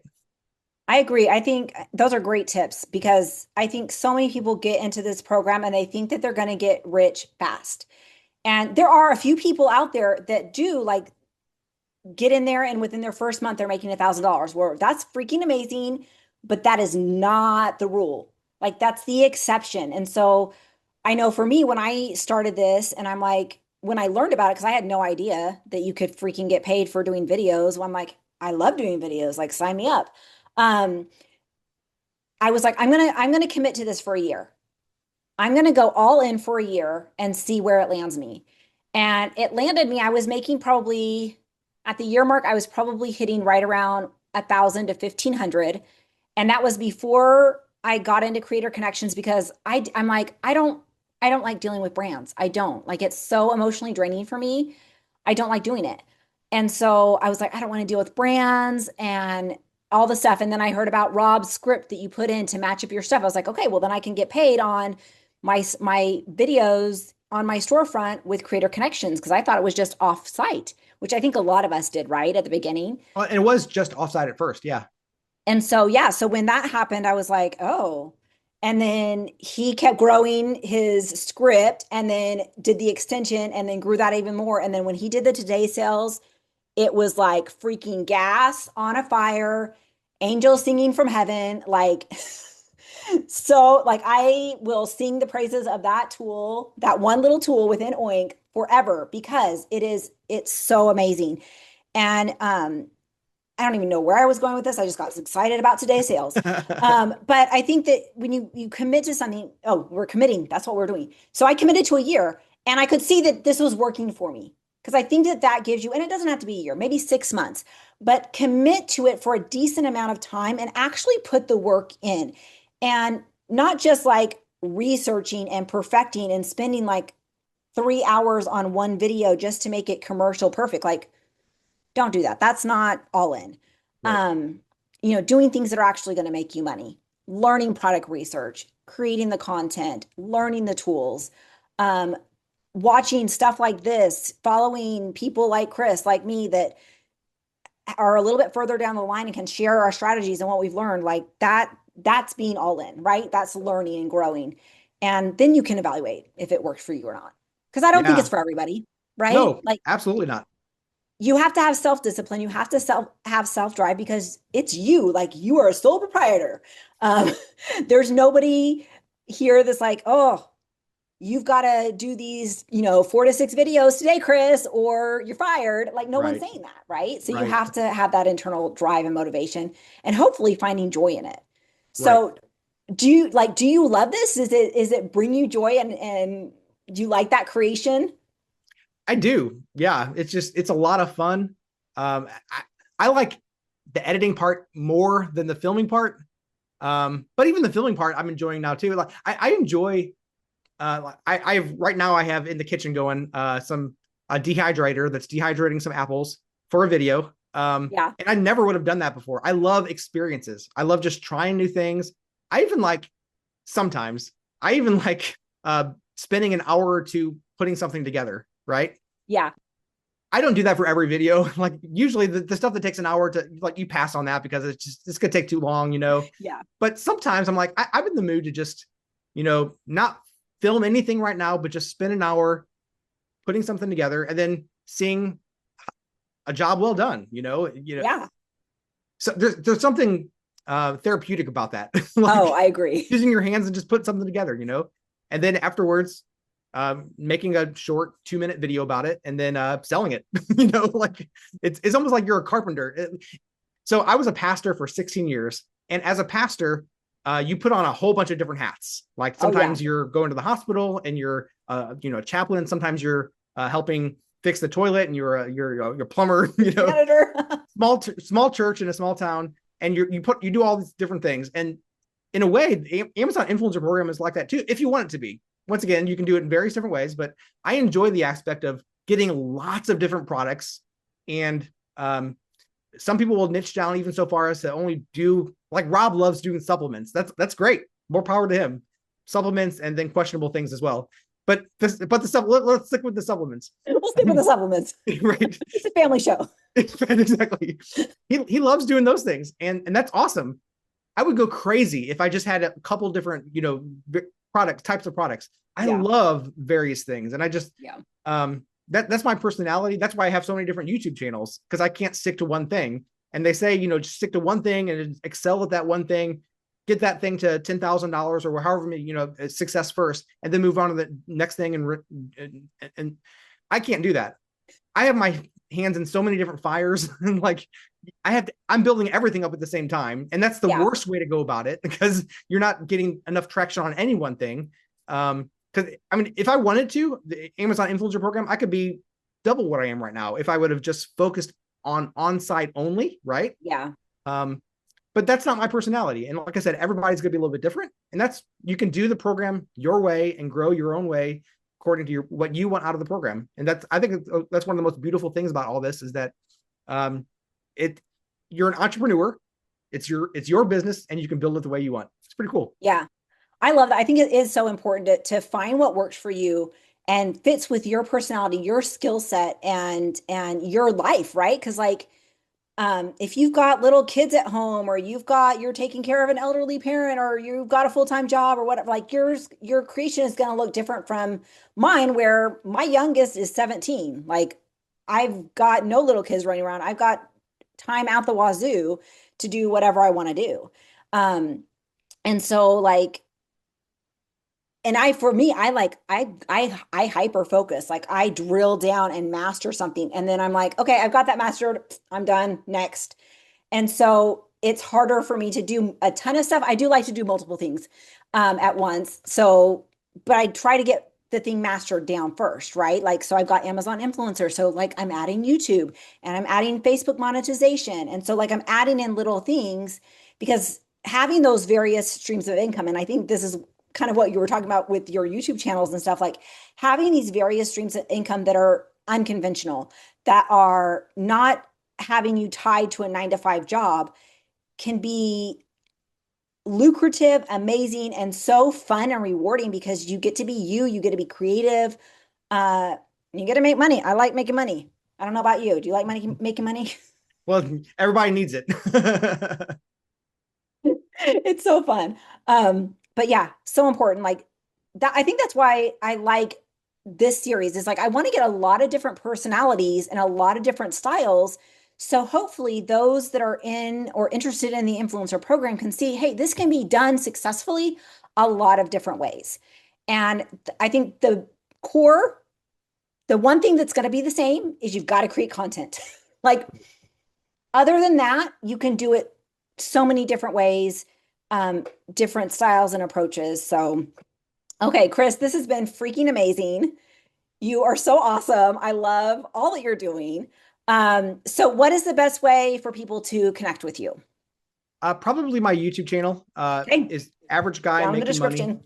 Yeah, average guy making money, and it's about the Amazon influencer program, but it's also about other ways average people can make money. I talk a lot about investments, getting in terms of getting started with investing, growing over time, just being patient, being an average person, working hard. And I started that channel because there's so many like financial channels on YouTube that you can tell right away this guy's rich and has no idea how the average person got Yeah. started anymore. Maybe he was Yeah. 5-10 years ago an average person, but I'm still kind of just in the trenches, showing what works, what doesn't work, and that's how I got started on the Amazon influencer program. I didn't know if it was going to work. I threw a couple of videos on there, made $3, and then but then you stick to it, right? You see the potential, you do the proof of concept first in a small way, and then you expand from there.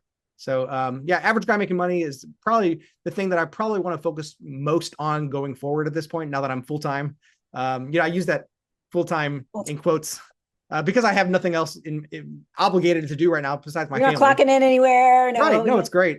But I'd love it. to expand it to be more, to, like you said, make more money through the program. That's what jobs are supposed to do. So Yep, I love it. I love it. So fun. Well, thank you so much for taking the time. And make sure you guys connect with Chris, give him a follow, subscribe to his channel, and all his information is down in the description, as well as links to his Google Chrome or his Chrome extensions, right? For Amazon Influencer. So thank you so much, Chris. Thank you. We'll see you guys on the next video. Hi, friends. Nicole, Vincent here. I am super excited today. We've got Sarah Murray here. We are starting an influencer interview series with influencers that are having success in the program. And Sarah is having success. She is baseline $1,500 a month, and she's only been doing this for a year and a half. She is a homeschool mom of how many? 5? Was it 5? 4. It's 4. Oh, I just gave you an extra kid. You're welcome. Yeah, I'll stick with 4.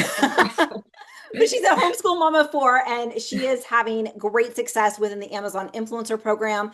And we're just excited to hear her story today, hear what's working for her, and how she navigates life as a homeschool mom of 4 little kids. Your oldest is what, 9, you said? She's 9, yes. So, and my youngest is 3, yeah. You are busy. Like, that is insane. So, Sarah, tell us a little bit about how your kind of story, like how you moved into the Amazon influencer stage.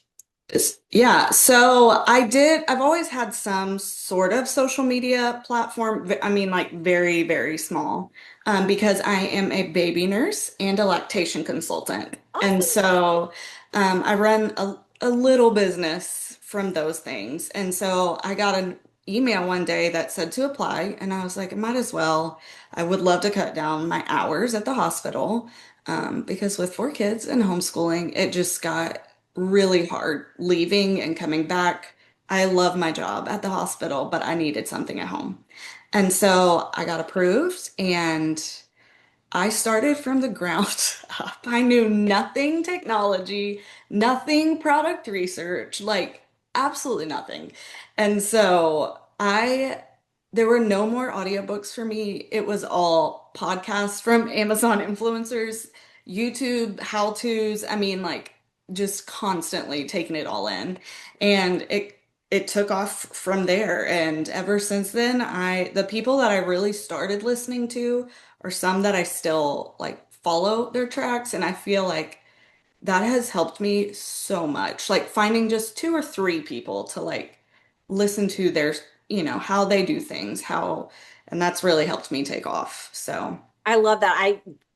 I'm not a baby nurse, but definitely like once I got into the influencer program, I was like clueless. And so, finding a few influencers that are sharing what they're doing is so helpful. Even just kind of like watch from the sidelines, you can really glean a lot. It's nice. yes, absolutely. And hearing, I feel like most of them didn't start out as like, I made $5 one day and the next day I was making $10,000. Like it was slow. Like I felt like everything that was happening to me was also happening to them. And so, or had happened to them. So I was like, okay, I'm going to keep going. I'm going to keep I'm gonna keep figuring this out. So So you didn't feel you knew you were behind their progress, but not too far behind that it like what they were achieving felt out of reach, right? Absolutely. Yes, for sure. Especially from like how long they had been doing it versus my like 2 months, you know? So I felt like, okay, if I keep making even this little progress, eventually my goal is sustainable. So that is what I did. So to And me, it sounds like you had like you knew that it was going to take some time, and absolutely. it kind of so in your mind, did you set like a time limit, like I'm going to commit to doing this for X number of months or a year or whatever before I like make a decision if this is working for me or not? Yes, absolutely. It was definitely, I said, I'm going to give it a year. We're going to see where we go. The thing that is a mind game with the Amazon influencer program and your other social like media accounts, like your TikToks, your Instagram, all of those are quick money. Now, they're not money that's going to continue to roll in necessarily, but they're quick and they're fast. Like once you get it, it's there. But once you stop doing anything, it's gone. And that's not what the Amazon influencer program is. It's honestly the opposite. So, my mindset of like the TikToks and the Instagram, it all had to change into this is going to take a minute and build. And after a year, you know, I saw growth and I kept going, you know. I So love and it that. yeah. I love that. So I was a year girl too. I was like, I'm gonna give this a year. I'm gonna like put everything I can into this for a year and yeah. see where it takes me, and then I can reevaluate because I Uh, like you've got to understand there's some things that are long-term games. Like right. you really are going to be putting more in the beginning, and I'm sure you felt this way too. You put so much more in the Absolutely. beginning than you're getting the return. You're like, that Right. is the most rewarding 53 cents I've ever I made. know. Like, Yes. And that is like so much part of the beginning is just like blatantly learning how to make a video, blatantly learning how to do all of these things. So you're not, I mean, usually maybe you did, but not, I did not bring in like a ton of money when I was trying to figure those things out. Even like creator connections. Like I was like, oh, it's a free product. They're gonna send it to me and not now my mindset is like, that's not even worth my time. So just, you know, those things, there's a reason for every, you know, everything. It built upon it all to yeah. make where I am today, for sure. I love So, that. So you did your year. So you came up yeah. to that year mark. So you've been doing a year and a half. So you've got, an Mhm. extra 6 months.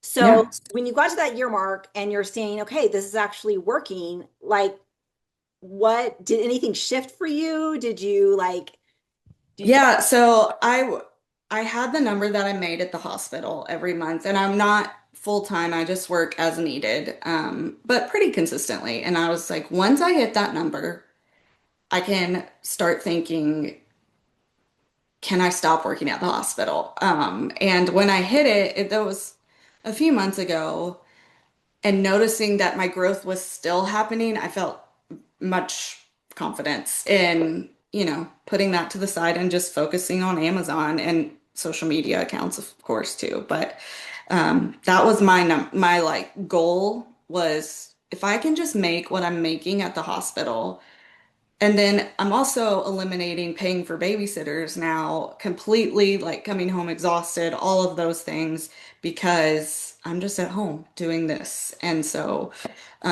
yeah, that changed the game for me when I hit that goal. That was a big deal. that is amazing. Like, oh, I love that.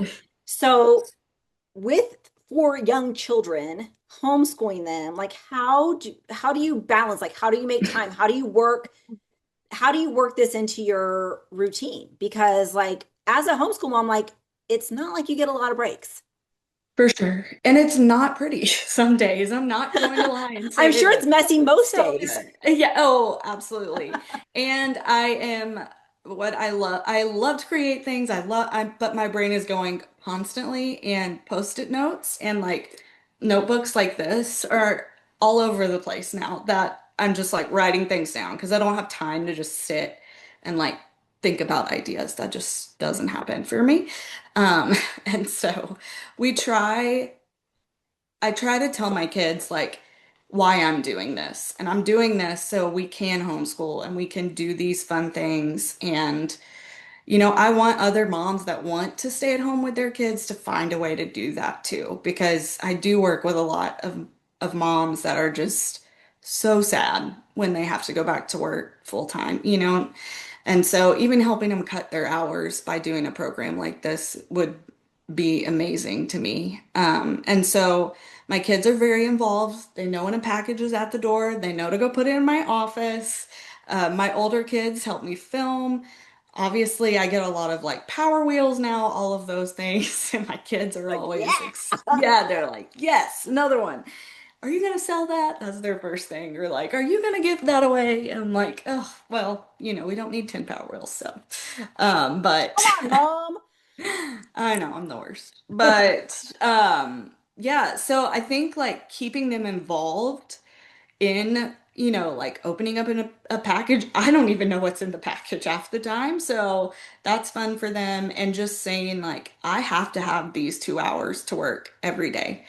Um, and they kind of know, like, obviously we have our moments where they're at the door beating on the door, but they know like, okay, mom isn't going to the hospital anymore, but she's home and she's doing this. And so that is how we do that.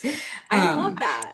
I love yeah, that. Getting them involved is huge. Not only so it feels like huge. a family endeavor and it's like we are Absolutely. working towards something. Absolutely. But it also like it has tax breaks too. If you don't know this, Mm-hmm. like, and I am not a tax professional, people, but if you have children, they're like you can claim some of their work on your taxes. So look it up. Absolutely. I know. Um, but Yeah. that And like it's just, I love it. it's good to show them too, like, hey, I don't just, like you have to go to work and do things and like I only made this much money or like this much money and to watch them see it grow too has been really cool.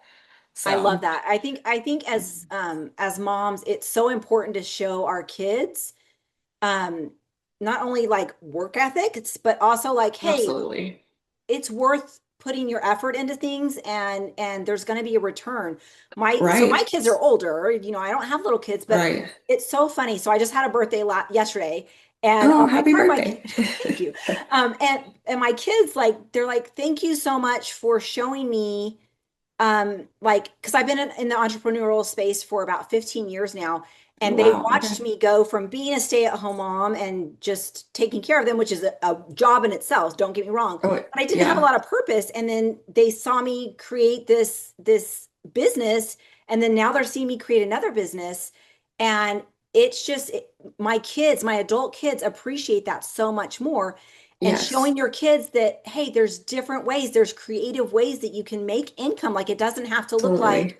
a doctor, teacher, lawyer, whatever, Right. and it Right. just it I'm telling you it's going to pay off, Sarah, like they Right. appreciate that, Yes. which is kind I of an and unexpected thing that I've noticed with my older kids is that actually had a real big impact on them watching me work through that entrepreneurial space and creating a business and stuff, and so right. it's And going to pay off, it's going to pay off, it's I good stuff. I hope so. I really I do. I And love that. I just want to, like I think the freedom that we have to say, hey, I'm going to work for 3 days like nonstop, but then I'm going to take a big step back for a few days. Like I make the call on that. Like that in and of itself to show my kids, and obviously they don't understand what a 9 to 5 job really is right now, but I mean, what a good lesson, like for even your older ones to be like, if you want it, go and roll the dice, run the risk, and the reward will pay off. So, Yeah, that's yeah, amazing. So, yes. what? So you said that you've got like in the baby nursing sphere. So how like what does that look like for you? Do you really kind of focus on those types of products and So reviews, you or? almost said the word that people hear all the time, and it really, honestly, it threw me off at the beginning, and it was niche. Oh, I know. It's Like, kind of like it's almost like a what's four your letter word for me. right? It's like, what's your niche? What's your niche? And um, I think when I started, I was like, well, I guess I can only do baby products on my storefront. And while I do obviously do a very large chunk of breast pumps, playpens, cribs, all of those like things, because I also don't have a baby anymore, so it's a wonderful way for me to stay on top of like what is even out there because Yeah. it changes all the time. I kind of learned that flipping that wording was better. So my niche is on my social media platforms, and that is my baby content, my nurse, my motherhood, all of that. And you can And find Sarah's that's links in the description below. So if you're like, Yes, that's me, I need please. that information, go look in the Yes. description. Sarah's links below. Please, please. But that's where my niche focus is. And then my storefront, like brands all the time are just messaging me off of YouTube, Instagram, all of those different places. And a lot of the time they are for more home products, motherhood, type Yeah. things. But I do get some, like crazy workout equipment. And I, enjoy a good workout here or there, but that is not anywhere on my, so I don't know. Focus your niche on your social media platforms. Advertise, those Amazon finds that are for those people on those platforms. And then your Amazon storefront, like run, just do whatever, um, because it can be whatever you want. And yeah, that's kind of my advice that I would give that I probably took in the opposite direction of like, oh, your Amazon storefront should just be whatever you do. And my take is you should probably share all of those products that you're receiving for your niche on your social media platforms. And for me, that's quite a lot. So, Yeah. Yeah. um, yeah, that's kind of I, how I flipped it around. I love that. I think that's great advice because I think a lot of people do feel like they've got to have like, oh, I only do this or I only do this or whatever. For me, I'm like Right. an anti-niche person and it's like it's too restricting for me. I'm like Yeah. whatever. Yes, But I think for that that's a sure. great if you do have a niche, if you do have a speciality, save it for the social media and Absolutely. your storefront, like nobody's looking at your storefront. Like No. get as No. many review videos done as you can do on whatever, Yes. because not only does it bring you more income, but more brands are going to find you that are different types of Absolutely. things. And with the today's sales on Oink, which is freaking amazing, you get more of Yeah. those similar item sales, right? Absolutely. And just more practice. The more videos you're posting, the more practice of like, oh, it sells better when I do X, Y, and Z versus, whatever. Which I'm like, just post the video. Don't think about it. Just do it. And I have a product review channel, and I think you do too, Yep, on YouTube. And so with those products, I do a little bit more in-depth videos, and they're not just focused towards my niche of babies, all of those things. But yeah, that's a good place to put everything so it's out on the internet and not just on your storefront, but also not bombarding your social media platform yeah. of people. So Well, and I'm it's all for you, all for YouTube. it's too much work to post it to everything. Like it's a lot. Absolutely. It Um, is a lot. so Sarah, what has been the most surprising thing you've learned about yourself on this journey? Um, that honestly, I could just even do something like this. I mean, truly, I just look, like I'm a nurse, I'm a mom. And so, like, looking at a program like this and being like, okay, I have to figure out all the technology behind that, all of the financial, like, language that it uses. And, um, I just looked at it and was like, that's way beyond my brain power. And it's not. And it's like, once you get it, it's really, you can run with it. And so I think letting other moms, especially, or women or whoever, just when it looks overwhelming at the beginning, because it will look like a foreign language, essentially, just knowing like you put the work in and you'll be able to understand everything with time and that you can do this. And your niche or whatever you are good at can play back into this. And so that's, you may be good at the social media presence right now and not so much the storefront, but you can make them work together. So, For sure. So, yeah. um, So what is your workflow like? You kind of share a little bit about your workflow with your kids, like when packages arrive. So what Yeah. is like your filming, your editing, your uploading, like what process does that look like that works for you? Yeah, so actually, my husband is very involved with this as well. Oh, So awesome. I do a lot of furniture products, and I love painting this room. I don't know if you can see, it's like a burgundy paint. It's, everything in my house is very colorful. Um, but when we get furniture, he just grabs it, he takes it, and he assembles it, and then I design it, kind of a deal. So he knows those products. They just go to his little workshop and he puts them together for me and we go from there. But everything else, it is in the corner of this room right now and it just piles up. And I usually say, hey, Sundays are usually my day to like pedal to the metal. Every single product is getting reviewed or, filmed Yeah. and then uploading them, as I can. Um, and that, as far as filming, that is usually what I do, just like a whole big batch at once. I just can't, I feel like if I did just one, I know some people do, and that's great, but like film it as it comes in, I would lose track of what I even did. And so I have my book here and Trust it. I write down every single package that comes in, who sent it, and if they give me a time limit, then that's a little different, but I film it, I post it to my storefront. I don't worry about posting it to Canada, UK, YouTube, any of those yet, until I've gotten everything done.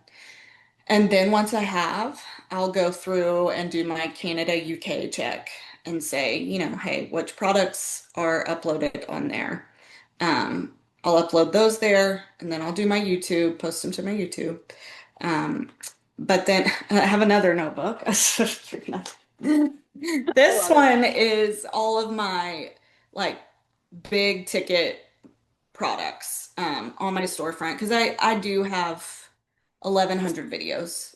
And so, it's good to post smaller items, but my big ticket items that do well, I keep in here. And so I make sure I'm checking those videos every week to see have they been taken down? Is that ASIN not available anymore? Like, just, kind of housekeeping things, but making sure, if I want to make $100 on a product, like I gotta care for that video well.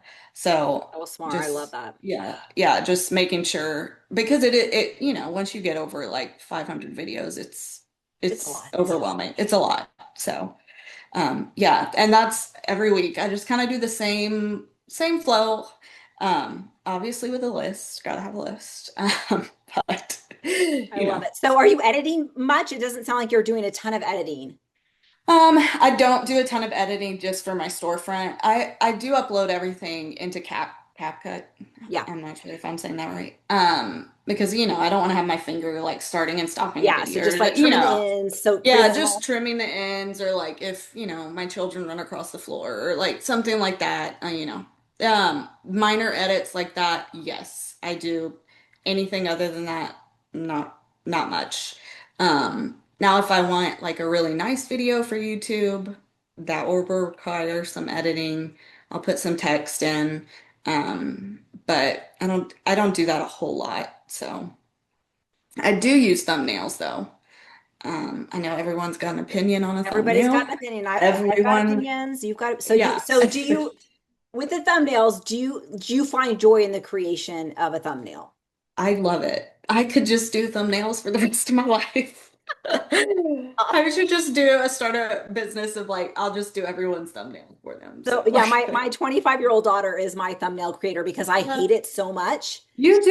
Oh, I Oh hate my it. I goodness. hate it. And so I I didn't even don't know do people it, but didn't I like hire it. her to do it. That's amazing.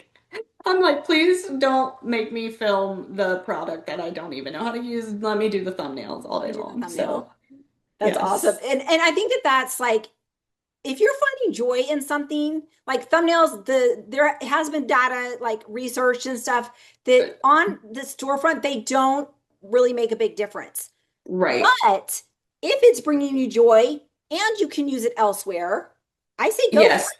And you can use it elsewhere because if you're using Canva and you are posting these to YouTube, Instagram, TikTok, wherever, all you're going to do is just resize what your thumbnail is. Exactly. So, yeah, I guess that's where I also don't find it very time consuming is because I'm like, well, I can just multi-purpose this and use it 4 or 5 other places. So Yeah.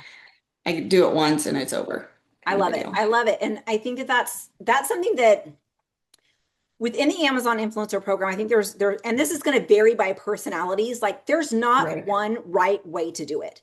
Absolutely. The one right thing to do is to create content. Yes. Everything Yes. else is up to you and your personality and what you enjoy and what your skills are at. Yes. Because like if I sat Yes. down to do a thumbnail, it's not pretty and I want to pull my hair out and I'm just like, this is so stupid. So And funny. but you put me in front of a camera and I can go forever. Like I could film 100 Yeah. things and not blink Yeah. twice. And I love it. Yeah. For sure. So definitely for those watching this video, like give yourself permission, like what other people are doing, you don't have to do the same. Absolutely. You can That's play what around. makes us different, even on a carousel. Like, well, I'm gonna watch one and not the, like, so give some variety. It's not, Exactly. And so it's, it's like I think that's why it's important too, especially when you're starting out and even when you've been in the program for a while to network and connect with other influencers because yes. you never know where a good idea is going to come from and you never know like I never thought of doing it that way or whatever. Right. Even Um, workflow, especially for people, like us that have kids, and I'm just like, oh, I should be doing it like she's doing it, filming X, Y, and Z on a Monday, and then like whatever works for you. And it's just good to hear those things. it is, Um, it is. So what would be your top 3 tips if you've got, let's say we've got a mom with young kids that yeah. is like $500 a month could change my life. What would be your top 3 tips to give her? Yeah. Um, let's start if she wasn't even accepted to the influencer Okay, program that's a yet. good that's Let's a good go from scenario. the ground up. Um, we start with your niche platforms. Start your TikTok, start your Instagram, post, figure out all of those ins and outs because that's a whole nother lesson to learn. Yes, it is. How to post something, how to edit on those, um, and then have that under your belt. Start applying for the influencer program. And then hopefully get accepted, of course. At that point is when I say find your 2 to 3 people that have been in the program for a while and have a podcast, YouTube channel, and just soak in everything they have to say, with also filming every single thing in your house. Now, I would say after a few weeks, start leaning more into that product research because it does make a difference. It does. But if you can't even post a video at all yet, it doesn't matter. So start with figuring out how to post your videos, get your content out there, and then when you got that under your belt, product research. Um, Product research in, whatever areas you choose to do that. I feel like for me, focusing on one area, not a niche, just for that time period, Yeah. saying, I'm going to go through these products, see what's, selling, what's not, what needs content, what doesn't, and kind of filtering out that way is easier for me than just saying, oh, I'm on Amazon. It's just so overwhelming. Um, Yes. so eventually getting to that product research is good. Um, and then I think after that too, once you've got some videos kind of generating your income, again, it's gonna take a minute. This isn't an overnight TikTok viral post kind of situation usually. If it was for you, It was not. it was not for me. So, but and then I think after you've got some generated income, like also, mom thinking, I'm thinking birthdays, I'm thinking Christmas, I'm thinking he needs a present. And so I'm actually saving hundreds, if not thousands of dollars just in products people are sending me, and I'm putting it to the side, obviously with a post-it note saying, this is so and so's birthday present. Um, so I think, while some of the other people probably don't do that just because they aren't wrapping people's presents or getting the birthday gifts or whatever. As a mom, there's it's also saving me a lot of money too. So just diving straight in, posting everything you have, then getting into that product research and going from there. So, I love that. I love that. So yes. one question I hear from new people is, do I have to show my face? Like, you get people that want to just do faceless. Do you do faceless? Do you do face in front of the camera? Do you do a mix? Like, what do your videos typically look like? I definitely do a mix. I would say most of the time, like if I have a smaller product, like I just did hearing aids. And so I just kind of like my face wasn't in it because I felt like the product was so So small, it was small. kind of taking away from looking at the product. But, on my furniture pieces that I design, I'm in them for a few minutes or a few seconds and then I'll walk out. It just really depends on the product. So I don't Yeah. I don't know if there's a right or wrong um, to that because I hear of people doing it both ways. So Yeah, I think it's when people are starting out, it really just kind of depends because some people are more comfortable in front of the camera than not. yes, Some yes, people want more anonymity. Um, right. but with faceless, one thing that I have seen is those videos that are faceless tend to get stolen more often. A Um, 100%. and That so, is true. Especially, I don't know if this is your experience too, but I feel like brands that send me products um steal my videos more often than not. And so I'm always checking those or making sure my face is in them so they're not using my yeah, there videos, are, which and is those are usually, I've noticed those are typically agents that are stealing them. And so yes, I've yes, definitely like broken up with a few agents over taking my videos. I'm like, that's not cool. yes. You need to take that Yeah. down. Yeah. Or I Yep, just me filed too. a copyright claim and just, Right. you know, Has anything ever come from you yeah, I've made filing a a few claim? $100s off Oh, you have. of stolen videos that they're like, but we really want to keep it. I'm like, well, then you can pay me Yeah, like then you can pay me. $200. Yeah. So how has the influencer program blessed your home or expanded what's possible for your family? Well, we moved in July. So we actually live on a street cul-de-sac with all of our closest friends that randomly moved here. They're from California. I live in Tennessee. I was born and raised here. I'm one of the few that's left. But so we were able to move, I was able to tell my husband, like, I can do it. Like, we can do it because I have this, now. And granted, it's more than we need. So I had some coverage if anything were to happen. But there's that. And just also, just like being able to give people gifts that I know people have sent them to me, but people sometimes you get sent stuff and you're like, oh, so and so would love this. And I love doing that.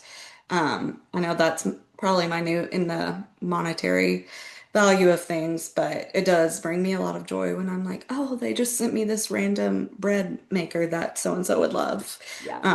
And so those are great things too. I'm able to just, pay for my kids' extracurricular activities or again, tax write-off purposes, buy my business stuff through my, advertising, all of that stuff. So it's definitely widened our horizons for sure. So That is so, I love that so much.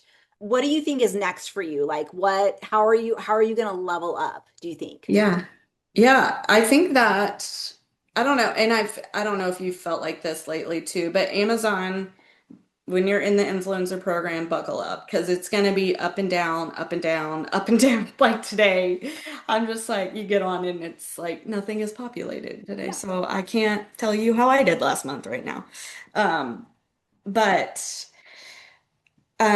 so I am working on how can I spread, my monetary income elsewhere on social media. I'm definitely not giving up the influencer program. That is still my main focus right now. It's growing for me still. So, but I am really focusing also on YouTube. Again, I feel YouTube's a lot like the influencer program in the fact of it is not a quick money like it's got to build. You've kind of got to learn how to do all the things again, and but I definitely see the mm, that's the word I'm looking for. The good in establishing my YouTube channels. So that's really what I'm working on right now, for I sure. love that. And I think So you kind of with the influencer program, like kind of once you get that foundation and once you like you know your workflow, you know what you're able to handle and you know what works for you and what doesn't, and you're able to do that, you can start adding other stuff in. And absolutely. because I think it's so important, like once you get a taste of, I would say like alternative income streams, like, Yes. and I mean that in like you're not going to a job, you're not clocking in, you don't have a Right. salary.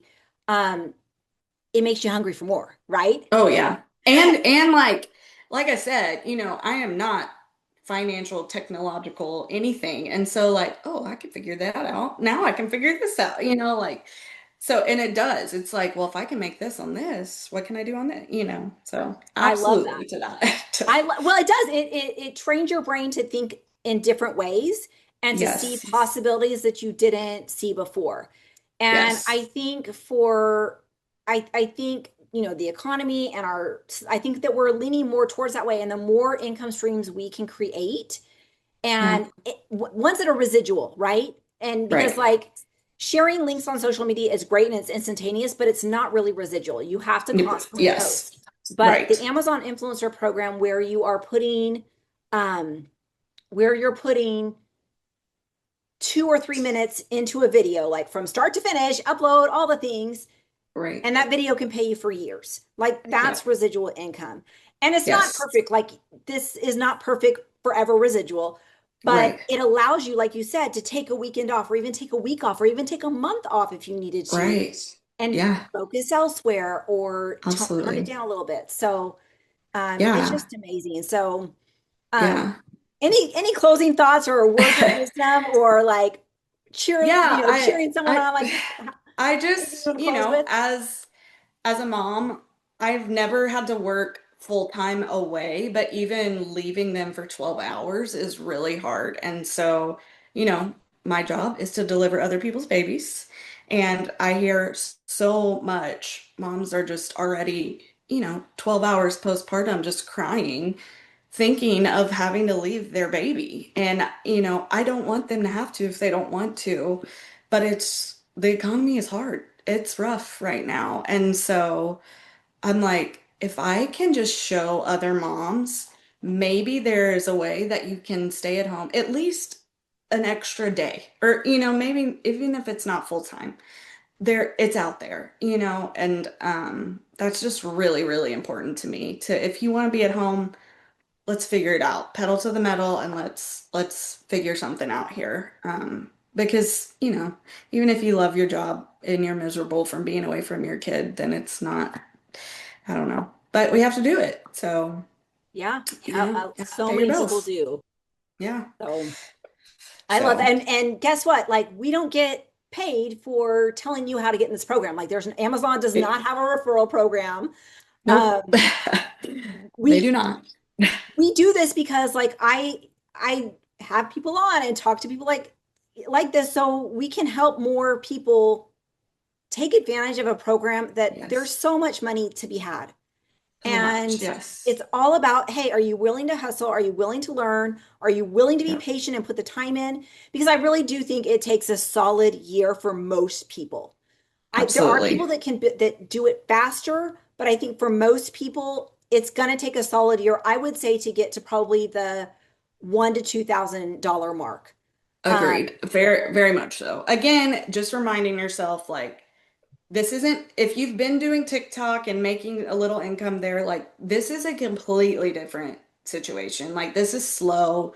This is some figuring out, and just getting that mindset. Again, I think you said it earlier too, just like, I'm gonna do this for a year and I'm gonna put the pedal to the metal and we are gonna see where we go. And if it's not doing anything, then so be it. But I have never heard that if people are truly putting everything into it. So, And putting everything into it doesn't mean staring at your back office for 5 hours a day. It means like Absolutely actually not. creating content. Yes, yes, yes, yes, yes. Absolutely. And Because it I've doesn't seen have to be like beautiful generated social media content either, which I no, think I used to get in my head about that. Like, oh, how am I gonna show the shoebox? And it's like, just show the shoebox, no, the like shoebox. just show it. So, I think there's just mindset shifts, setting goals for yourself, and just working hard until you get there. So, I love yeah. it. I love it. You're such an Yes. inspiration. Well, Oh my thank you. You goodness. are too. I love watching your stuff, and I was so excited. Oh, well, thank you so much That for was taking the good. time out of your busy time with your kids and everything to be here for this interview. And I just wish you so much success. And Thank so, you. Thank guys, make you. sure to jump in the description, follow Sarah on social media, and we want to cheer you on. So if you are starting your Amazon influencer Yes, journey, post below, give us a comment, and we'd love to cheer you on. So thank you guys. absolutely. All right. Hello, friends. Nicole, Vincent here. Today we've got Billy Thorpe, and I am so excited to talk to him. He was actually not even on my radar, but somebody nominated him, and I'm like, who is this guy? And I started looking, and oh my gosh, Billy, you've got so much amazing offers out there and so much content. I was like, this guy is on fire. He's got over 4,000 Amazon influencer videos up on his Amazon storefront. He's been doing this for 3 years. He comes from the entrepreneurial world, like podcasting and brand deals, and just has so much to offer. And he's had like consecutive, like 6-figure years doing this. So sorry, I got to shout it out. Like, that's freaking awesome to do, like, seriously, like that's amazing. So, thank you so much, Billy, for taking time out of Yeah. your schedule to chat with me and to hopefully give some ideas and inspiration to those that will watch and that are aware of the Amazon influencer program, curious about content creation and entrepreneurship. Like, let's dive in. So, how did you get started on this Yeah. crazy adventure? Well, it's kind of a funny story. I was actually came off of COVID, so 2020 changed a lot of our lives. Yep. And I had a t-shirt printing business for almost a decade before I even gotten into content. And in a previous job before entrepreneurship, I actually edited someone's videos and YouTube stuff, and I kind of like it was like old school content, like dabbled in it, but it was more behind the camera, produced a TV show, stuff like that. And I'd always wanted to get back into video, but I didn't really know like what that looked like. And then the pandemic came, and my wife and I were like, "What am I going to do?" And she's like, "Well, just get into video." And I'm like, "Yeah, but I hate editing. I don't want to do it." And then I found a software called Ecamm Live, and it made it really easy to take in multiple cameras and do all this production. And I'm like, I'm going to start a fishing show. So I started a fishing podcast with a friend of mine, and we monetized it after episode 4 just by building a really solid niche audience and then going out and Crazy. pitching this concept. And so anyway, I monetized that, and then I'm on Clubhouse, this social audio app that kind of launched during that year. Yeah, it was so And popular during COVID. yeah, everyone was on there all day, all hours. It was like insane. And there's a big podcasting community that was on there. Still a couple on there as well. And I'm on there talking about, yeah, I monetize my show. I do sponsorship deals. And I didn't know. I mean, I'd always been told like you gotta have a huge audience before you can make money, blah blah blah. And I was like, well, I think I'm a better sales guy than you. That's probably the problem. So I'll go out and try to figure this thing out.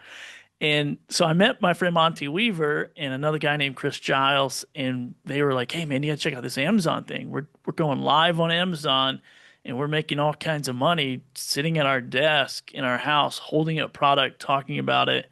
And I was like, "What? That doesn't make any sense to me. Like that's a scam or whatever." And Yeah. they kept on and kept on, and so I did. So I was like, "Okay, whatever. I'll apply." Of course, I applied. I didn't get in. I applied like 3 times and didn't get in. And that was back so long ago. I think it was 4 years ago that they would actually tell you how many followers you needed on the platform. Oh, they own. And Okay. and you filled out a form. You didn't just put it in and it said yes or no like it does now, but you like fill out the form. Like I'm on Instagram, I have 2,500 followers, And so, and it would tell you like you needed 2,500, but it would like change. It was like a moving goalpost. And so Yeah. I actually lied and was like, yeah, I got 2,500 and hopefully I will before someone sees this, you know, because it was at like 1,500 and I got to 1,500, then it was like 1,800. And so I was like trying to chase this thing for 3 months, finally got in. And then I didn't do anything with it for a year. I made 20 or 30 videos. And this was right when live streaming was kind of falling off the map and shoppable videos was like the hottest thing. And so I just picked up stuff from my desk. At that time, I was living in Puerto Rico, and now I'm living back in Puerto Rico. But at that time, we were just living here for like a year. And so I just shot stuff on my desk and just left it and was like, whatever, I'm busy doing my podcast. But I had 30 videos up, and I was making $300 to $600 a month off of these 30 videos. And I'm sitting Wow. there like, huh, this is like real money. Like this is crazy. And then when I get back in the States, you know, I looked at the business and I interviewed this one guy who'd been on the Amazon program longer than me. And I was like, dude, I'm making this amount of money. And I think I'm going to do this and this. And I was talking about all these ideas. And he's like, dude, just know that the game changes. It's always a moving thing. Amazon's changing. They're in control. You're not in control. So the minute you think something's going to work, and actually the minute it probably starts working, it will change. He's like, I've been in this game for a long time, and you know this is true. And so I was like, okay, well that does not sound fun. And at that point, we kind of knew some people like their income kind of like leveled off, and people started saying, oh, they're throttling us, they're Yeah. doing this, Yeah. they're doing whatever. Which I mean, there's all kinds of good arguments to be made. And so that's when I learned about these Chinese companies that were trying to pay influencers like 5, 10, $15. And, you know, it's funny because everyone I was around was like a big influencer. Like they're big on YouTube. They had like live streaming platforms. And they're all just like, you know, like whatever, dude, $30, like go kick rocks. However, I'm sitting here as like a guy going, hey, wait, I can switch cameras. I mean, I can push a button and switch cameras. I can create these videos in 2 minutes, start to start, or start to stop. And I'm like, if I got paid $5 a video, I could make 10 of these a day. I could make $50 a day, no There you go. problem. And so I just started doing that. I started reaching out to all these companies because they were in these Facebook groups and they were like, yeah, we get this product. So I started doing this and I did like 250 videos my first month of like doing this brand deal thing. I mean, I spent like 90 days kind of like building up the relationships and doing these product videos. And then, you know, right before the holidays, my first year, I did like a crazy amount of videos in a month. And so from there, I just built this system where I could get these products in for free. I would get paid for the deal. I would upload, make a little bit of money off of Amazon. And then I found this other problem where I'm like, wait, I got 800 products in this office.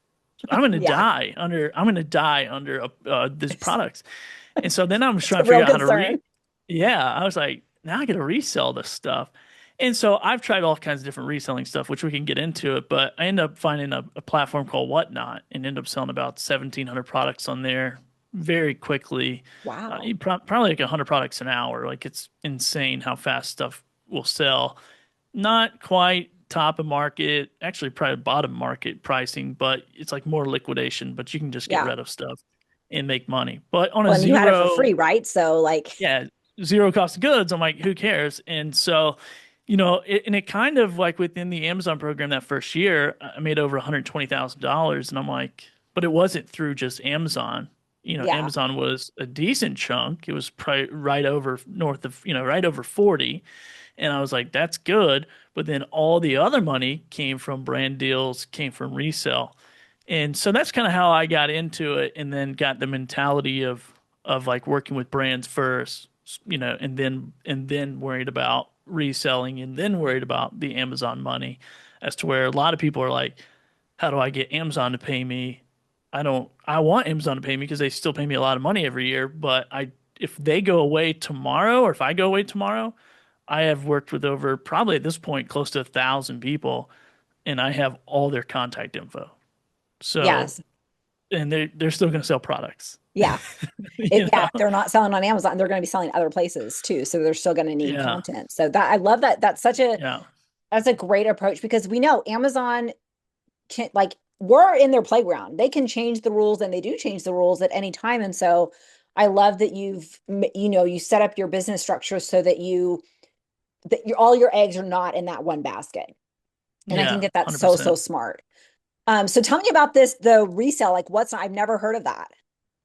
Well, so Whatnot is kind of like, because live selling is like it's getting big. I mean, it's Yeah. getting huge. Like a lot of people on TikTok, obviously, and those are more, like TikTok, Amazon's more like the mostly the affiliate approach. Now, there's Okay. obviously Yeah. brands on there live selling their own stuff, but on Whatnot is actually like anybody can go on there, apply, become a seller, and then you're selling your own physical goods. Oh, So okay. maybe it's stuff you make, maybe it's, maybe you buy pallets of stuff, whatever, however you get that product, stream, then you can sell it on there. Of course, you got to pack it up, you got to ship it, you got to pay Whatnot a fee. I mean, it's a whole business.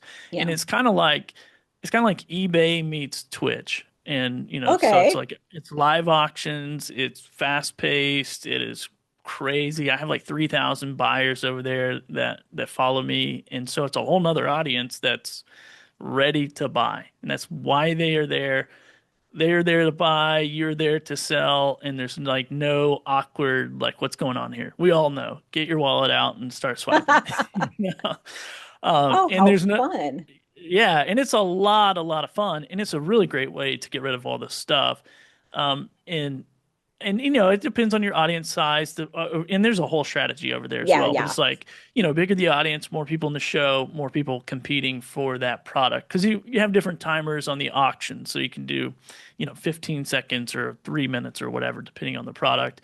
You can do sudden death auctions. You can do all kinds of stuff, and it's like super fun and fast paced. And like I said, I've sold, I don't even like over 1,700 products on there in probably 15 or 20 shows, and it has been wild.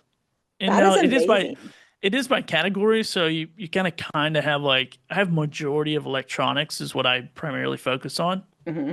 because of the resale value is so high, and then so I'm in that electronics category on that platform.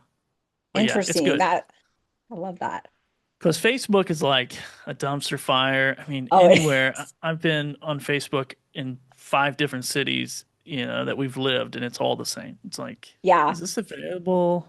Can you take $1? I It's know worse than. Facebook Marketplace like is just I won't even touch it. So I end up giving a lot of my stuff away because I'm just like I want it out of my house because you end up with so much stuff and it's like you literally are getting buried alive by it. And some of it's good stuff, but I'm like I don't want to go Yeah, through the hassle of Facebook Marketplace because that's the other option, right? So I'm totally checking out whatnot. So that is so fun. Um, yeah. so curious, like so you've got this system. Is this like something that you teach to people? Is this something that you like, mentor or share with other people? So it sounds Yeah, like you've so got a pretty good system happening. yeah, it's kind of funny because I was obviously in these Facebook groups just saying, "Oh yeah, I do X amount," and I work part time, so I'm not even 100K a year is not even a full time job. Like we Yeah, yeah. homeschool our son, my wife has a business, so we're like switching off, working weird hours, doing this different lifestyle in Puerto Rico, and I didn't even work most of the year this year because we moved and then, had to wait on stuff. So there's like probably a 3 month period I didn't work at all. And then probably for the last 6 months, I've worked maybe a quarter of the time that I would normally work. And then we you just moved into a new office space and all this stuff. But yeah, so it's like when I'm sorry I talked too much. My ADHD took over. But All good. It's all good. what was your question? I got down a rabbit hole in office and all this stuff. No, well, I had asked about if you taught like your kind of Oh system of how you yeah, do stuff, but I also would love to yeah, like also explain, we can come back to that. Let's talk real quick about like your kind of the lifestyle, like this entrepreneurial kind of pattern or life that you lead, like it sounds like it has led to some really cool opportunities to like live in Puerto Rico, stuff like I don't know, like Yeah, I mean, it is, it is kind of interesting because I often tell my students, and I do teach people, I do help people, and that wasn't even in the scope of like, oh, I'm going to be this coachy, guru-y type of guy. It was people that were in my inbox who saw me, saw what I was doing, saw my page, saw my content, and go, how in the world do you do that? And then I'm like, well, you gotta get out of here. Like this is where I get all my leads for selling deals. Like you Yeah. can't be in my inbox and I can't answer all your questions this way. So I did start a community, for that purpose, just to be one to many.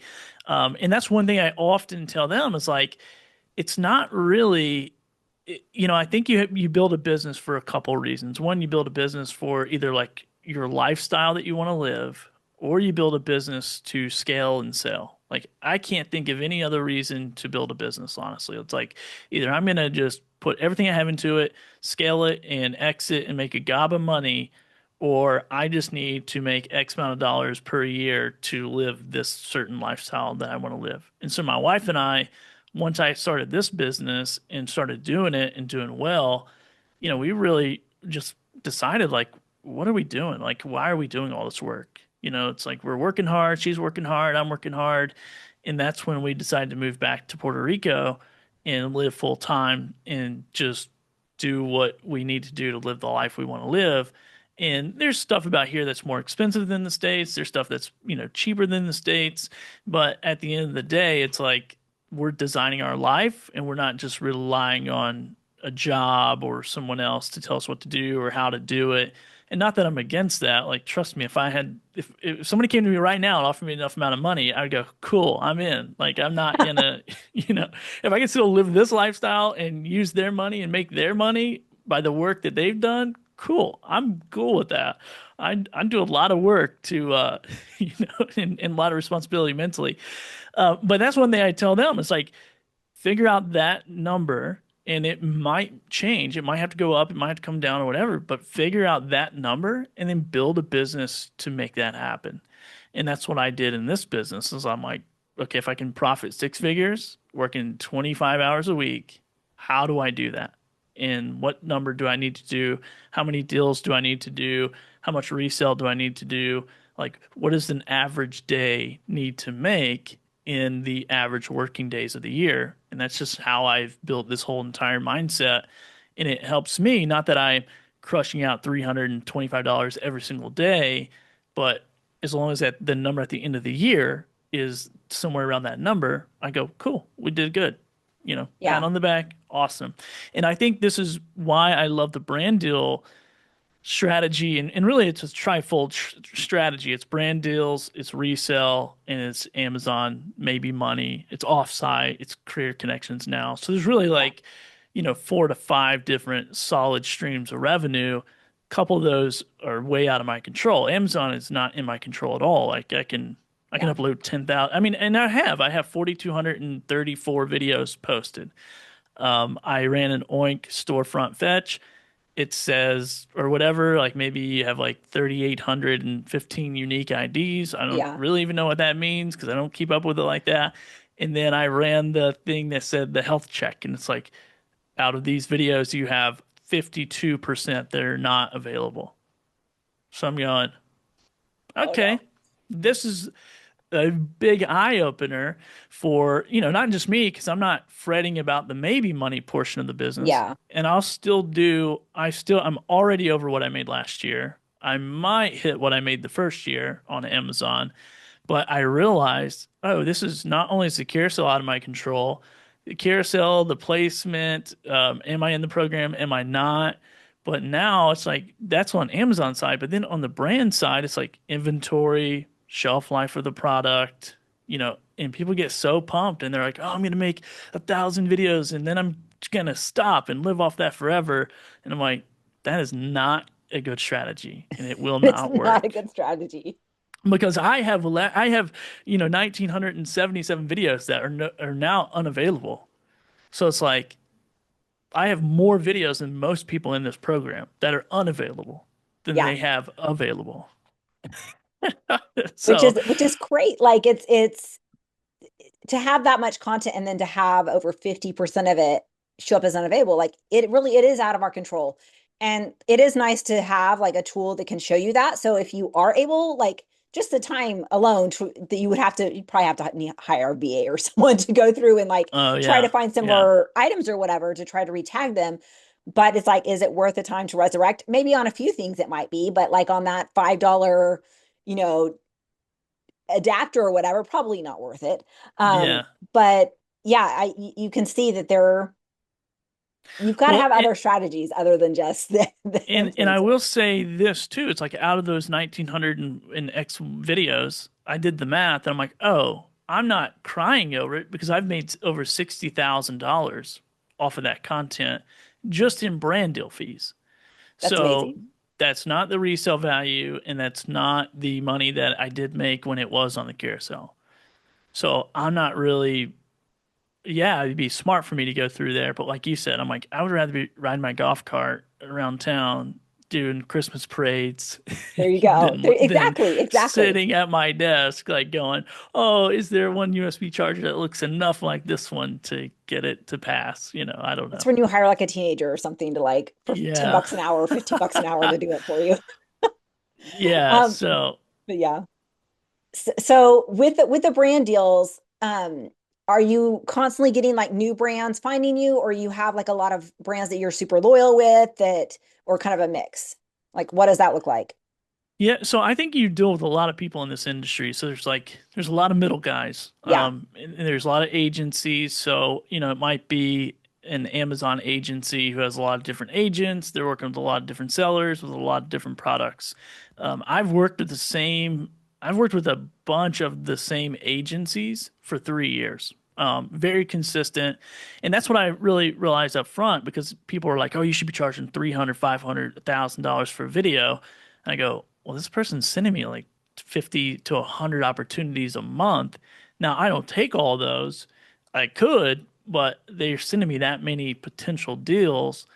There's no way they're going to have the budget for that. And I'm not taking 4 hours to make a video. I'm not taking 20 minutes to make a video. I'm making a video in the time it takes me to shoot the video because I have the software, the system, the camera set up to be able to do that. So I can literally sit here, Nicole, and go, "Oh, today we're going to talk about this, magnetic wireless charger for your phone, blah blah blah.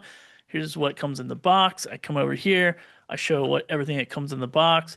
Oh, look at this. You can open this up and put your phone on it and it will stand on the ground. This is what it looks like when it stands on the ground. Awesome. Hope this helps. Done.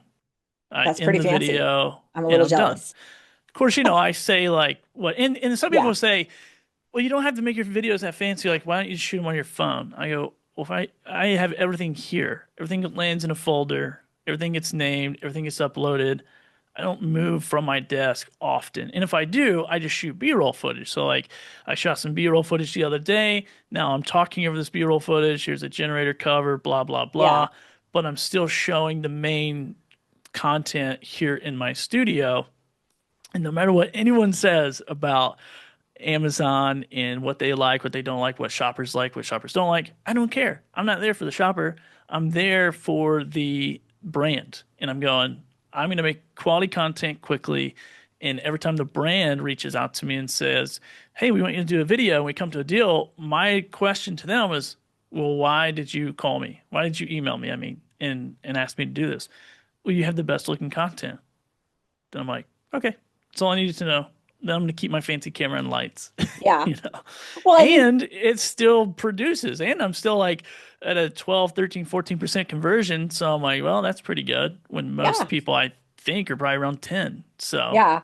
I love that. And I think that I think it can like since I'm sure you kind of didn't know all the stuff with all the cameras and technology right at the get-go, like you had to learn all the stuff and add to your system. And now, of course, it's like super nice and smoothless. And so I think that yeah, would be awesome for somebody that likes that style and is wants to learn that those production things. So I was like, dang, that was really cool. Um, yeah, I mean, it depends on my whole goal was like, these people want to pay me five, and this was early on. Now I charge way more than $5 a video, but early on it was like, hey, we want you to do $5 videos. And I'm like, well, if I even put the camera card in my camera, I'm losing money. Like, how do I, how do I shoot this thing so fast that I want to be the Starbucks of video was my whole objective. Like, I just need to be able to do that super, super quick, shoot B-roll on my phone, airdrop it to my computer, put it into my software in 30 seconds. And yeah, so it was really the business decision to say, how do I do this the most efficiently, the most quickly that I possibly can, um, and not spend, somebody told me the other day they spend 2 hours editing a 2-minute video. And I'm like, You're kidding me. and they're like, I can't understand why you do, why you do $55 videos, $60 videos, $100 videos, and you spend all this time. I go, you've got the wrong guy. I spend none of that time. I spend the same time shooting a $5 video as I do a $500 video. Same exact time. Yeah. So Oh, yeah. So if you are watching this and you're spending 2 hours on a 2-minute video, you're doing it wrong. Whatever the style, like whatever style of video doesn't you're matter. doing, Yeah. like, oh my gosh, bless their You're hearts. overthinking it. Yeah. It's pretty Oh, wild. um, but I think that your videos, because you do have your system and you have like the technology set up, that it does look like it probably took you a long time to do it. Although obviously you just demonstrated like it was literally nothing because you have the correct setup to do that. Um, Yeah. and so yeah, I love it, but that another reason you can't compare your videos to somebody else's, because if I try to do what you just did, it probably would take me 2 hours because I don't have the setup or the knowledge. But if that's Yeah. something that people want, you totally like that's something that you can learn and incorporate and do what works for you, right? If you have a passion and interest in that. Um, 100%. Yep. so I love that. So with your brand deals, like when you're talking, hey, I'm charging $50, $60 a video, are you talking just a shoppable video up on to Amazon? Or is that like, hey, I'm giving you the original file? Like, is that what, because Oh I know yeah. that gets talked about a No. lot in the groups and in the influencer world, like, okay, shoppable video versus, here's for copyright. Yeah, if I'm so I have different, just like you. I think I saw some posts where you're like, "Hey, I have different Yeah, options different for you." tiers. So, I have different options. So it's like Amazon Video, here's the price. Amazon Video plus placement on YouTube plus placement on TikTok, here's the price. Whatever. You want to do a collaboration on YouTube, here's the price. The thing about being a content creator is we have all these places where we promote content as podcasters, as YouTuber, whatever. Yeah. It's like we promote all these places, all those places are placements. I came from like an advertising sales job. It's like all that stuff has value. So if I'm going to charge, and that's what I did in the podcast world, I'm like, I went to a sponsor and they're like, oh, we don't really sponsor podcasts. I'm like, well, you're not really sponsoring a podcast. You're really sponsoring a podcast and a YouTube channel and a TikTok channel, an Instagram channel, and I'm going to put my whole ecosystem with your logo right there beside of mine in my whole entire ecosystem. And so a lot of content creators don't really think that way. Now, I know there's like an argument to be made of like you should upload everything to YouTube for the offsite placement, all that stuff. And that's totally fine and fair. And I am guilty for not doing that. But I think I've made more money selling upsells on placements than I have by getting a monetized YouTube account and or people clicking my links and coming over. I Interesting. mean, Yeah. there's no way to tell because that's once again, maybe somebody watches my video, maybe somebody goes in the description on YouTube, maybe they click it, maybe they come to Amazon, maybe they buy it, maybe it doesn't get returned. I mean, there's so many maybes, I can't keep up. you know? Yeah, yeah. Um, Well, and it's about setting up what works for you, right? Like exactly, you've got to, and your skill set too, right? Like maybe other exactly. people don't have the confidence or the skills to do that upsell, or even the knowledge that hey, that's something I can do. And so I think that it's good to put on people's radar, like, hey, like you're worth like your audiences on various platforms are worth something, and like upsell that, right? And even Yeah, if you don't have like a huge audience yet, like go in with confidence anyway, like that the audience is going to come like you do with your saltwater channel. yeah. Oh my Oh, well, gosh. in the thing with the saltwater channel was interesting because we baked all the ads into the show. Yeah. So, I'm told them, I'm like, look, the deal is like if you go to any other advertising agency on the planet, there's a shelf life for that ad. There's a shelf life for a billboard, a newspaper, Facebook ad, Instagram ad. But when you advertise with us, I'm baking it in, so it's in perpetuity forever. So I'm charging you one-time ad spend for a lifetime ad. Name one other company that's going to do that. Now you're going to pay a premium price because that's happening, but it's going to live there in perpetuity. Like probably on YouTube forever, no one's going to turn it off unless Yeah. YouTube turns it off. And I overcame so many CPM objections, from like, well, what's your CPM rate? Well, you mean to write you an invoice every month forever? Like that sounds really boring. For 5 cents, 10 cents, 20 cents, I will. I'm not just charging the first 30 days. Like that doesn't make sense to me. Yeah. And so I think, too, it is, and you're right. Like some people come in my community and they're like, look, I'm just trying to make some money. I just want some extra money. Maybe I want, pay a mortgage payment, pay a car payment. And I have people who come in, they're like, nope, I'm an entrepreneur. I want to replicate what you've done. I want to scale this thing to a 100K business or whatever. And I work with people on all those different levels.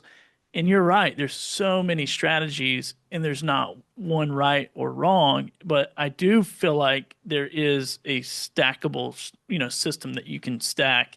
And it's like the other day, I posted in my group, I made $253 making a few videos in my office in a couple of hours, plus the $289 I made off Amazon, plus the money I'm going to make from reselling it, plus another $50 deal on Fiverr. It's like it kind of just stacks up to where you can, stack up to a $400 or $500 day with very little effort.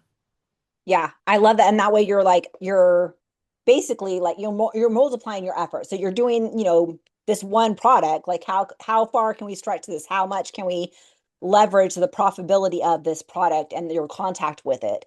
Whether, paying for the brand deal, videos on Amazon, creator connections, reselling it, doing content for whatever. And I think that if people's brains can get spinning like that and see the different possibilities instead of just like have the tunnel vision of like, I get this product and I make a video for Amazon and then that's it. Like Yeah. you can really stretch it out and really leverage and have multiple income streams for that one item. And if you can scale that, that's money in your pocket, baby. Yeah. Well, and I think one thing you said earlier too is like about your skill set. Like it's really understanding who you are as a content creator. I'll say content creator. I don't know that I find Amazon influencer program to be full of content creators. Maybe they are, but but I'll call them that because I think Amazon calls them creators. But at the same time, it's like even if you're not a quote unquote, because I did not come from that. But I mean, I'm creative and I know cameras and I've been around this stuff for 20 years. So it's really easy for me to set it up and get it going. But as a content creator, I would not say I'm a content creator. I would say I'm an entrepreneur first, content creator second, and it's just the thing that I do to make revenue as an entrepreneur. And so I'm able to take the skill set of being able to show up on camera, hold products, talk about stuff, and then take that into a bunch of different avenues. So it's like I think too many people have their blinders on for Amazon, and I totally get it because it's like the lowest hanging fruit. You partner that with creator connections, and it's Yeah. like okay, you can make money. You can probably monetize faster with this program than any other content creator monetization thing. However, when you learn how to create good quality content, if this is your skill set, you can take that into other areas and make way more money than even like off of what we're doing. So it's like you go over to do some UGC work. I'm negotiating a 6 video deal right now for like scripted stuff. I've never done scripted stuff in my life, but I have the tools around me, and I just said, well, I'll rehearse. I'll rehearse this thing for a couple times, and then I took a shot, did a little sample video, sent it over there, and they're like, absolutely, let's do it. It's the same buttons and skills and things I push for Amazon as I'm doing for these other types of videos.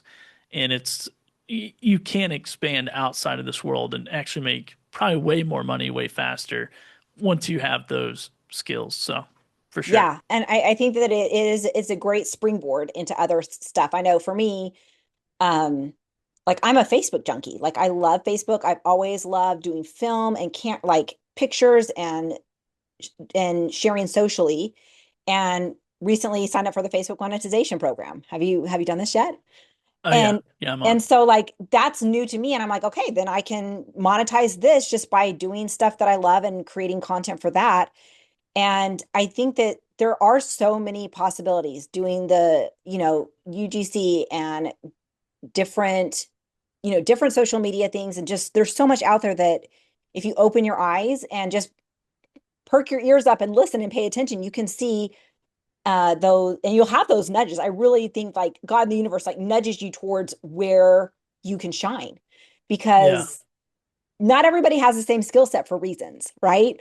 We're not all made the same. And so it's fun to figure out what you're good at and learn how to leverage that to make money because money is awesome and fun and hopefully create time freedom if that's something that's important to you. Because I know for me, I've been in the entrepreneurial space for 15 years and the time freedom for me is like massive. Like, don't tell me what time I need to do something because I'm going to just do what I'm going to do.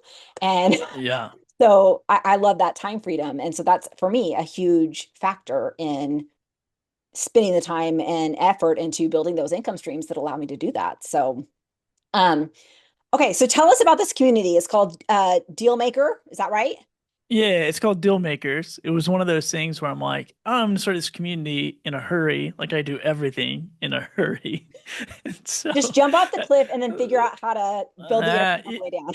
yeah, that's exactly what you do. So yeah, so I built this, and I didn't do this for like probably 2 years after I've been in the program, and 2 years after I'd like, because I'm one of these guys where I hate gurus and I hate getting on 85-mile landing pages and like I'm a billionaire and you can too. I'm like, I despise that kind of marketing. Yeah, I know it's necessary and people buy that way or people wouldn't present that way. And that's just why I don't make $1 million a year teaching these strategies because I'm just not that guy, you know? But anyway, I did realize like, oh, there's an importance of building a community. There's importance of bringing people over and helping them, for free as much as I can. But then if they want my attention more, there's opportunities for that. And so we brought some people in the first year. And I wasn't really that confident that anyone else could do what I'm doing because I was just like so focused on it all the time. yeah, And then we had, several people come in and one lady came in and several people have come in and crushed it. But, one lady, her goal was like 5,000 a month. And so she's consistently been 5 to 10,000, dollars a month or 5 to 9 or whatever it was. So that was like really cool to see her business kind of morph and change, over the last, I think she's been in there probably about a year. And then we've had some other people, we got one guy who works full time and he pays his mortgage with his money he makes off Amazon. And now he's getting into charging brands for deals and yeah, stuff like that. So, I'm just really teaching kind of the basics of what I do over there and really just trying to help people, like you said, just open up to a little bit more, not so much platform reliance. I think when we start relying on these platforms, we, really just putting ourselves in a vulnerable position to where if one algorithm changes, I mean, we've seen it. We've seen it yeah, this past few weeks, actually last month and now this month. And now, yeah. it's like I hate it for those people because they've worked hard. They've put, content on these platforms and then the platform goes, your content's gone Yeah, and no one it's answers the phone. heartbreaking. Yeah, You it's really are at the crazy. mercy, of whatever platform it's on. And so you've got to build like building the skills is important and then knowing how to be adaptable to how to use those in other playgrounds, other income producing Absolutely. Yeah. ways, right? Because you can't rely on them because Yeah. they can And, choose and to it's leave at like, any time. yeah, and it's like you got to build those systems that make the most amount of sense for you. And the one thing that I loved about brand deals and still do is like the cash flow. It's like Amazon pays out every 60 days. Now, I've been in it for a long time, so they're paying me every month, but it's like, okay, well, I get paid once a month from this platform. So I get paid every day from sellers. So the cash flow is there and you can do other things, other adventures or whatever you need to with that. And my wife it's changed our lives. Like we paid off all of our debt, so we're completely debt free. We've paid off a ton of credit card debt when I first started this business and got crazy strategic with that and how we did it.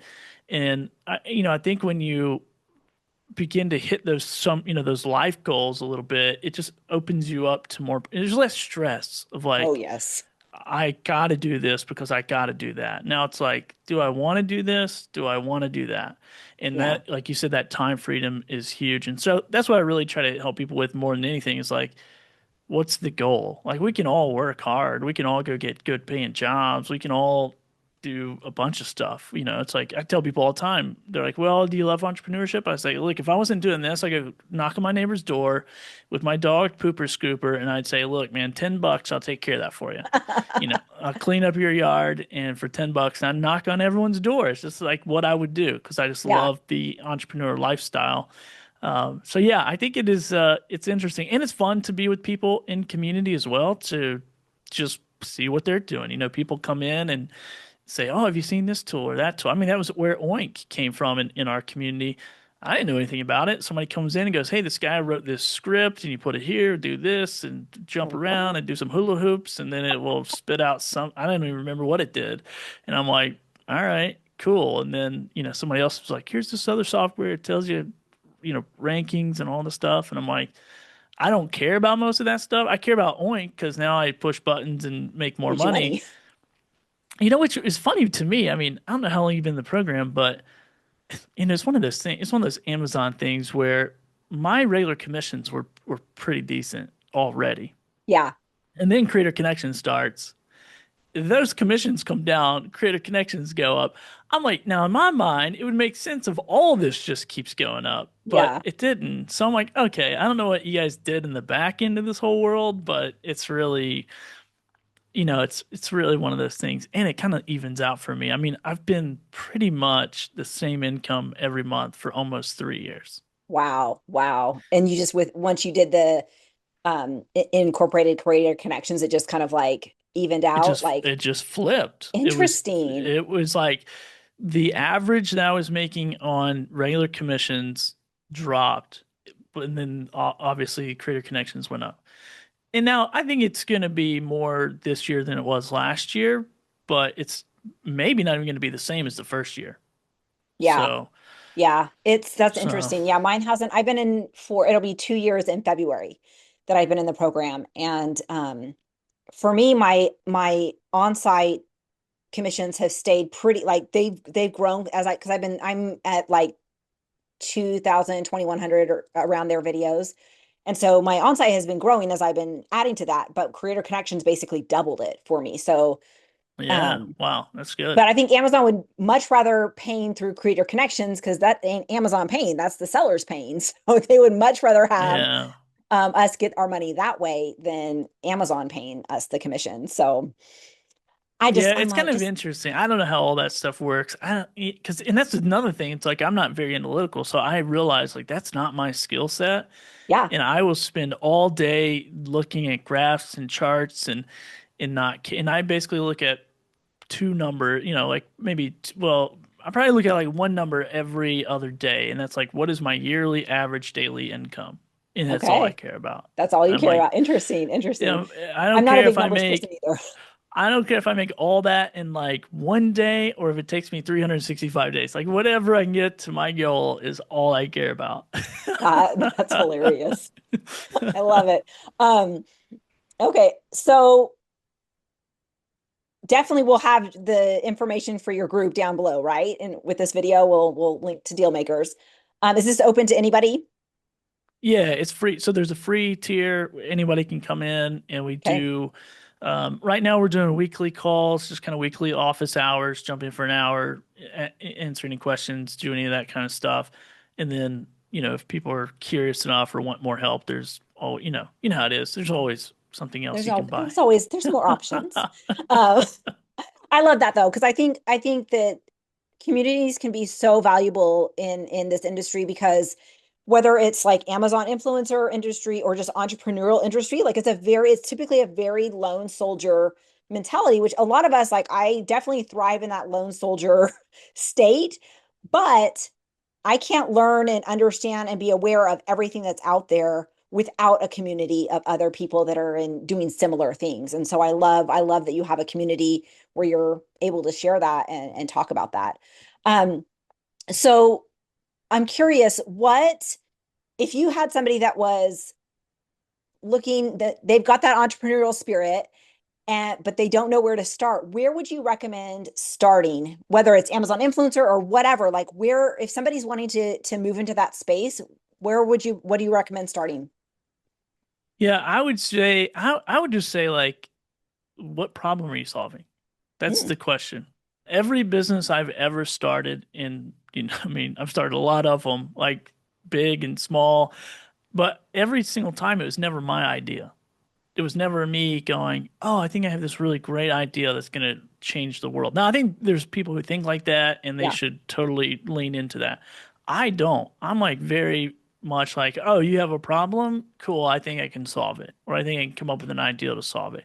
When I started a t-shirt printing business, it was because I was doing graphics for somebody and I was doing this logo and they're like, "Can you put it on a shirt?" And then I sent enough people to a screen printer. He made the mistake, told me how much money he made from the referrals I was sending him. And then I said, okay, I'm going to watch YouTube. I'm going to figure this out. So I watched a bunch of YouTube videos, bought some screen printing equipment, started printing shirts, outsourced it, did all, all whatever, Yeah. kind of grew from there.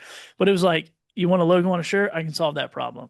And then when I started this mastermind group, it was people, same thing. It was like we get on these Facebook groups and people would ask questions, I'd answer them, just trying to be a part of someone else's community. I always wanted to grow a community, but I was realized like I can't do that unless I help somebody else build a community. And Yeah. so, getting in these groups, answering questions, people get curious, reach out, DM me, and enough people kept asking the same questions. I'm like, okay, let's solve this problem. And you have a problem, you want to solve it. And then if you want to solve it faster, if you want to solve it with more attention, there's ways to do that. So I think if I'm moving into the entrepreneurial space, like what problem do you solve? With these brands, these sellers I work with, the problem I solve is they have a lot of product and they have small budgets. And I've solved that with a fast system with quality content that we can both benefit from. And I can pump these things out like Starbucks makes, coffee. And so I think that's what I would say is like, what problem do you solve? And it might be something you're passionate about, and it might be something you're not. I've done a lot of stuff in life and in business that there's always one part that just sucks. Like, doesn't Yeah. matter, don't care. You can be like, I love making videos, but then you're gonna hate trying to figure out how to get rid of the product, or or I love negotiating brand deals, but I hate sending invoices. Like, it's like Yeah. there's something that always is like, this is not fun. Yeah. And it's not 100% of any business that I've ever been in has been you know rainbows and butterflies. Like there's always one part that I'm like, do we have to do this? You know? Well, and I totally agree. Like, definitely find something that you enjoy. It might not be your passion, or it might not be like you 100% love everything, because it's very rare that I don't even think that can happen. But there's also things like you can hire out a lot of stuff too. Um, True, yeah. or you can also just buckle down and do it. And so like there are certain things, like I do not like making thumbnails. I don't like scheduling my review videos on YouTube. So I've got my 25-year-old daughter that does that as my VA. And so like there are Nice. things that you can hire out and farm out, or find ways just to buckle down and do it. But I love that. I think that's great advice. Find a problem to solve that you have a skill set to solve it with. Um, Yeah. I was going to ask you, so this, I don't know. So do you like with your super cool camera setup, do you have like tutorials or stuff on like how to do that? Because I'm so curious. I'm like, is that It like a was system? Like how does that work? I'm curious. Yeah, so I found this company a long time ago called Ecamm Live, and it's Mac only, but OBS, Ecamm, Yeah, they do very similar things. I mean, I think anytime you use something for free, it's like it's not as good as when you pay for it. But I agree. um, Yeah. so so I pay for Ecamm, and they are helping people live stream and do webinars and like really level up Zoom calls, and I mean all kinds of crazy stuff that they do. And so I just been a part of that community because I was in it to start a podcast. That's where I Yeah. started doing my podcast, and we did video, and I wanted to not edit. That's my whole goal in life as a video creator, is to never edit I anything. would I would love that as well. And So and so I literally I started off just pushing buttons on this Stream Deck.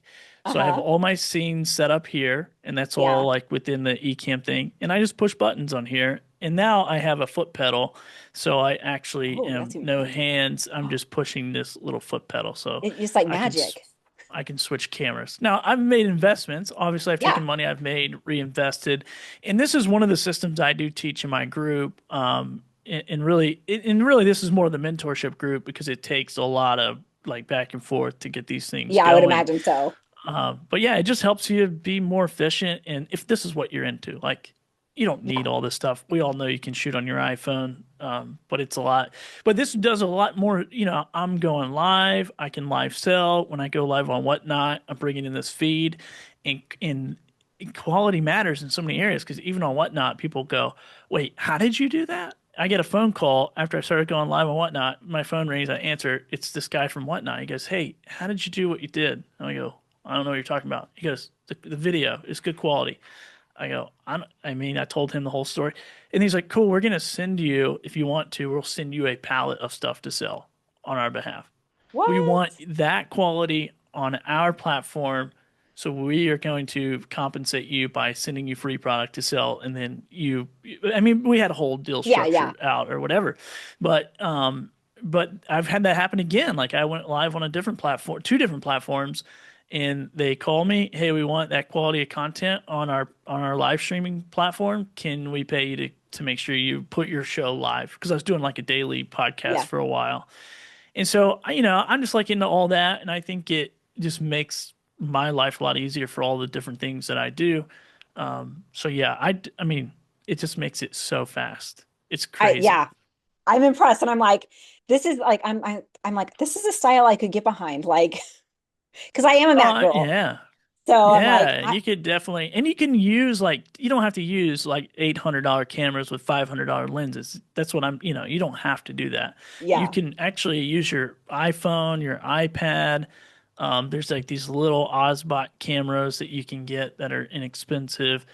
I get a lot of cameras from Amazon sellers that plug and play.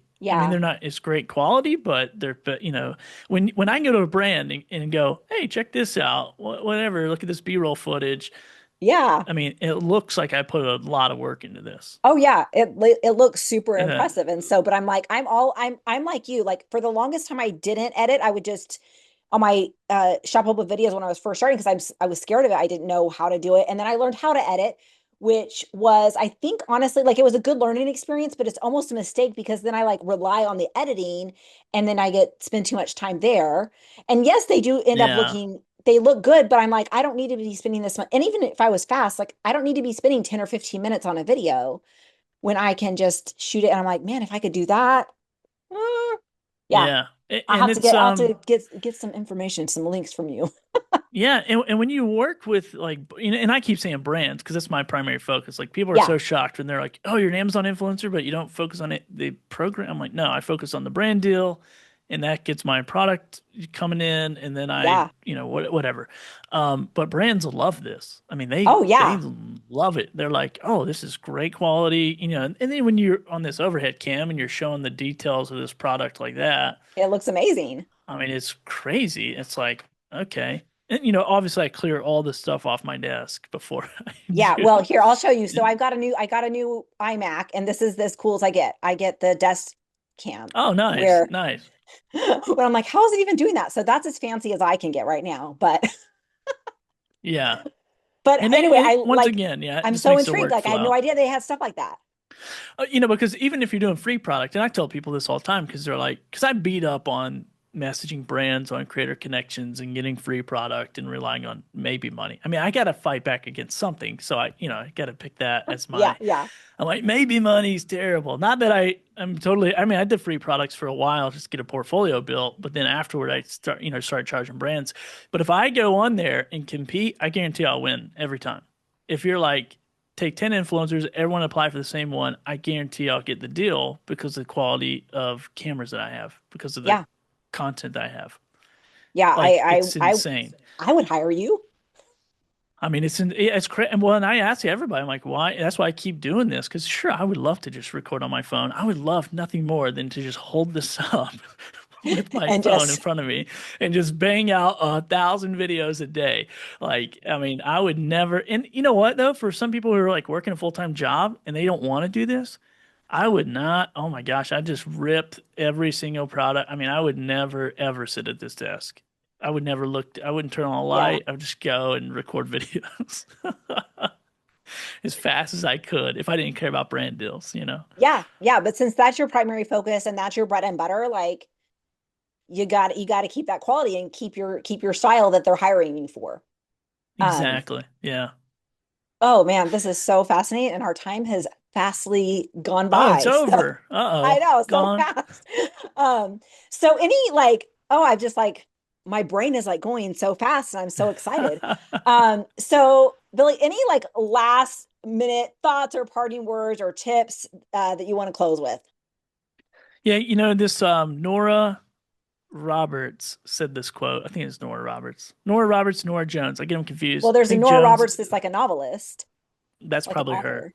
The other Okay. one's like a musician. But anyway, Okay. she said if you don't ask, the answer is always no. And anytime before I ever try to put a deal together or make an offer or whatever it looks like, I have to remind myself of that.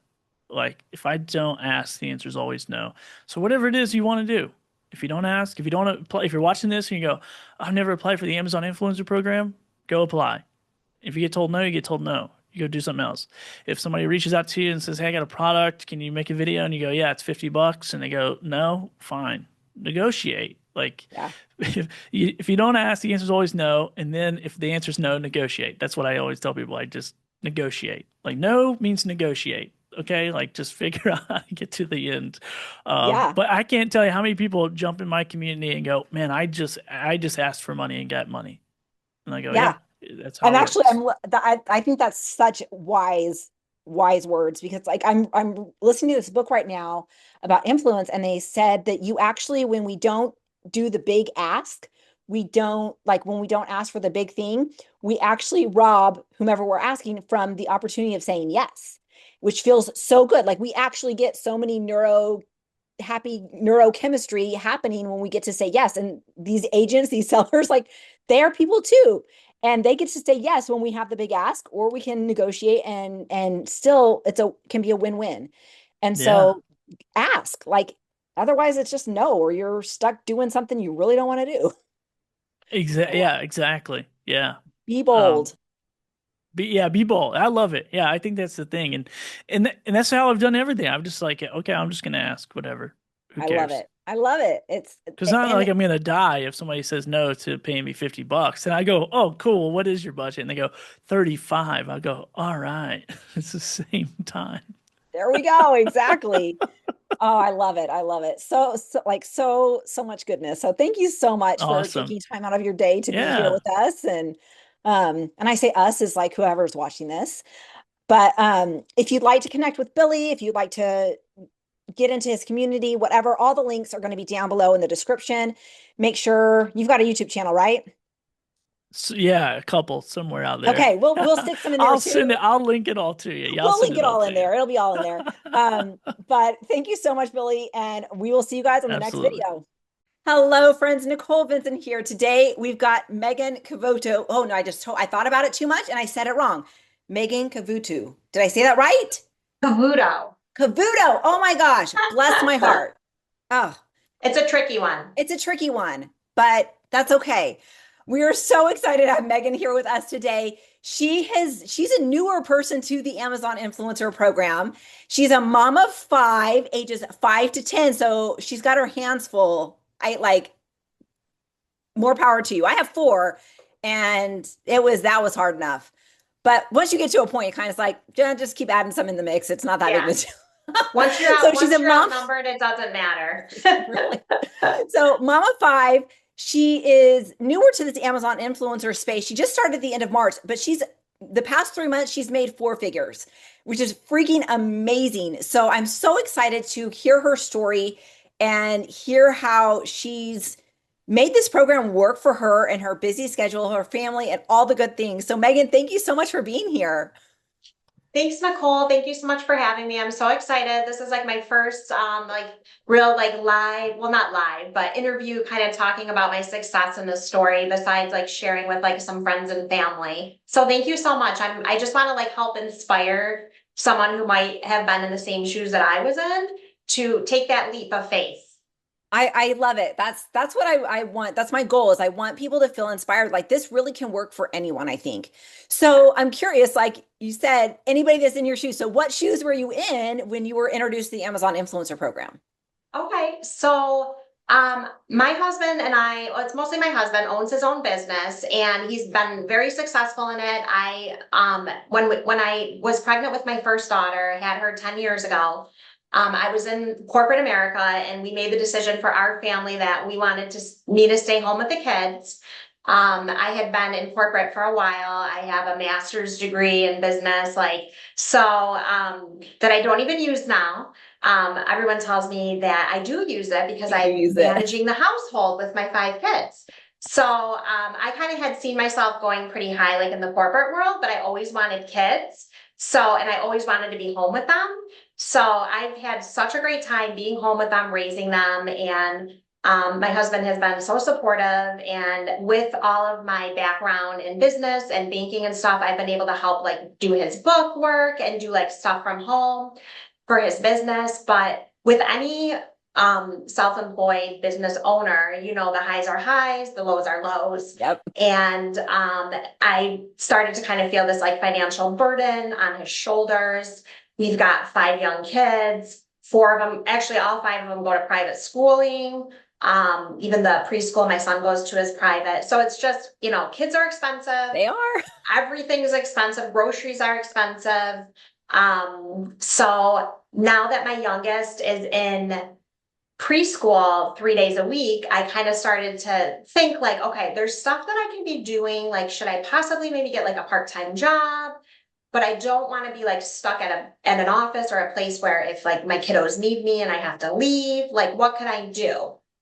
So I had seen a lot of like affiliate marketing and digital things online, and I'm pretty savvy with certain things, but I've never really like done anything with like influencer status or, you know, I have social media, but it's mostly just for like pictures of my kids and videos. So I kind of started dabbling a little bit and I actually purchased a course that was quite expensive, but it was so helpful to me that it like opened my eyes to just all the opportunities that there are online to make money. It's like insane. There's so many. Like you hear about it and it's so overwhelming and you're like, where do I start? Like you don't even know where to start. So this specific course that I took, it took me like several weeks to get through and I didn't even like finish all of it. But I decided like, you know, I'm going to just start doing something. I'm going to just start somewhere. And kind of coinciding with that, I had been scrolling on Instagram. I had seen this girl that was very successful in the Amazon influencer program, which I really didn't know much about, was reading a lot of her testimonials. I kept watching her videos. And I finally just said, you know what? I'm going to just purchase the course. It was like under $200. It wasn't that much. And she literally walked me through like step by step, where to start, how to get approved into the program. It was amazing. I was approved like through the first step within like a week, second step, 2 weeks. So like I was up and in the program like within 2 weeks. And I literally just like started cranking videos. Like I didn't feel confident. I was like, I didn't know what I was doing. I felt awkward. And I just like was like, if I'm gonna do this, I'm gonna just like jump all in. So I don't want to get like too ahead of what you were gonna ask me, but that's kind of where I was. And I knew I had flexibility with my kids. I'm like, I can do this while my kids are at school. I can include them in it. As a family of 7, we have a lot of stuff in our house. A lot of stuff in our house that is sold on Amazon. Yes, I love that. And I think that there's a lot of people that are in they're in your spot, right? They have kids and then maybe your hands aren't as full because they're going to school a little bit, preschool or whatever. And you're like, oh, let's do something. Let's help with the family finances, or let's find something that's just for me that I'm not taking care of kids all the time. So I love that. And there are a lot of courses out there that can be super helpful in walking people get through this program. So, so you can follow Megan has information on her Instagram. You can follow her down in the description below, to get information on the course that she took. But I think that the Amazon influencer program, it offers so much flexibility, right? And you really can go, like, I really recommend going full in. So when you're starting this journey, you told me before we started recording, you committed to a year that you were going to do this for a year. So it's been, let's see, March, April, May, June, July, August, September, October, November, December. So that's 9, Almost right? 9 months 9 months, in. yes. Are you birthing this Amazon influencer baby? Is there a real kid there? Like, what do you Yes. think? Like, is it working for you? Yes, it definitely is. I would say like in the beginning, I was never really discouraged because I kind of this isn't might sound kind of silly, but I kind of approached it as I did my weight loss journey. So I had 5 kids in 6 years, and I literally had them like one after another. And when I was knew I was done with my last one, it was like I knew I had to kind of get my health and fitness back to where it was and even better before. And I actually was very successful, like with just diet and exercise. It took me like 2 full years. I lost like 75 pounds.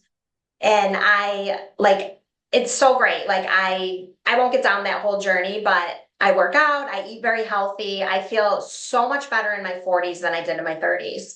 And I literally told my husband the first month that I got my commissions, and it was literally $10.92.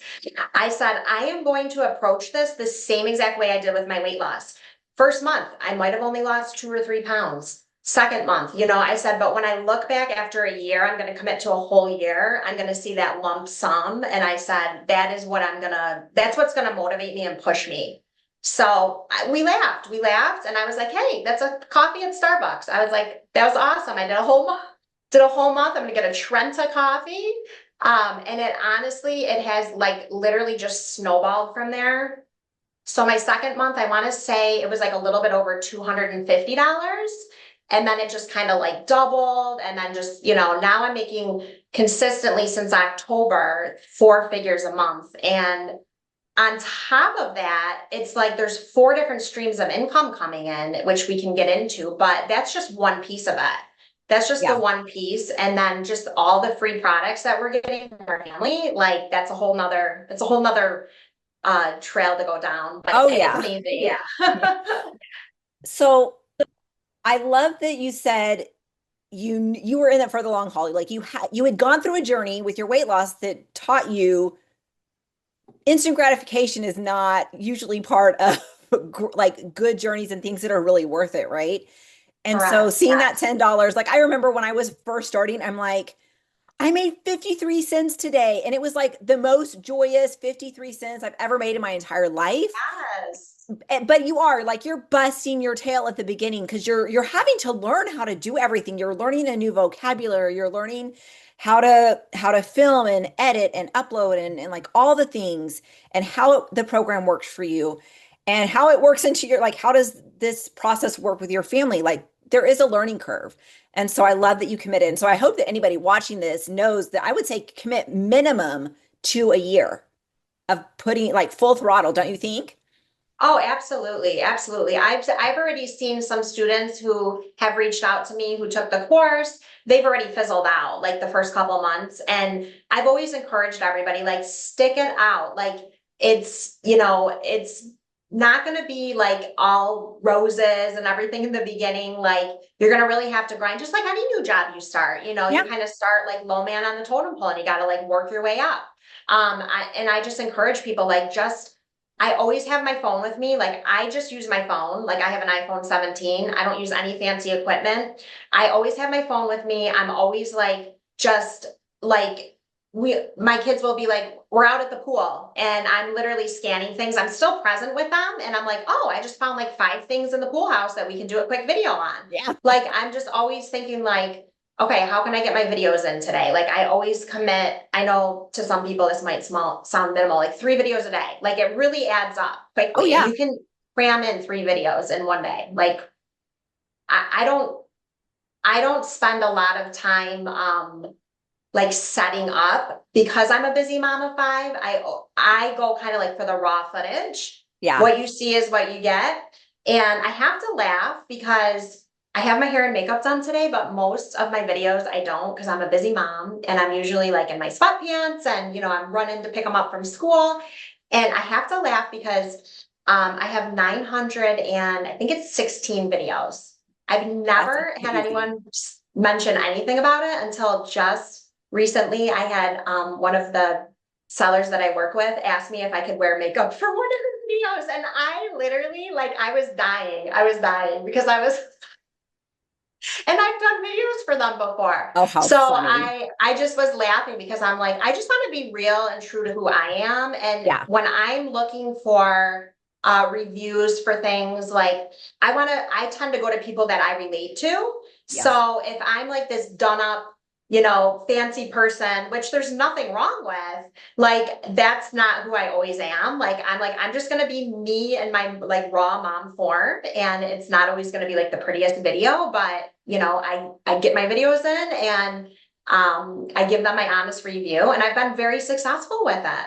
I love it. That's amazing. Over 900 videos in 9 months. Like Yeah, that is impressive. And I honestly, like, I really think if you can crank out 100 to 200 videos a month, this program will work for you. absolutely, And absolutely. they don't, like you said, they don't have to be fancy. They don't have to be super overproduced. I see some people that are taking hours on a single video. I'm like, total from filming any setup or prep you need to do, any editing you need to do, and uploading to Amazon, it should take less than 10 minutes per video, if not like less than Oh, that. absolutely. I literally just filmed a video while I was waiting to log on to our Zoom call. I noticed the jeans I was wearing, they're Levi's, and I looked them up quick and they're sold on Amazon. And I literally cranked out a video, didn't rehearse anything. I stood Love there, I'm like, it. oh, I have jeans on today. I better make a quick video. It took me 2 minutes, uploaded it, that was it. I love it. I love it. So good. Like you really, and I'm sure you've kind of seen this, like you kind of have like influencer vision, right? Like it's Yes. almost like you're the Amazon Lens app that's like going through scanning everything. Like, is it on Yes. Amazon? Is it on Amazon? But I think that helps so much because you really do see opportunities everywhere, whether you're at the pool or you're at the park or you're getting ready for an interview and you see that your jeans are on Amazon. Like Yes. you're just constantly looking for opportunities. I think that yields to success if you are able to get your little phone out, do your quick video, and take care of it. Now, if you are out at a store, do not. I'm going to my mic. Do not film at stores. Oh yeah, no, I've never filmed at stores before. No, No. that should not for I you. For other people that are watching that are like, "Hey, I'm going to go to Costco and film everything." Don't do that. You will get no, your account no. flagged. Don't do it. Oh yeah, yeah. I have filmed at stores before just to collect B-roll clips of like myself like smelling a candle or something, and I felt so awkward doing that. But yeah, I couldn't imagine filming like an actual video at the store. Oh, That's I've seen funny. some people, and I'm like, "Are you serious? Like, do you really think that we can't tell that that's Target behind you?" Yeah, yeah, too funny. Um, but sometimes that opportunity lens gets maybe turned up a little too high. Yeah, yeah. Okay, awesome. I love that. So 900 videos, four figures in 9 months, like so freaking amazing. So what is your, so you kind of hinted at your workflow a little bit where you're out and about doing stuff, but do you like, I'm imagining you're getting samples, you're getting stuff from brands, like how does incorporating that into your workflow work? Yeah, so I don't have like a specific day like set aside where like, okay, I'm gonna film all on this day. So I went through a phase like about a month or two ago where I was starting to feel very overwhelmed with all of the products and the packages that I had. It was like school had started, we just had a lot of stuff going on, and then it was like I knew the holidays were coming and I'm like, okay, I got to catch up. I'm very type A personality. I'm very organized and I don't like letting piles sit. So like I see it and I'm like, okay, I got to get it done. So I've kind of learned now that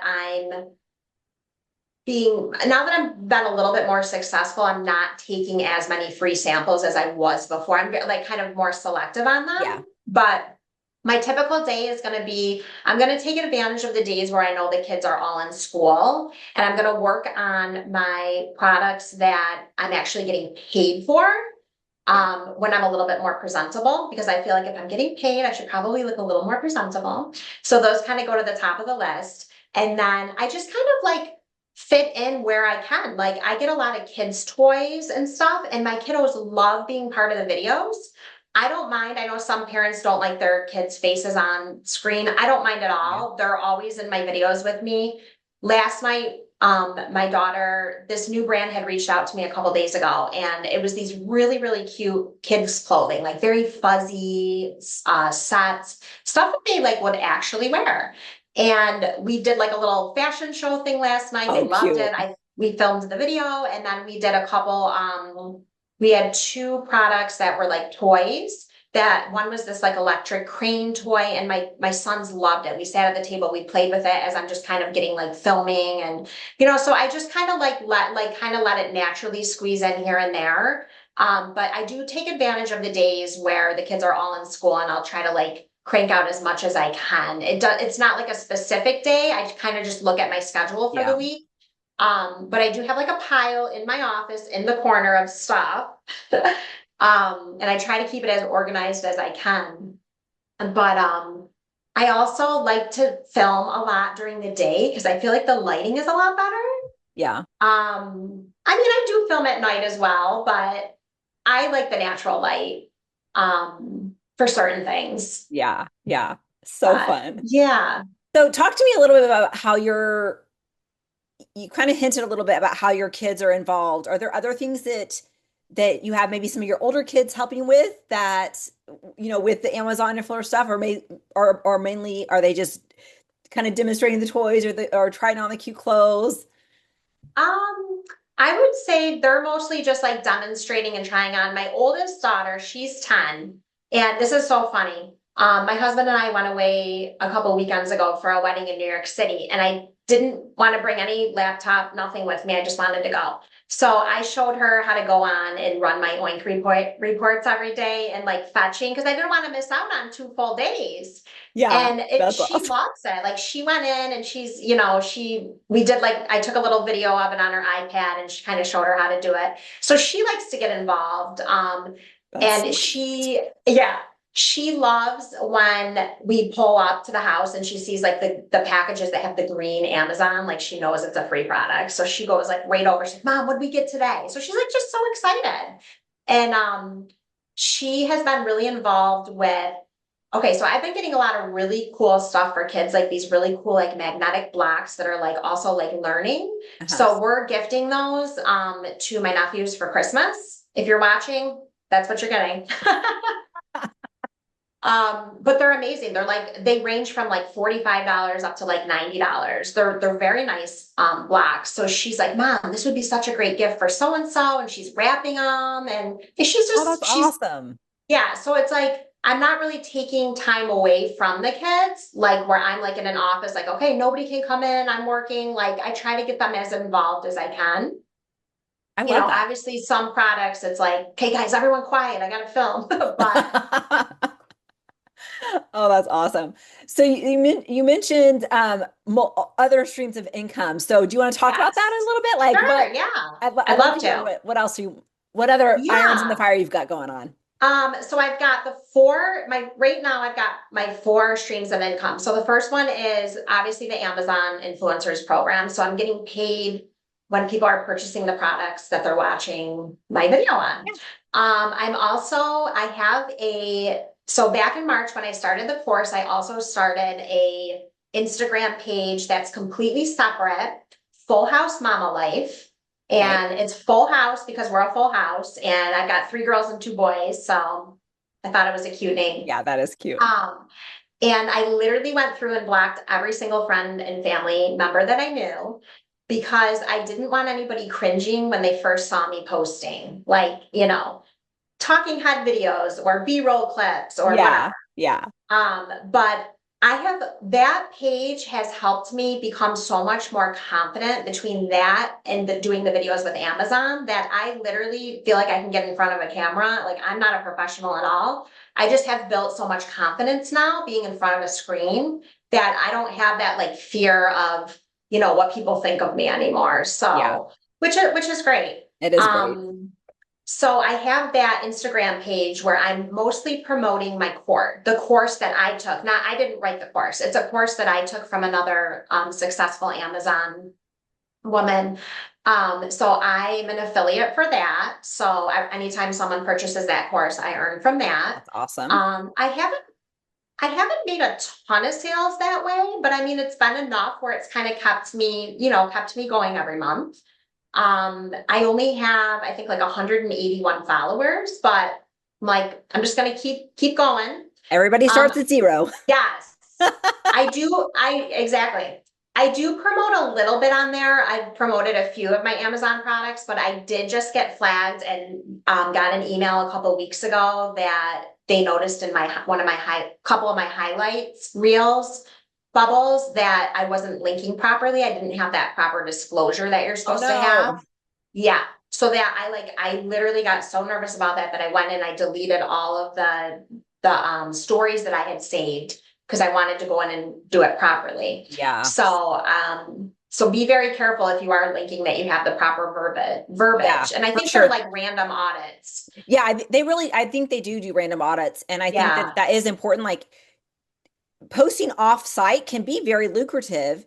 But you want to make sure that you are following the rules. And it's not just Amazon, it's the FTC as well. So it's like, you've got to make sure you don't want to be putting all your time and effort into building this Amazon influencer income. And then you lose your account or your account gets flagged because you didn't understand the rules. So, right. And that's something that I'm still learning because I don't promote a ton. And to me, it was just worth me just deleting it all because I don't make a ton offsite anyway. So to me, it wasn't a big deal. Okay, so the affiliate course, the Amazon, the collabs. So I really started to snowball with the collabs. In the beginning, I was taking everything I could for free. Yeah. I wasn't even charging until I kind of started reading and watching your page and joining Oink and okay, I'm like, well, these people are making like this kind of money for a video and I'm doing it for free. I'm like, no, but I knew I had to build my storefront first and have like a good rapport on my storefront. So I'm like, let me just quantity over quality right now. Let me just get the videos up.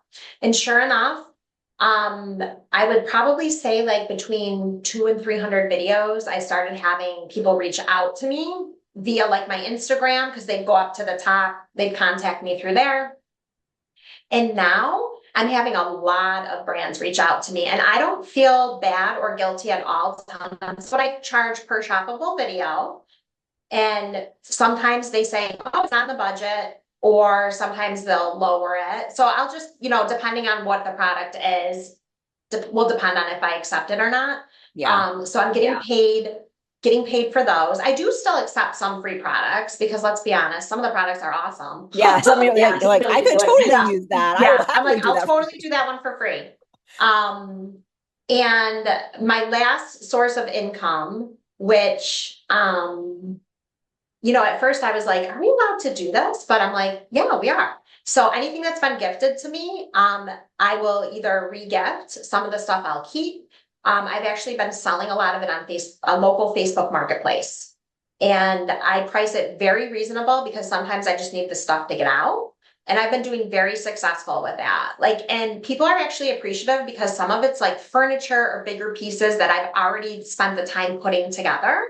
So I'm like, I don't feel guilty charging because I literally, even though I got it for free, I just spent 2 hours putting it together. So those right now are my 4 streams. I'm hoping, down the road to kind of dabble in some more areas, maybe once my son is full-time next year and I've got more time. But I'm doing really well with those 4 right now, and it's working really great for our family. So I'm just kind of, through the holidays, let's get through Christmas and January and just kind of see where we're at. Yeah, I love that. And really there are so many ways that you can leverage what you're already doing, right? Like you're already wanting to build this storefront. So having your socials on your storefront, I think is important. Have your contact information so that they can reach out to you and have that income stream. Don't be afraid to ask for money, people, for your videos. And you don't have to have a blanket rule that applies to everyone. You can, if you see something that you like and you want to do it for free, you can do it for free. And if the next message comes in and you're like, I want to charge $50 for that shoppable video, you can do that. And if another one comes and you want to negotiate and you go down to 20, you can totally do that. And I think a lot of people do get scared about charging. Yeah.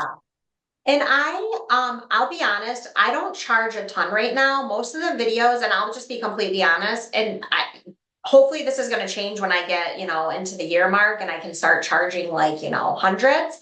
Right now, most of my videos, I'm charging either like 25, 35, $40, and it's working. Yeah. I mean, and these videos could literally take me like 2 minutes to make. And I'm like, okay, $40 to make a 2-minute video and I get to keep the product. That's a no-brainer. Yeah, I agree. And I don't think for a shoppable video you should be charging. I see some people charging like crazy amounts, but it's Yeah. usually people that are going to be having a really large social media following. And so that's when I think you can really get into that realm of charging like crazy for a shoppable video. But if you're going to be giving away rights, and I'm not talking to you specifically, Megan, but for people watching, don't give away your rights though. Like, don't give them the original file for $25. Like, if they're wanting the original file, if they're wanting to use your video on social media platforms or whatever, please charge at least $100, if not more, for those. Yeah.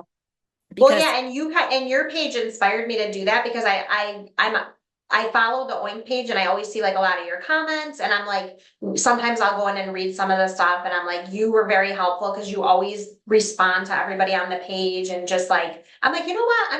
I'm gonna get that confidence to start asking for some money and it's paid off. yeah, it can be a little scary at first. Like I remember I was very scared when I first started asking for payment for my videos. And some Yeah. will say no, and that's okay. Yeah. And you can always say, well, you know what? I want your product enough that I will do it for free. Yeah.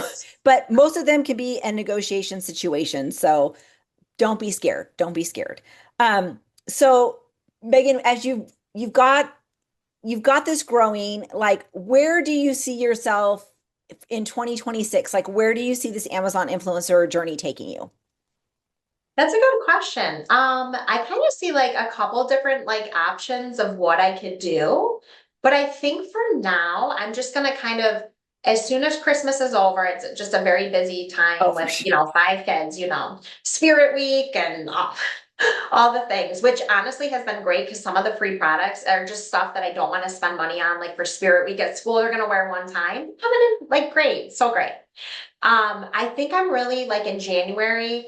So my original goal was 1,000 videos by the end of December. That's kind of what I told myself. And then I got to the beginning of December.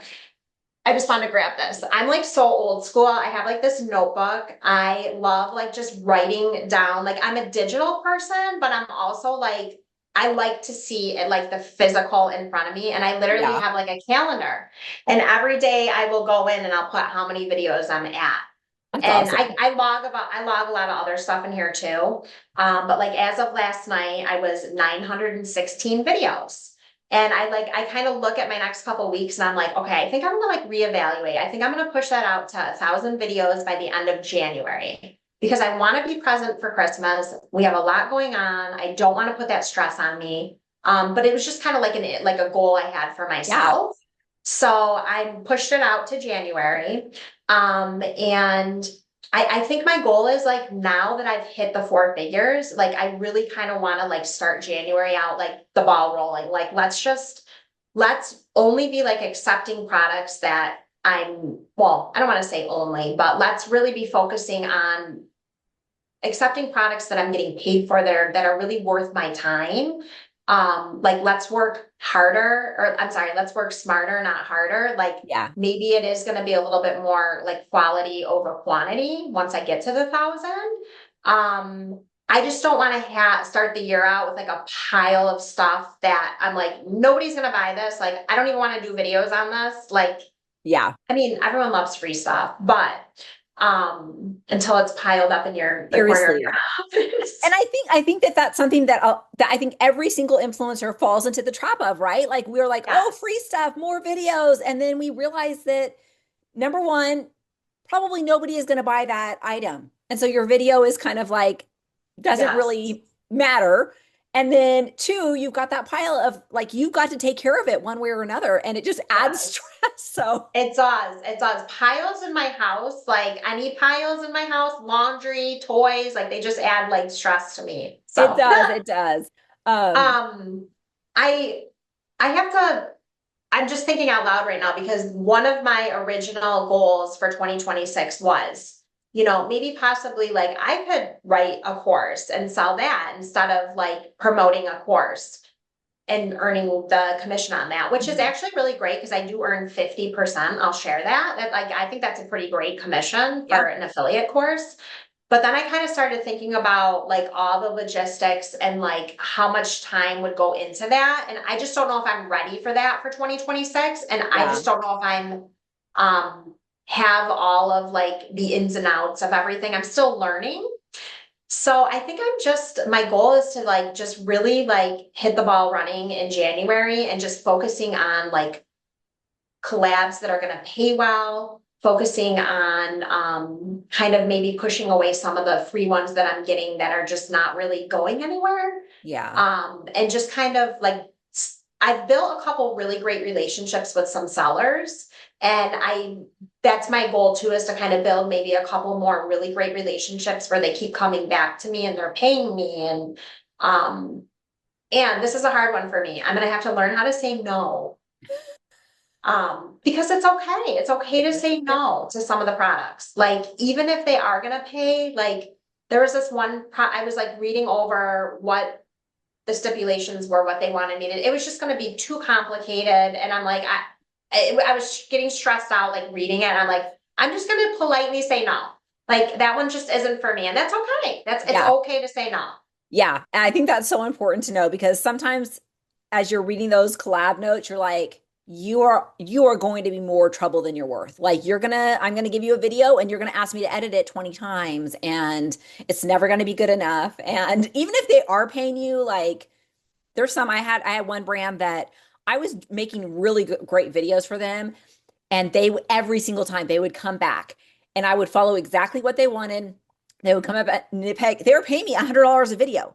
Oh, And wow. I was like, you know what? We are not a good match. I cannot handle the stress of you nitpicking my video. And it was just, they're not worth it. There are brands out there that are fabulous to work with, and there's brands out there that are complete headaches. And it's okay to say no. So I'm curious, Megan, since you're newer to the program, I know we've connected through the Oink group extension on Facebook. So what are there other tools that you're using in your business right now that have been helpful? Right now, Oink is the only one I'm using. I started using the free version, I want to say maybe like May. Mhm. And I can't even really quite remember how I came about that. I think I had either seen something and then another girl who had taken the course had mentioned something, but I went on, and because I was cranking out so many videos, like the manual of me going in and checking creator connections, like I was starting to like really like get burnt out doing that. And I didn't know, I guess I never really looked into what the cost was. And then I saw what like the annual subscription was, and I'm like, oh my gosh, I am doing that right now. And it literally paid for itself like within the first like 2 weeks. Yeah. Like, as soon as I went pro, it's amazing. Like, it literally, like, I'm addicted to getting up every morning and going in and making sure I'm like, fetching and like it's just, it's amazing. Like, I love using Oink.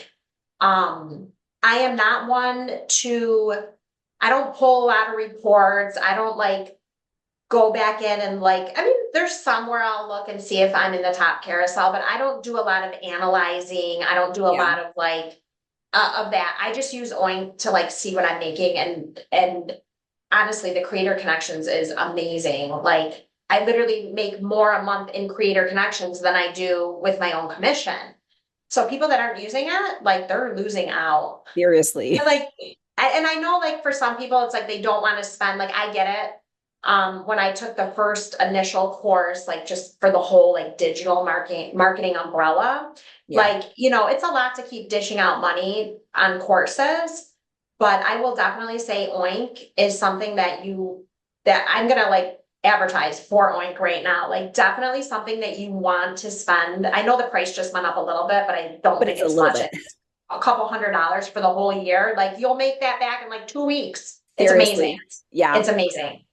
So really like minimal tools. Yes, very minimal tools. I don't use any, like, I've heard of there's like a V1 or something. Starts with a V. Viral View. Yes, I don't use I literally just use the Oink. I use my iPhone 17 and I have literally like this little stand. And I do have one light, like a small clip-on light, Yeah. but I didn't invest a lot of money into anything. I yeah, those are the tools I use. Oh, I think that's awesome because it like you really don't need a lot. You really No. do not need a lot to be successful in this program, other than being willing to create content. I think if you can create content, and it doesn't even have to be fancy content, it just has to be content that adds value. And because a video, a shoppable video on Amazon, it doesn't need to look pretty to add value, right? Correct. You're Yes. just trying to help that customer that is ready to purchase that item answer, have a little bit more confidence or answer a question about the item that they're considering that your video's on, and they see your video, they click on it, they're like, oh, that helps. I see the size compared to this woman holding this whatever, so I know what size it is, so I can purchase this or whatever. And so I think so many people just get hung up thinking that they have to have all the fancy things or spend a ton of money to be successful. And I really don't think you do. So No, and I agree with you. And one other thing I wanted to mention as well is I do not spend, and some people's storefronts look amazing, and you'll be able to see mine because she's gonna link it down below, I think you said. Yeah. I do not do any thumbnails with like words. Like a lot of people will have like a template. Yeah. I don't spend the extra time doing that. Like the people that do, that looks great, that looks amazing. For me, I just don't want to spend that extra couple of minutes or seconds.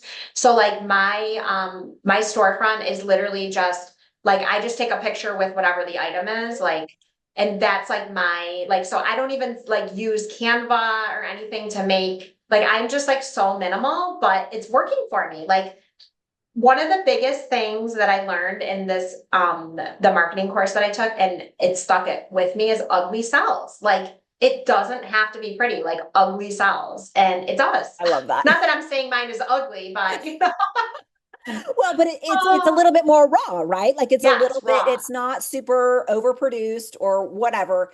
And there are people that get a lot of joy out of creating those thumbnails, and it is a Yes. fun creative outlet for them. Awesome, do it. Awesome. I'm with you, girl. I'm like minimal. Like you might get me at me and the item in a picture. Otherwise, it's just whatever Amazon is going to default to.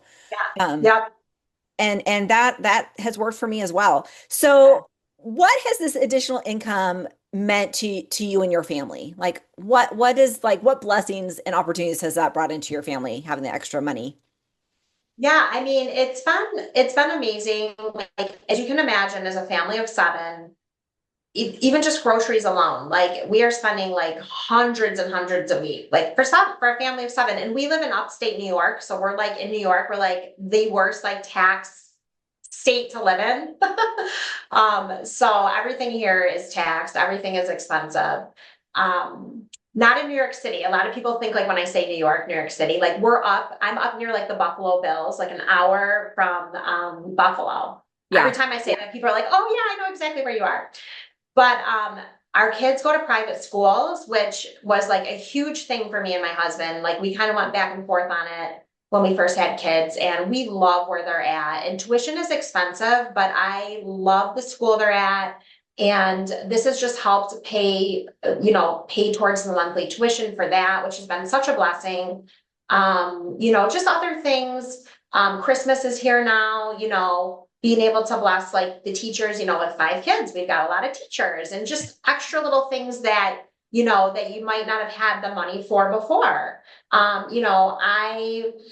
I don't do much, like I don't go out often. I mean, like I said, I'm just in that season with like the 5 young kids, like I can treat myself to Starbucks a couple times a week and I don't feel guilty for it. Yeah. I get, but it's really helped kind of close that gap, like on those seasons of like when my husband's business is like a little bit more unpredictable, the market changes, just kind of having that extra cushion, and also knowing that like I can work as hard as I want to make more. Like there's no like cap to this. Yes. So that motivates me, like, okay, like for instance, last month, it's like, okay, I know Christmas is coming. Let's like step this up a little bit. And I just actually logged in last night to look at my payment history, and it's showing what my payment's going to be for my December, or from 2 months ago. It's going to show me what my December deposit is. And I was just from that is such a October. blessing.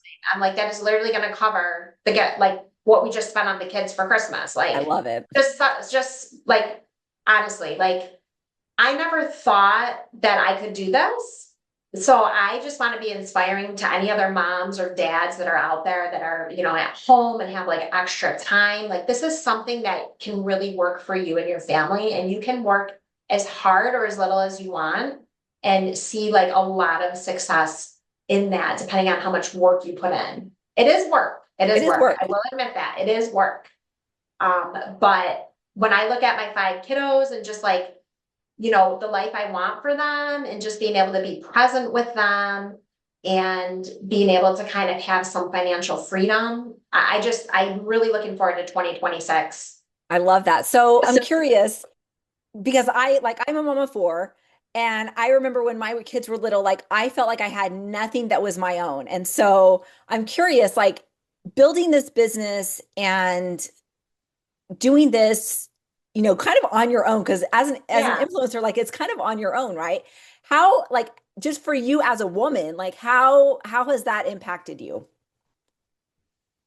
Yeah, I guess I never really thought of that. Like, my husband and I are really good about, like, he's very good about, like, we're a team, like, you know what I mean? Like, even though it's his business, like financially, it's never been like, here, let me give you a little bit of spending money. Yeah. Like, we have just always been like a team. So, I guess I've never really looked at this as like my like money, but Well, it maybe is not your money, but like just something but that you've yeah. created on your own. No, I know. I'm sorry. I didn't mean to say it that way, but yes, like I'm feeling very proud of myself and very confident. Like, um, and my husband has always been very supportive of it. He's like, whatever you can do to like help make money. And he's like, I'm supportive of it. Like, we were laughing because I just turned down like this piece of furniture that was going to take like way too long to put together. And he's like, why are you turning that down? He's like, we could have, he makes me laugh. But yeah, it is like I'm feeling, not that I was ever embarrassed in the beginning. I wanted to commit to the full year before I really started like telling friends and family. But now I feel like I just had a conversation with a girlfriend this morning who's actually in the program as well. We both started around the same time, but we never knew we did. Oh, funny. And it's a long story how we found out, but we kind of bounce ideas off of each other.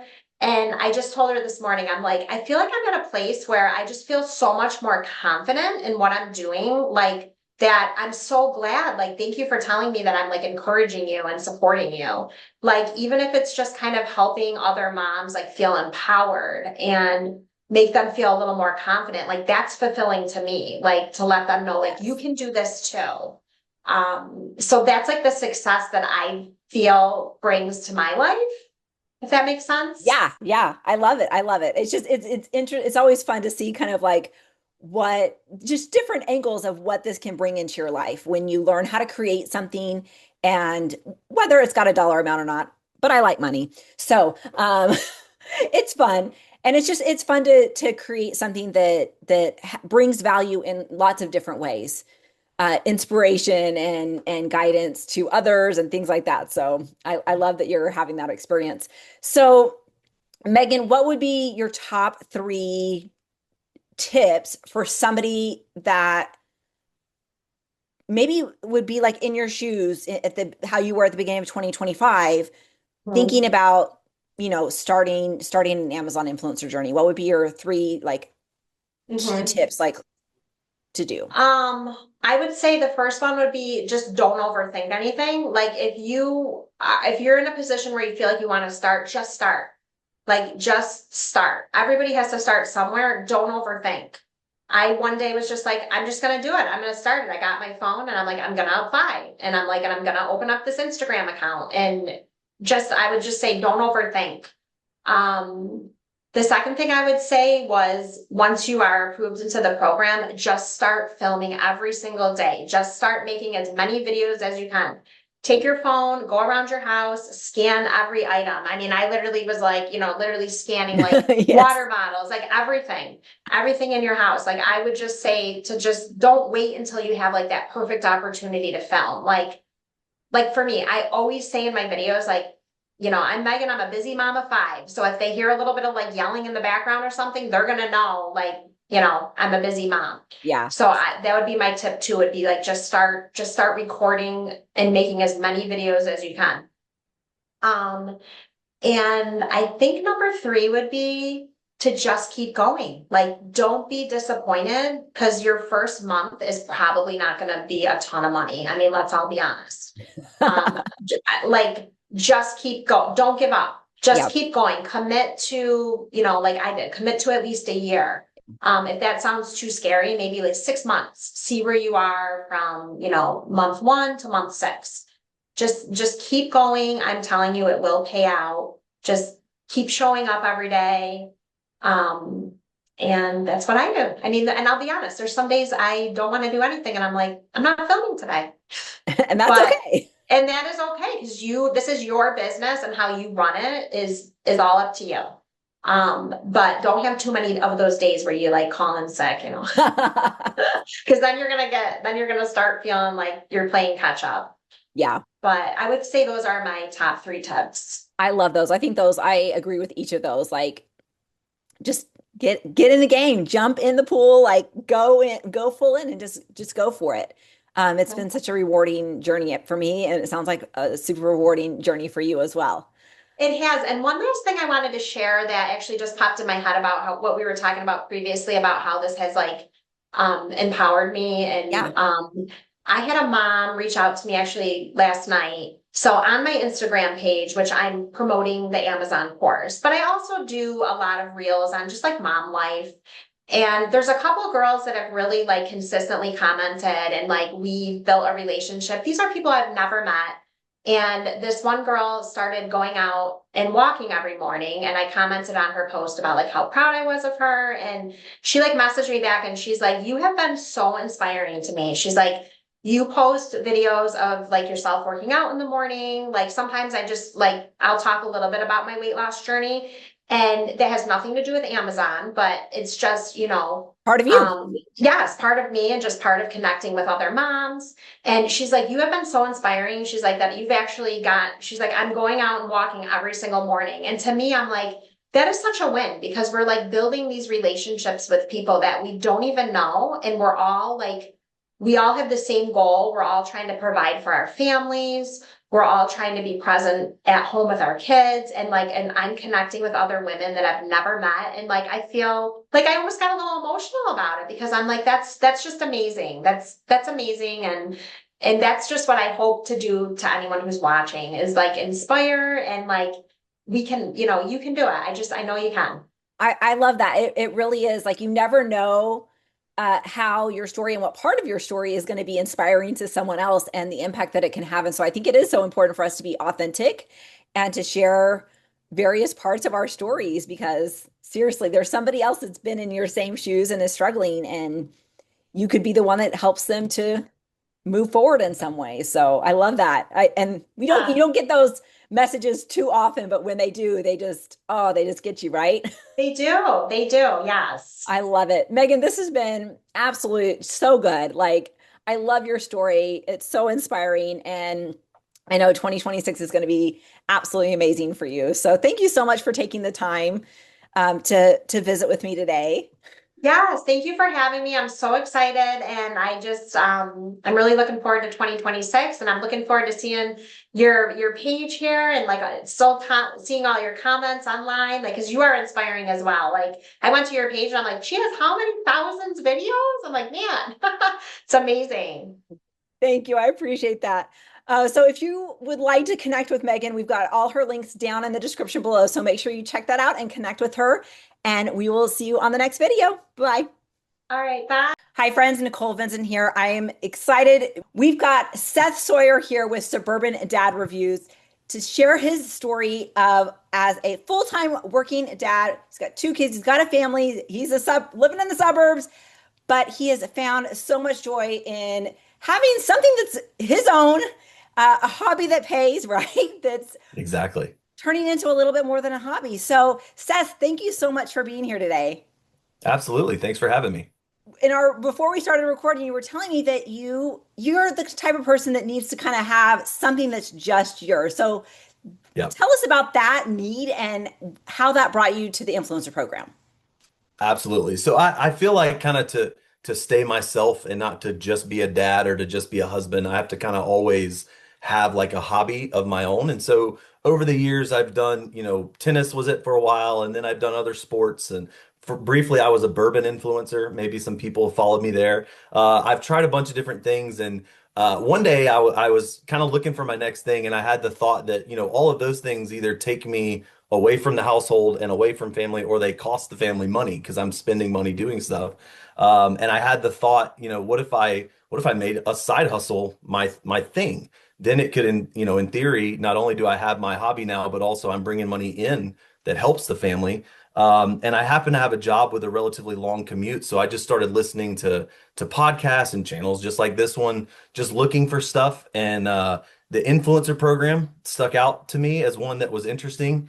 I mentioned I happened to be a bourbon influencer back in the day, so I had an Instagram account with, 16,000 followers or something like that. So I used that to sign up, and then that was about a little under a year and a half ago, and I've been doing it ever since. And like I said, it's become my hobby more so than anything, but it happens to have the benefit of bringing money in, which has been great.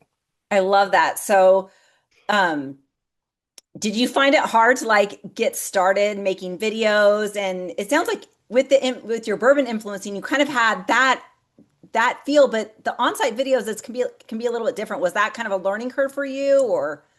It was a little bit in my day job. I'm in product management, and so I've done standing in front of products and talking about them before, which is another part of the reason why I was interested in this. And I had a little bit of knowledge of social media, but AIP is not really social media. It's something kind of completely different. So I would say when I first got started, I was nervous about the 3 videos, like everyone is, very nervous about getting that correct. But once that was approved, it's a little bit awkward, but you get over that through just sheer volume and repetition. And so my first 10, 50, 100 videos, I'd be a little nervous. And if the kids or somebody was within earshot, I didn't really like it. I wanted to be on my own. But as time goes on, I've gotten over that completely. And like I'll film a video with them all sitting right here. I don't, I no longer care at all. Dad's just doing his thing. My kids are the Yep. same way. They're like, "Oh, you're Here's filming dad. this." Yep. That's awesome. That's awesome. So, with so how was this shift from knowing social media, but like you said, the Amazon influencer program isn't really social media. Like it can be, Right. like there is the offsite, the Amazon Associates type situation where you're sharing Yep. offsite. But how did that mentality, was there a mental shift in there at all? Because I don't know, I think social media can be such instant gratification, and Amazon influencer is not necessarily instant gratification. Yeah, to your point, it's really different. And honestly, like I said, I was looking for side hustles, and so everything you've heard of, I've probably at least dabbled in or read about or explored a little bit. And to me, why AIP stands out is everything else requires you to generate your own clicks, your own traffic, your own eyeballs, your own audience. And what I loved and what was so intriguing, and the reason I dove right into AIP is because you don't have to do that. You're using Amazon's traffic. Yeah, you have to get someone to click on your video, but you don't have to worry about SEO. And, there's a lot of discussions on thumbnails and things like that. But like if I start an Instagram account, I have to go find all my own traffic and I have to do all of those things. With Amazon, there's however many millions of people shopping that every single day, and you can have zero followers whatsoever. But if someone's shopping for a golf club and I made a shoppable video of that golf club, they'll find me, they'll click it, and I get a commission. And so in my experience, interestingly enough, one of my first 3 videos was a bunk bed. I did it, and like day one of being in the program, I got a $23 commission, was like my very first thing. And so right away I was like, oh, I'm gonna make just millions of dollars. Of course, it doesn't work that way. But my very first experience was I uploaded this relatively short video. Someone watched it, I made 23 bucks, and I was just like, this is insane. Like this is the craziest program I've ever seen. And so, I was hooked right from the beginning. There's been a lot of ups and downs since then. I've learned a ton, of course, but that really dragged me in the fact that I did not have to drive anybody to my own anything. It's all Amazon people. They just need to see your video. I love that too about the program, because you don't have to feel like you're selling to your friends or pitching something and being in that kind of salesman mode all the Right. time. You know what I mean? But you Yep. can still get the income. So if that's you, if you have zero followers, like Amazon influencer can be great for you. Except you have to have followers to get into the program, which is a You little do have to ironic. get in. Yeah. Um, so you said there were some ups and downs. So as you're going through the program, you said you've been in there for almost a year and a half. Yep. And we're December 2025 when this is being filmed. So what has that journey looked like for you? Yeah, so the first 4 months were my journey has kind of been up and then it was down and then lately it's been like a mountain up again. And so my first 4 months kind of corresponded with the back half of the calendar. I started, I think, in August. And so naturally by adding more videos, your first month you make like $60 because you have a handful of videos. Yeah. Next month I made 100 something, then it was 200 something, then 400 something. But that was also September, October, November, December, which are the big months because of Prime Day and Black Friday and everything else. And I kind of knew that, but I didn't know what to expect come January. And so then January comes along and I'm up to, I don't know, a couple hundred videos or something at that point. And my earnings go from, let's say, $400 in November, December to about half that in January. And then it just stayed completely flat for the next 6 months. From January through June, I don't think I made more than $300 and I don't think I made less than $200. It was extremely narrow. And I was consistently putting out new videos during that time. So to be honest, I got kind of down on the program. I still loved it because it was free income that didn't cost me anything. And I would still review new products that came into the house and stuff like that. But sort of cynically, I felt like I had kind of figured out the program. And in my mind, the way it worked was you would film a video and it would sort of get on the conveyor belt. And hopefully it's on the carousel for a certain amount of time, but eventually it was going to fall off. And as you put new videos on, your old ones were falling off, and it was this sort of carousel thing. And I didn't think there was anything I could do about it. I thought the only way you could make more or less money was by putting out newer videos faster than your old ones were falling off of carousels. And so I kind of got to the point where I was like, I can't possibly do more videos than a handful a day because I am working a full-time job. And Yeah. so the most I could ever make here is maybe a couple hundred more dollars and hope for the holiday spikes. Um, but then I found some Facebook groups and some things like that where there's people in there making, way more money, thousands of dollars, $10,000. And I discovered some of the tools and stuff. And so around July of this year, I discovered Oink and Viral View and some of the other tools. I joined groups and I started chatting with people and I realized like, okay, well there is a lot more stuff I can do. There is stuff you can do with your old videos. You can change titles, you can add parent ASIN tagging, you can refresh stuff, you can film horizontal and vertical for the same video. And so I started kind of realizing there's a lot of tricks. And immediately, my very first month of doing some of that stuff, my earnings jumped to like $400, and then it was $800, and then it was 1,000. And this past month in November, which again is the biggest month of the year, really, between on-site, off-site, creator connections, and everything else, I made over $3,000. And so it's Amazing. been a radical kind of like, and now I feel kind of how I did when I first discovered the program a year and a half ago, where I feel like the potential is just so much bigger than I had been thinking at the beginning of this year. So I'm like fully reinvigorated, very excited about it all over again. I love that so much because I think so many people kind of get stuck at the same point that you were at, Yeah. right? Like either they get stuck at a certain number of videos or a certain income amount, and it's just like, well, I guess this doesn't work for me, or I guess this program just is like going to peter out or whatever. Yep. And so let's talk about the communities, the groups that you found. Like, what value does that add to us? Because we're independent contractors, like Right. we're solo artists, right? And so what did finding these communities on Facebook do for you? It was massive. I mean, I cannot understate the value of that at all. I mean, first and foremost, everybody in the communities is really open. You and I were talking about it a little bit just right before Yeah. this. This is a unique situation where, yes, technically we're kind of competing for the same clicks, but in reality, it's not like that. Like if I had an online website, I wouldn't tell my secrets to someone in the same space because we're directly competing for clicks that we're bidding on and all of that stuff.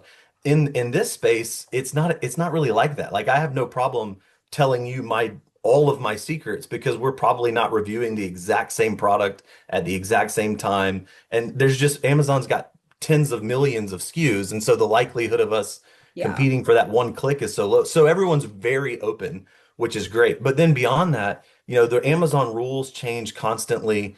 And so now if you're in the groups, there's somebody that by the time you even wake up in the morning, they've done the work, they've deep dived on everything, and they know all of the secrets of, hey, this new update that just got pushed means all of this. So the responsibility is not on me. I can just read what other people have said, but also even if you think you're doing good, like I said, I made 3,000 last month, but there are people that made 10,000. They'll tell me how did you do that? Is your conversion rate higher than mine, or do you just have 5,000 videos?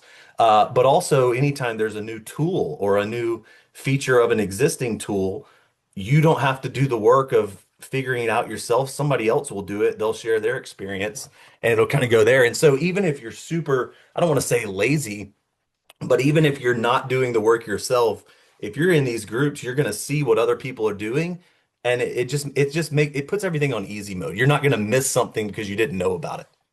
I 100% agree. I think that and not all Facebook groups are created equal. No, they definitely are not. So if you find yourself in a group that is super negative or is like trying to find loopholes in the program, like get out of Yes. those spaces. Immediately. But Yes. yeah, seriously. But they're like, it really is the easy button. I love how you said that because there are people that love dissecting the rules and the changes and sharing that, and that's their gift and that's their skill, Right. and I love it because it does add so much value. It saves time, Big right? time. And this is your side hustle. Like time is precious for you, so you've got to make sure that it is maximized. Um, so let's talk about tools for a second. So we connected through the Oink group. Like, Mhm. oh my gosh, can we just like have a moment of It's silent gratitude, praise, whatever yes. for Oink? Oh my gosh, so good. And Viral View is a phenomenal tool as well for Yep. product research and for so many things. So, like you said, that was kind of the other key was finding these tools. So, talk about these tools and how they've really added value to your business here.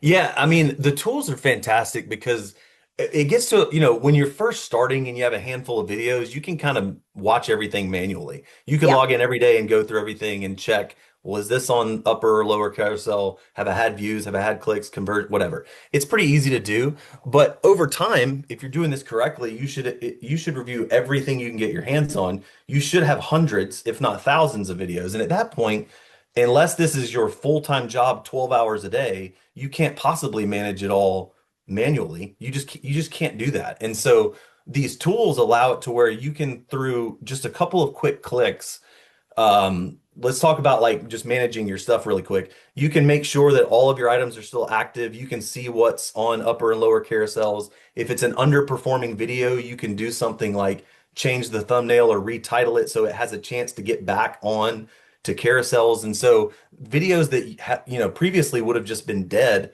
you probably wouldn't even have noticed they're no longer making you any money. With the click of a button, it will flag it and tell you like, hey, here's what's the problem. And it gives you a chance to check it.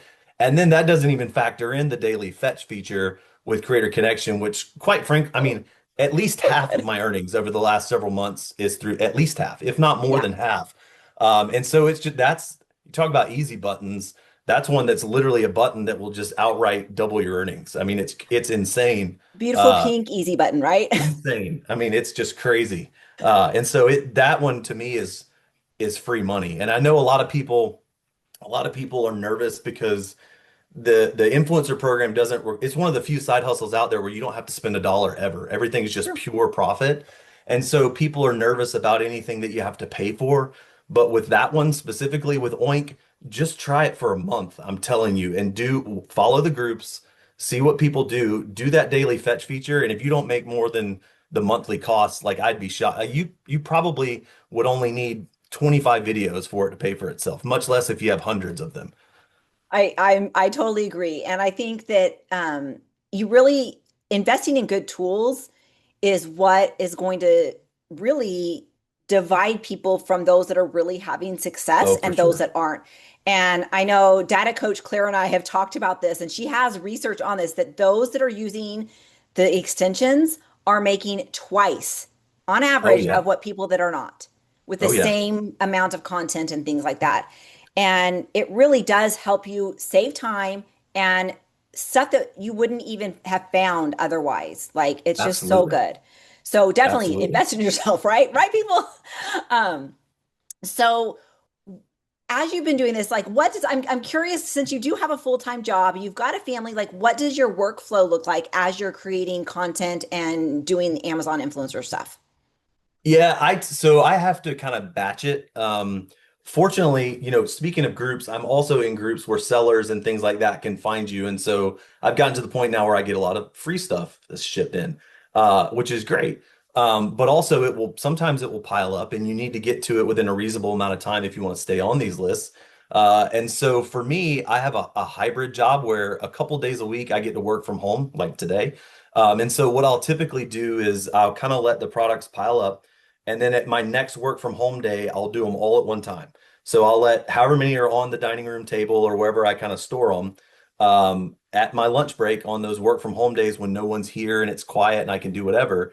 I'll film them all. And then later, usually after we put the kids to bed and my wife and I are kind of watching TV, there's nights where I'll say, like, hey, you can watch, your Bravo shows. I'll put in earplugs and I'll just do the editing right there. And so for me, I almost never, unless I'm like out and about and I come across something, I almost never do one thing at a time. I always kind of let a couple days go by. I get 5 or 6, 10, whatever, however many items together. I do them all at once.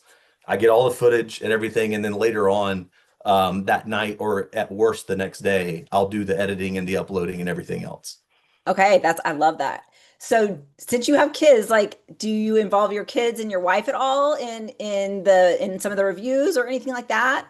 I'm just curious. So I do because of the whole. I'm not niched at all. I'll Me review either. anything and everything that has any application to us whatsoever, which is pretty much everything except, I don't review things for like elderly people. That's about it. If it's not that, somehow it'll fit in our household. So, but if it's, I do a lot of kids' toys, as you can see. Nice. There's a lot of kids' toys and things, and so with those, I'll typically let the kids, I don't always show their faces, every so often I do, but I'll show them, their hands doing it or from behind them playing with it, stuff like that.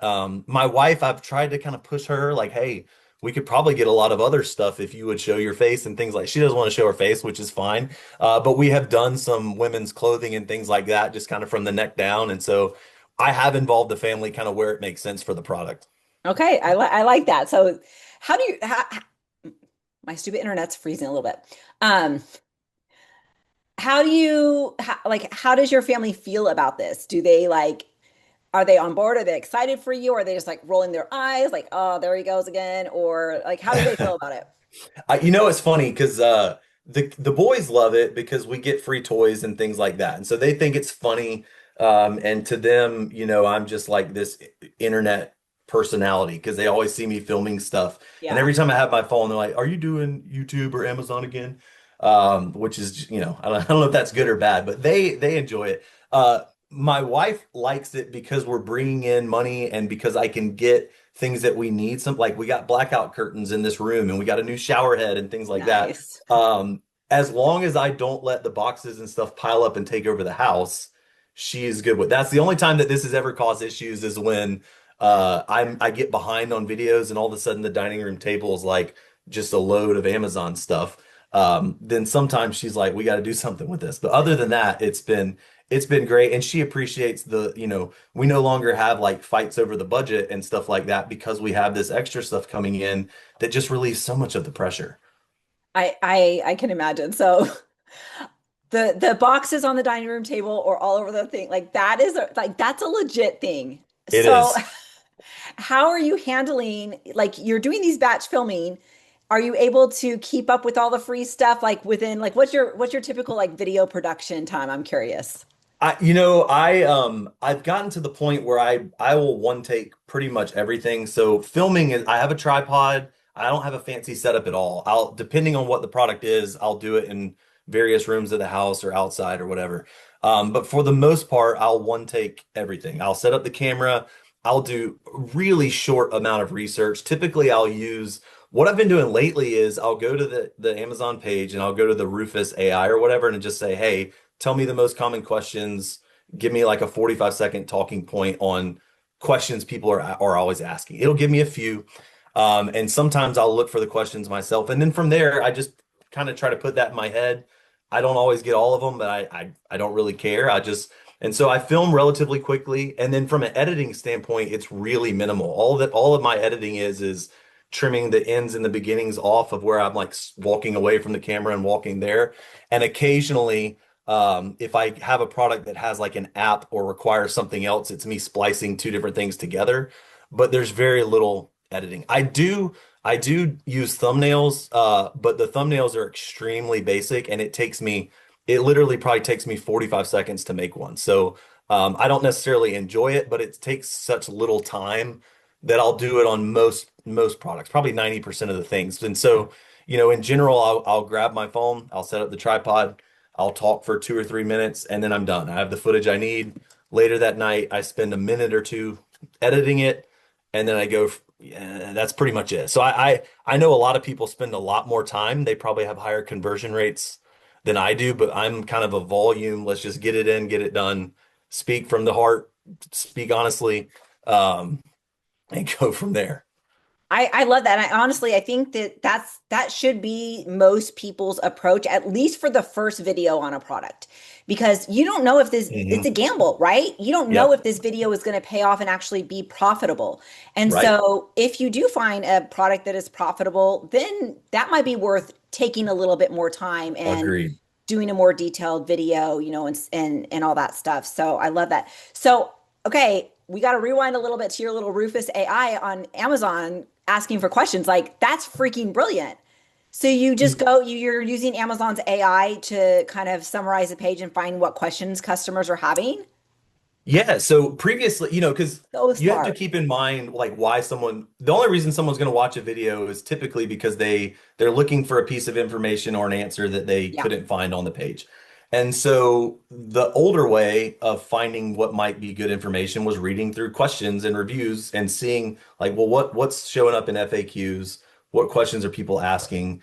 That was kind of the fast way. Well, now their little embedded AI, I think it's called Rufus, right? Yeah. Their little embedded AI can summarize that stuff for you. And so you can go like I get a lot of like shampoos and things, oddly enough. I don't know why. That's just one of the categories I've been hooked up with, I guess. That's And so I'll get that's so those. I'm like, I funny. don't know the difference in any of these things. And so I'll go to the product page and on Rufus, I'll say like, hey, what are the top 5 most common questions and what are the main selling points of this? Summarize that in like a 1 minute script. And it'll give me like a legitimate script. And some people perhaps would just read that outright. I'm more in like scanning for, what are the points? Is it that it's, there's no parabens in this shampoo or whatever, or is it that it's safe on dyed hair or what? I don't know. And so I'm kind of scanning for those points and I'll try to remember them as best I can. But you could get it to literally give you an exact script with an intro and outro. It'll do whatever you want. And so that's been kind of that's made everything a lot easier. And my conversion rate has gone up since I started doing that because for a while I was freestyling it probably a little too much. I didn't even know like what questions I was trying to answer. I was just kind of talking about a thing. Yeah. Yeah. And so now with by doing that, I'm at least hitting the points that people seem to be asking. And that has definitely I've seen an increase in my conversion rate since I've started doing that. That is freaking brilliant. I'm gonna have to try that. I'm too lazy to go and look at the questions. I just like, okay, if I was somebody buying this, what questions would I ask? Um, Right. and that has worked for me, but the Rufus thing, that would take like 2 seconds because it's literally Yeah, there it's on right your app there. or your computer. It's right there. Yep. I love that so much. So that is a hot tip for sure. Um, so now that you've got the tools, now that you've got the momentum, like what do you see for yourself this next year? Like what do you see? Are you planning to change your game at all? Are you planning to scale up? Like what does this look like for you? I think I'm going to keep doing what I'm doing because I think I've raised my baseline to a much more, when it's a couple $100 a month for our family at least, that doesn't really, mean much. Now that I've kind of raised the baseline, and I understand November and December are the hot months, I'm not going to automatically make that same amount in January and February. But Yeah. even if it's half of $3,000, that's still way more than I was making. And so I'm going to continue doing that, but I am focusing more on offsite. So because of, again, of the tools, they've made it so easy to repurpose content. I have a YouTube channel now where I've been just repurposing, and I'm way behind. I've got 800 or so videos, and only maybe 70 of them have been put on YouTube. But I will say with offsite, even though the work is you've got to bring your own traffic and all that stuff, I had one video of a silly product I never even would have considered being like a big YouTube item. It went kind of semi-viral. I mean, it was slow for months and months and months, and all of a sudden, over a period of a couple weeks, that video got like 50,000 views, Oh, and my wow. affiliate link sold, I want to say like a couple hundred of something that Nice. cost $100. And so my offsite most months is, $50, $60, whatever. And then in the past month or two, I've made almost like $1,000 on offsite because I had one video just get lucky and go viral. And then you've got all the other basket items that you get and creator connection, all that stuff too. And so I'm gonna moving and now that YouTube channel, because that one video is close to being monetized there as well. And so in 26, I will continue to try to find new tools and maximize the tools I do have and continue to kind of raise my baseline with AIP, but I'm also going to focus a little more on the offsite stuff and repurposing content, and just diversifying your income. Yeah, yeah, I love that. YouTube's been a good, like it hasn't for me, it hasn't been like really amazing for offsite, but Right. for me, YouTube's a longer game. And Hmm. and not on this channel, but on my review channel, like it's growing, we're getting closer to monetization. And it is nice to have that offsite now and then. 100%. And that's amazing. I love that that video went viral for you. And it was an over like $100 item. Like Yep, it was great. I that's mean, it's really awesome. surprising. I never would have guessed that would have been the one, but it was just one of those things that I got lucky. I didn't do anything special, just got lucky. It got in the algorithm at the right time. Yeah. And the other thing is you never know what one of those offsite clicks might result in somebody buying something else, which might result. I mean, there's just this domino effect. And that's why I tell people just review everything you get your hands on until you're at the point where you have thousands of videos and you have more incoming stuff than you can keep up with. Don't be selective. Just do everything you can get your hands on. Do everything because you I just never agree. know. But what I do love about the offsite stuff is with AIP, the only thing that scares me is you're just kind of always at the mercy of Amazon and they could change the rules of anything at any point. And with offsite, you're kind of building your own brand, your own channel. There's a little bit more ownership there. Now, it's also much harder to do, and it takes a lot longer to get to any sort of, point of sustainability. But you kind of own what you're doing over there. To whereas with AIP, the scary thing is they could change the rules tomorrow, or they could cut commissions tomorrow, and there's really nothing you could do about it. But with the offsite stuff, you do have more control. And so AIP is that's the one that funds everything else for me. Like I said, there's some other side hustles and stuff that I like to do, and AIP is like that's like the debit card that helps me just fund this other stuff for free where I don't have to stress, that me trying some Facebook ads or something on a separate topic is like pulling from the family budget. It's coming from this bank account that I have that's funded by the influencer program. I love that. So what other things in your life has this opened up, like having this extra income? Because like you said, like you've got a full-time job, your family is fine without it, but what does this extra money like? What do you guys get to do? Like, what does that look like for you other than funding other hobbies?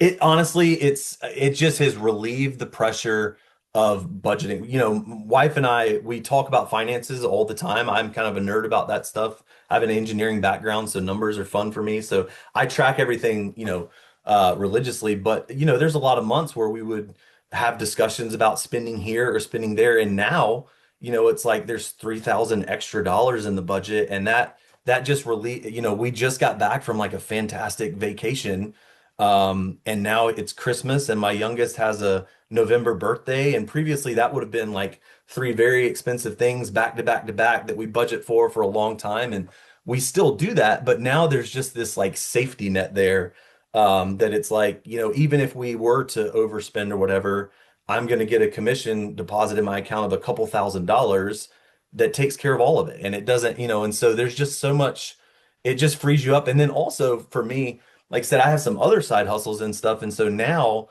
I can build these other things and do this other stuff and even spend money against them without it being such a risky thing because the money is already I don't want it's not free because I'm working, but it's not like hitting the family budget. It's this completely separate thing. And so if I want to start a drop shipping thing or if I want to run a newsletter and do ads, I can use this income to pay for it. So it's still all on top of everything else. So it takes the pressure off and it frees me up to try other things that may even have, higher upside. And I don't have to worry about like spending the family's money, so to speak. Yeah, yeah. I love that because it does. That freedom is huge.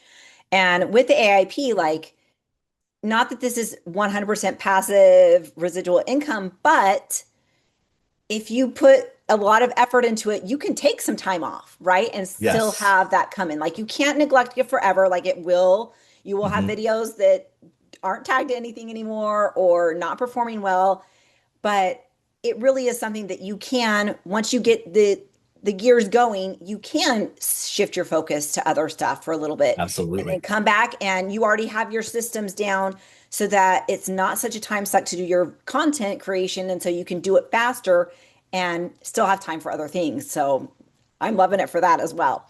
Um, Absolutely. so Seth, what would be your top three tips if you had somebody that was, let's say they're in the Amazon influencer program, but they're feeling stuck. They're feeling like, I don't know if this is if this is for me or if this is working. Like, what three tips would you give them? I would say the number one tip, if somebody's already in it and they're kind of at that point that I was in where you have some videos, you've made a little bit of money, but you feel like the upside, maybe somebody sold you on you're going to make 10 grand a month and now you're making $100 and you're like, what? This isn't real. So for people like that, I cannot advocate enough for go and at least try for 1 month some of the tools. I would personally recommend Oink because A, it's not very expensive. There are much more expensive tools out there.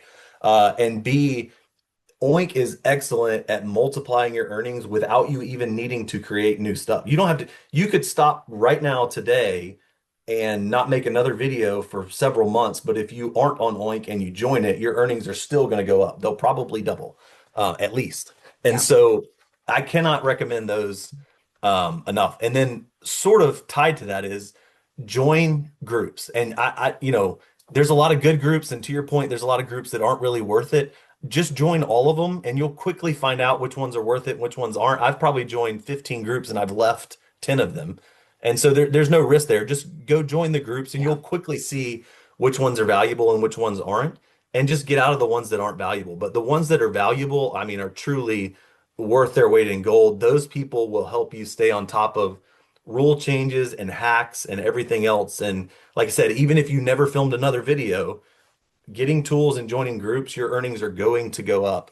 Um, in the interim. And then the final tip, kind of the third tip is, like I said, film it. A lot of times people come in, they're like, what should I be filming? Or I want to start being more selective. And it's like you can do that, but my recommendation is film everything you can get your hands on until you reach the point of you have filmed everything in sight and you have more free stuff coming in than you can keep track of. And at that point, you can start to prioritize. But most people aren't at that point. Yeah. And so if you're not, just film everything because with features like that daily fetch feature, you never know when, you could review disposable cups, but somebody puts a golf cart in their shopping thing and now you have access to this $1,000 purchase. And so you just never know. It's a volume game. Cast the widest net you can, and you will, you never know where that one silly little thing that you put a video up links you to something else that makes tons and tons of money.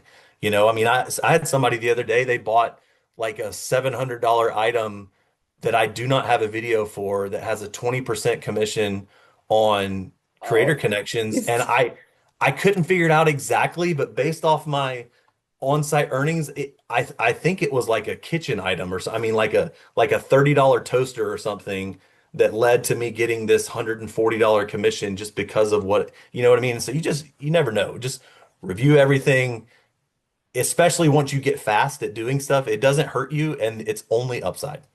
I would totally agree. Like, yeah, go crazy on the content. Like, don't worry about product research or product saturation No. until you've like completely exhausted everything. Oh my, everything is free. We've Everything. completely exhausted everything in your house, in your friend's house, and in the free items. Yes. Because really, like, number one, you've got to get your systems down. You've got to get that Mhm. flow down so that you're confident and it's second nature. Like, you just do it, you don't even think about it anymore. Right. And then once you got that down, then you can venture into product research and being a little Yep. bit more picky about what you review, because so many people just get stuck. And I think the wide net is amazing because it also is going to capture those things that you're like, totally, I wouldn't have ever connected to that Right. sale otherwise. And Exactly. so I love that strategy. So Seth, where can people find you? Like, are you on social media? Where can they connect to you if they love your story and they want to follow you?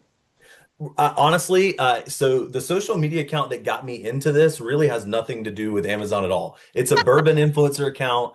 Every so often, I might put an affiliate link for like some glasses or something, but Yeah, for the most part, I got in with that, and then I don't focus on it, anymore. So you I do pivoted. have the YouTube channel where I repurpose my the shoppable videos that I put on Amazon. Like I said, I've had a couple kind of go semi-viral, like kids' toys and things like that. Yeah. So Suburban Dad Reviews on Okay. Amazon is the name of the Perfect. channel. And so even if you're not interested, if you just want to see, like I said, I made over 3,000 last month. This will show you my video quality, which is not, I'm not a videographer. I'm not spending hours editing. For the most point, it's point and shoot. And so you can, even if you're interested in AIP, you can go see what some of my videos that have done well look like. And maybe that'll be helpful to you. I love that because I think that that's how a lot of people learn, right? Like, let me see what other people Yeah. are doing. And it's so funny to me because there are some people that are so protective of their storefront and their videos. Like, no, I don't want you to see what I'm doing. I'm like, Right.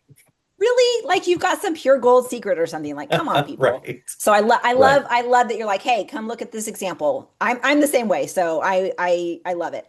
Um, this has been so awesome, Seth. Any last minute tips or tricks or thoughts before we close this out? One thing you just said reminded me, and this will probably apply to 98, 99% of people out there. There may be 1 or 2% of people that don't, but if you're not like a celebrity, this probably doesn't apply. But I think some people have a misunderstanding of their storefront and they kind of protect it like it's this social media page that you have to be super niched. That is not what your storefront is for. Amazon is not social media. In my opinion, your storefront should be anything and everything all the time because almost nobody is going to your storefront and shopping. Now, if you have an Instagram and a YouTube channel, yes, those things are brands and you should niche those and kind of protect them with one certain type of thing. But your storefront is not that. Most people will never even see your storefront. They will see your videos on product pages, but most people will never even see it. And so if you have a curling iron and then a golf cart and then you have a baseball bat and you have some pantry item, it doesn't matter. No one else will see. I think people get worried about, like, for instance, I've probably reviewed, I mentioned this earlier, 15 different shampoos. And somebody may think, well, I don't want to recommend this one, but then no one's going to see that. That's not how it works. And so I think sometimes people think of it the way that they think of a Facebook page or an Instagram page, but it is not that. It's not social media. Your storefront is really kind of just your own personal dashboard or landing page, and the 99.9% of people are going to interact with single videos of yours on different product pages, not your storefront. And so I say all that to say when I say review everything, I mean review everything. Don't worry about your niche. Don't worry about whatever. Save that for your offsite stuff. If you want to niche down, do it there. But on Amazon, do anything and everything unless you're embarrassed to do that item. I 100% agree. I think so many people like, yeah, they're like, oh, but it doesn't look nice. It's not supposed to look nice. Nobody's No. looking at it. Maybe some sellers that are like scouting you out, but they are not looking for pretty. They're looking for your video quality. So Yep. I love that. That is such sound advice and so helpful for those that are starting out because I think people can really get wrapped up in that For and sure. stuck there. So thank you so much for your time. This has been so good. I definitely learned some stuff. Rufus, who knew? Who knew? It's Um, great. and just so many great tips and inspiration for those that are in your shoes. They're working a job, they've got a family, and some extra money can be nice. So I love Absolutely. this. So thank you so much, Seth. Absolutely. Thanks for having me. Okay, we'll see you guys on the next video. Make sure you check out the links below to connect with Seth, and we'll see you next time. Hi, friends. Nicole, Vincent here. I have a special guest today. Jeffrey Levitt is here, and I'm so excited to tell his story. So, he is a husband, he is a father of three, he's got some twins in there as well. And he and his wife are actually part of the Amazon Influencer Program. They've been doing this for a while, and they found it when due to a layoff. And so, this has been a big journey for them. And lots of cool stuff has been happening in the world. He was just telling me before we started off, like what all this has put into motion. So I'm excited to share that with you. And he also has developed a really cool app for creators. So we're going to touch on that as well. So Jeffrey, like tell us about that time when you got introduced to the Amazon Influencer Program. Like how did this Yeah, all start for you guys? yeah, of course. So it was actually my wife. I've come to learn after, nearly 13 years of marriage, all of the best ideas come from her. I used to think I was the idea person, but I'm learning very All quickly husbands take note. So in April 2024, I was a product manager. I was working for a lending company and things were going really well. And then one Friday, I got an unexpected phone call from the CFO telling me that my job was being eliminated immediately and that I was no longer in work. That was not expected. Ouch. Very frightening. But my wife and I, we said let's do what we can. And so I found someone that I knew personally who had an itch to scratch. We jumped together, started to build this product, and it became pretty clear in about 3 or 4 months. Just there were some personal needs from both sides that it just wasn't going to work out. So that folded, and I started applying for jobs. And at the time, especially then, it was September, August 2024. Product management was hard to get a job for. And I was applying hundreds of applications, dozens of interviews, and just as many no's. And we just got to a point where we're like, we need to get income. Like, how do we do this? And someone that we knew at the time, they posted on Facebook that their sister-in-law had been doing this Amazon thing for about 9 months. She'd done really well. She was now building a course. So anybody who wanted to learn how to do it, they could do it. Here was the price of the course. And when my wife told me about it, I said, absolutely not. We're not doing that. That's not going to end well. Yeah. But we talked about it, and I came to the conclusion, look, the person that's promoting this, the sister-in-law that I happen to know her well enough. I trust her. So I figured either one of two things is happening. One, she's telling the truth, and this is legitimate. Or two, her sister-in-law is also scamming her, and that's not going to end well. So I decided to trust, and we said, okay, we'll buy this course. And it was probably the best financial decision that we have made in like the past 5 years. That $90 we've earned back that money many multiples over. So it all started out with just us trying to get free product. Maybe we could limit how, instead of, as I'm looking for income, maybe there's a way that we can mitigate also our spending by getting free product. Yeah. And kind of make things work from that angle. And we were blown away with what actually came about from all of that.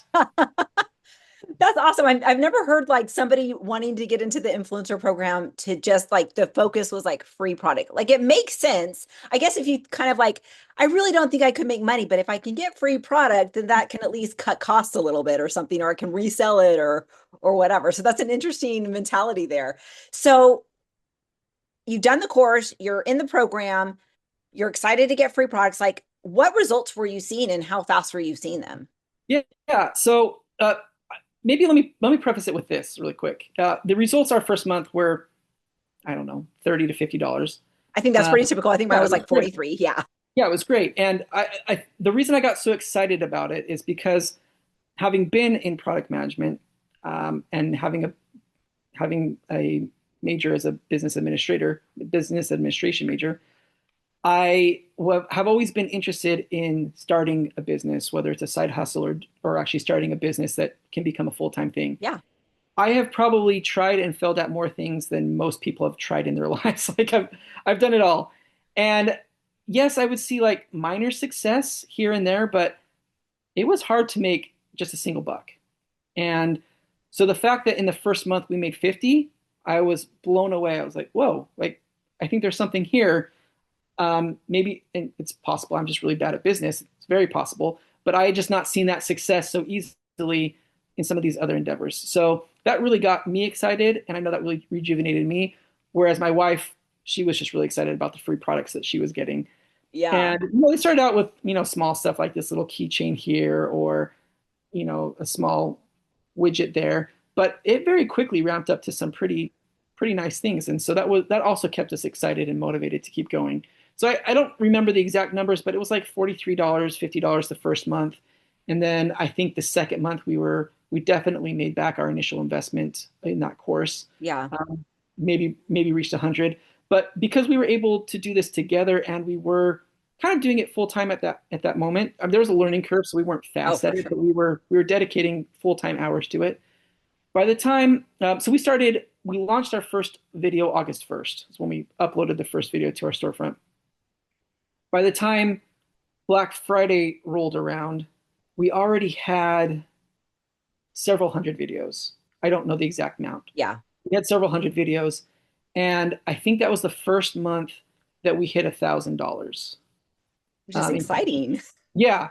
And then, there were some other bonuses that Amazon throughout that time period that also made us very excited. And so we ended up the year having made several $1,000s, and that's awesome. It didn't replace my income, but it definitely was more than I was making trying to apply for jobs. Oh, for sure. Yeah. And you had all the free stuff, right? All the free stuff. So Christmas was taken care of. Like everything worked out. And so that was when we thought, we think there's something here. That's awesome. Like, I think that it's sometimes people get a little frustrated. They're like, I put all this effort in, I only get like the 40 or $50. And I'm like, but if you try to start other types of businesses, like you typically will not see a return for months to a year. And you're having to spend money and invest money with Amazon influencer. Like if you do a course, which not everybody does, some people do, some people don't, you're out that initial investment. Or if you don't do the course, you're not out anything at all, maybe just your time trying to learn it on your own. But it really can be a quick return, like a quick, like, hey, this system is working. I just need to learn how to do it better and faster and stuff going forward. So that wrapped up 2024 for you. So as 2025 came in, like, did you stick with the content creation? Did you stick with like building that? And like, how did that this past year look for you guys? So 2025, it started off fine. January, February. I believe there were creators in the space that were saying that January and February were pretty bad for them. Our January and February were just fine. Like, oh, good. Yeah. We expected a dip after Black Friday and after Christmas, and it really wasn't much of a dip for us. That's amazing. Yeah, it was great. But where we got hit was March. Oh. And what happened, what I noticed anyway, this is all my observation, so take it for what it is. This isn't fact. It's just what I observed. But we noticed that in March, when we were looking at product pages, that our videos were no longer showing up. And as we looked further, we started to notice that, in fact, there were no creator videos showing up. They were all just organic reviews that. Oh, like the customer videos. Okay. And so we had our mother-in-law log into her account and look at the same products, and we were showing up for her, but not for us. So we posted it out to some groups that we were in, and it came back roughly that 30 to 40% of the creators were saying, yeah, our videos are gone too, and all of the creator videos are gone, and we're only seeing the organic videos. And then the other 60 or 70% were saying, no, everything looks fine. So that was a moment for me where I realized, oh, like as much as I love doing this, I don't necessarily own the outcome per se. That is true. That is so true. Yeah, Amazon can do what Amazon wants to do. And in that case, they were testing something. And so that's when I started to see a hit to my income. And so we did kind of flounder a little bit in that moment. We just really weren't sure the direction we wanted to go.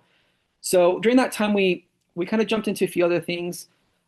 We never would have considered affiliate marketing much before, but because we had done Amazon Influencer Program, we knew that there was opportunity to make money from creating, and we had built somewhat of a skill set. We thought, let's try this out.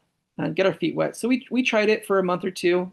It wasn't ever expected to be like a long-term thing. We just wanted to see what it was about. We saw we saw some success there, and then taking that knowledge, we decided to use that in a different way. My wife is a trained pediatric occupational therapist. She's worked with children in a school setting and also in a personal, like home setting. And she specializes in helping parents who have children with children who are neurodivergent. Um, they can very easily get overwhelmed. Oh, for And sure. so Yeah. she specializes in helping parents learn tricks and help them to transition their kids more effectively between like school after school or between holidays, or those types of transitions where maybe it's much easier to feel overwhelmed. Yeah. So Yeah. she'll help with that. So to hopefully help mitigate meltdowns and things of that nature, and help with quality of life. What a gift. Um, Like, what a gift, because that is so needed. and I'm glad she's done it, because I've realized in my own parenting how much I need to learn those skills. So Yeah. Yeah. she's taking that skill set and what she's learned with Amazon Influencer Program and what she's learned with affiliate marketing, and she has since launched her own Instagram where she's helping parents specifically through that, and it's doing really well. And that's part of the reason why she's not on this call. We're still doing the AIP together, but she's just got other other Other responsibilities projects. now. Yeah, Yeah. exactly. Yeah.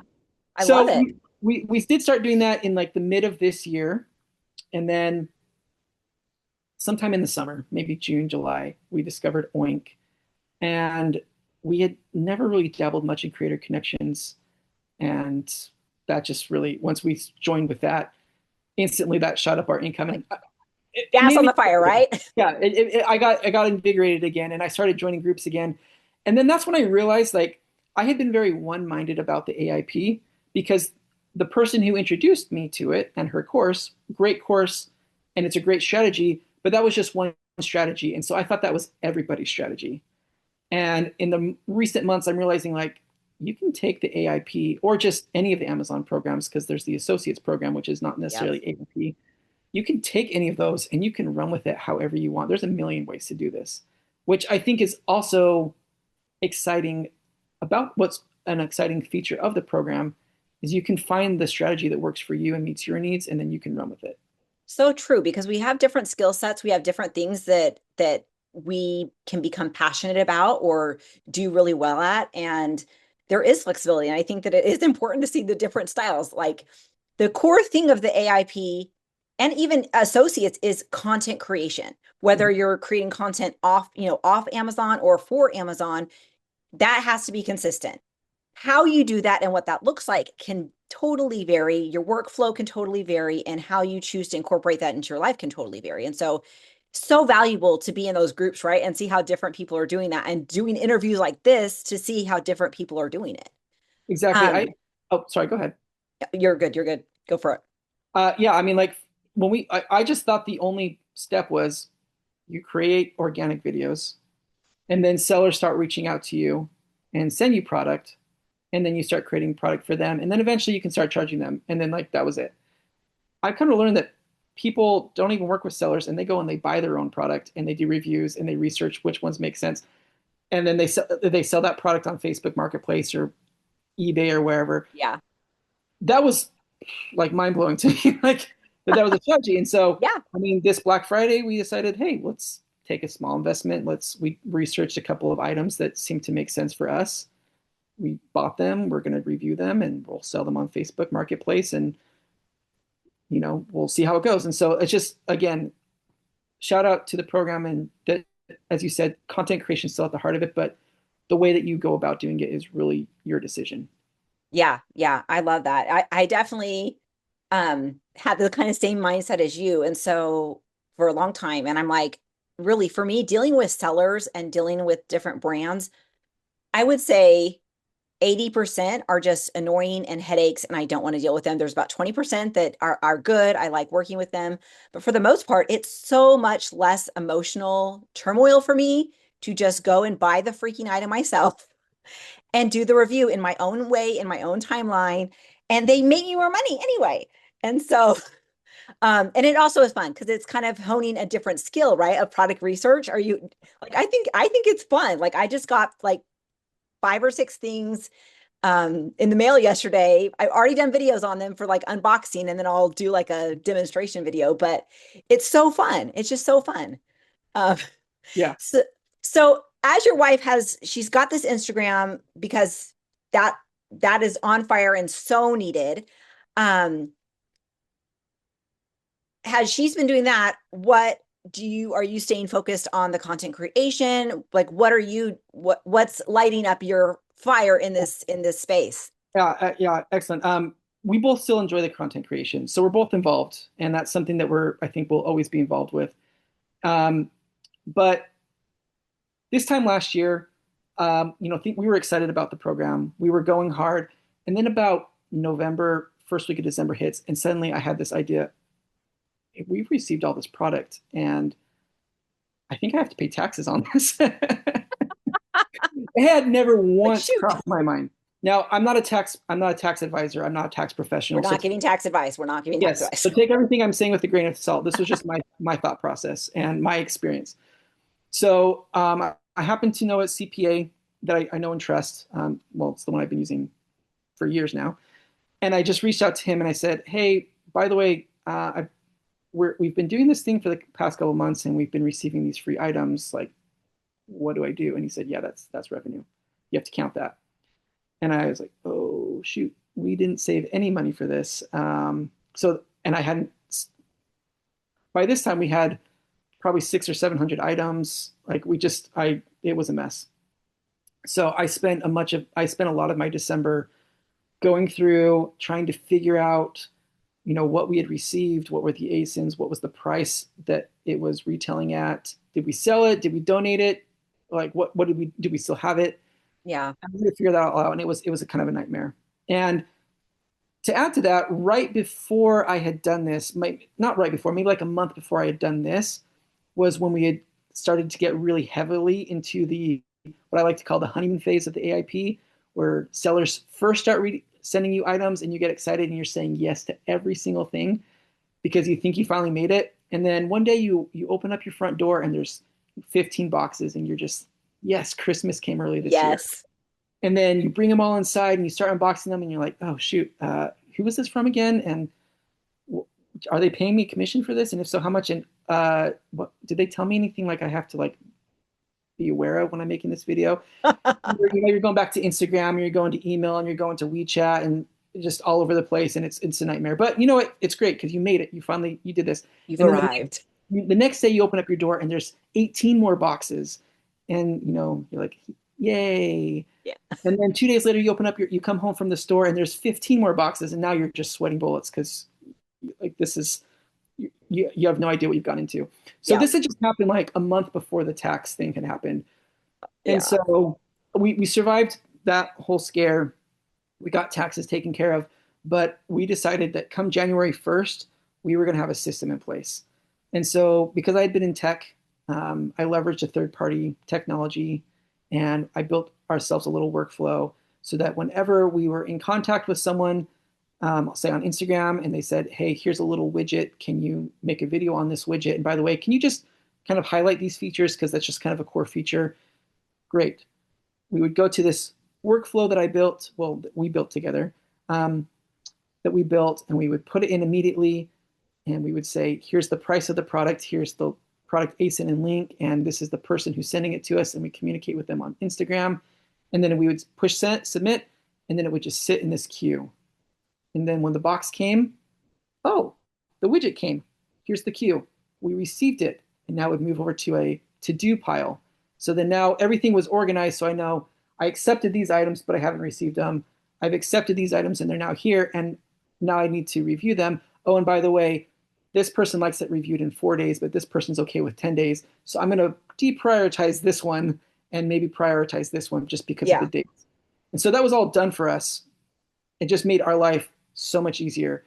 And then when we finished it and completed it, it would go to a completed queue. And then when the seller would pay us their commission, I would go to PayPal. I would take the transaction ID. I'd put it in there. They paid $25. $1.50 was taken out from PayPal. Yeah. And now I have 2350. Great. Oh, and by the way, I sold this on Facebook for $20. I no longer own it. And our lives became so much easier and so much with so much less stress. So when we first built this out, it wasn't really, we just built it for ourselves. Yeah. But then we started seeing more and more people talking about they had kind of these same problems. It was taxes, or they were overwhelmed with products being received and they didn't know what to do. So we started thinking, is there a way that we can maybe make this so other people can use it too? So what I built it on wasn't really scalable. So I spent so then I did spend and invest some time actually building a full-on web application. It's now live, it's now available. We have users who are now using it. And at the end of the day, I can now see, I just go with 2 clicks of the button. I now know how much money I've made in the last month, the last year, not only from like the commissions that I've received from sellers, but also what I've sold on Facebook Marketplace, or how much I've received retail value wise from Amazon. And I can also just come tax season, push print, a CSV is downloaded, and I just hand that to my CPA and I'm good to go. So we are much happier with ourselves this year come tax time compared to last year. It's a 9-day difference for us. And so that was a long-winded answer, but that's kind of what I've been filling my time with in addition to continuing with this content creation. So this creator track, that's what it's called. I got to check it out and it is phenomenal, guys. Like, you literally can track everything. I was so impressed, and it is great on your computer or on your phone. So whatever platform you like. And I like the functionality was so good. I think it can be so useful to track everything. And it basically is like a fancy moving spreadsheet a little bit. That doesn't look like a spreadsheet, which I'm thankful for because I kind of hate spreadsheets. But it really, like, so useful. So if you are in this content creation mode, like, seriously, check out his creator track. Like, it's so good. Thank you. Yeah, it's creatortrack.co, and is where you can find it. The last plugin I'll put in for it is one thing that I think makes it an appealing opportunity at the moment is it's very few products that you are an avid user of that you get to be so close to the creators and the founders and have real influence on the direction that the product goes. Because often you join and there's already thousands or sometimes millions of users, and so you have very little influence. We're still growing, we're still building. So for those of you who join at this time, if there's features that you want to see, you've got greater influence. So that's the last plug, and I'll put. That's always a plus. And I love creators that do create tools that listen to the users and do their best to incorporate and help meet those needs and requests as they work, right? Like, you can't, sometimes there's just no feasibility. You're like, sorry, this is not going to be everything to everyone. But it really is a phenomenal tool. So I'm curious. So your kids are pretty little. You have the 6-year-old twins and then a toddler. So do you involve your kids at all, since you've got the husband-wife team, but are the kids involved at all? Yeah, great question. That's a conversation that we've gone back and forth with as a couple throughout this whole program. How do we balance teaching our kids that if they want to earn money, that they can earn money, and that they don't have to go a traditional route. They can't be entrepreneurial if they want to, but then also balancing that with how do we protect them? Because, the internet can be ruthless, and they're 6 and they don't really need to be out there on the internet. So it's something we've gone back and forth with. And I'll be candid. When we first started out, we didn't really understand the magnitude of what we were doing. And there are videos that we have on our storefront that expose our children more than I would feel comfortable with today. Yeah. But we very quickly learned that, hey, we need to be better stewards of that. And so we do involve them, but we always leave it to them as their choice. We ask them, do you want to do this video? If they don't want to, we're not going to force them. And then if they do get involved, we very much try and limit any face exposure. We'll typically just do like neck down, or if it's something that maybe needs to see a little bit more engagement, we'll try and do like side profiles, maybe with their hair hanging in the way. Yeah. It's not perfect. You'll still, if someone really wants to see their face, there are spots where they could probably Yeah. catch a quick glimpse of it. But we do our best. And we do let them know that any videos that they are helping us with, we do pay them for that. So it's a small amount, but Yeah. at 6, income is income, and they're happy about it. And let's say they've bought many a toy because of With their Amazon earnings, right? exactly. And And honestly, like if you are an entrepreneur, like again, not tax professional here, you can totally pay your minor children to do stuff. It's a great tax benefit. Um, but I'm not going to tell you how. You got to Google that, talk to your CPA, whatever. But yeah, I think that that's awesome though, because I think that uh, there is so much exposure with kids, and so I think it is awesome that you guys are aware of that and doing your best because they're not really at an age that they can say like fully understand, hey, yes, I want to be, on the camera and for the whole, whoever's going to see this to be out there. And so I think it is like you said earlier on another comment, like being a wise steward, like you're there to protect them, but kids can totally be in the videos, but you can do it in a way that's respectful of their autonomy as individuals as yeah, well. So exactly. And I it's been love that. funny. It's been fun and cute though, because they'll get their toys from, Target or somewhere that it's not even on Amazon.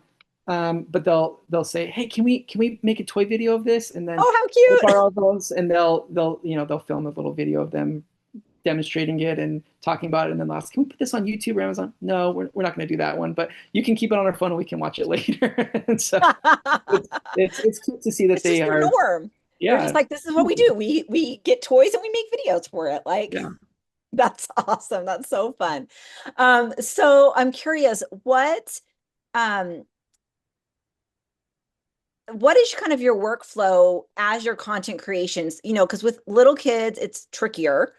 And then doing it as a team, like, do you guys alternate on like, okay, this is going to be something that Jeffrey's going to film. This is something that my wife is going to film. This is something that takes the whole family. Like, how do you guys do that? How's your content creation workflow look like? Yeah, so I think now that we've been doing it since August 2024, she and I have a pretty good workflow of how we deal with that.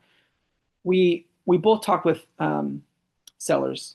We still get a lot of product from sellers. You mentioned earlier that sometimes it can be hard because 80% is not very good and 20% is good.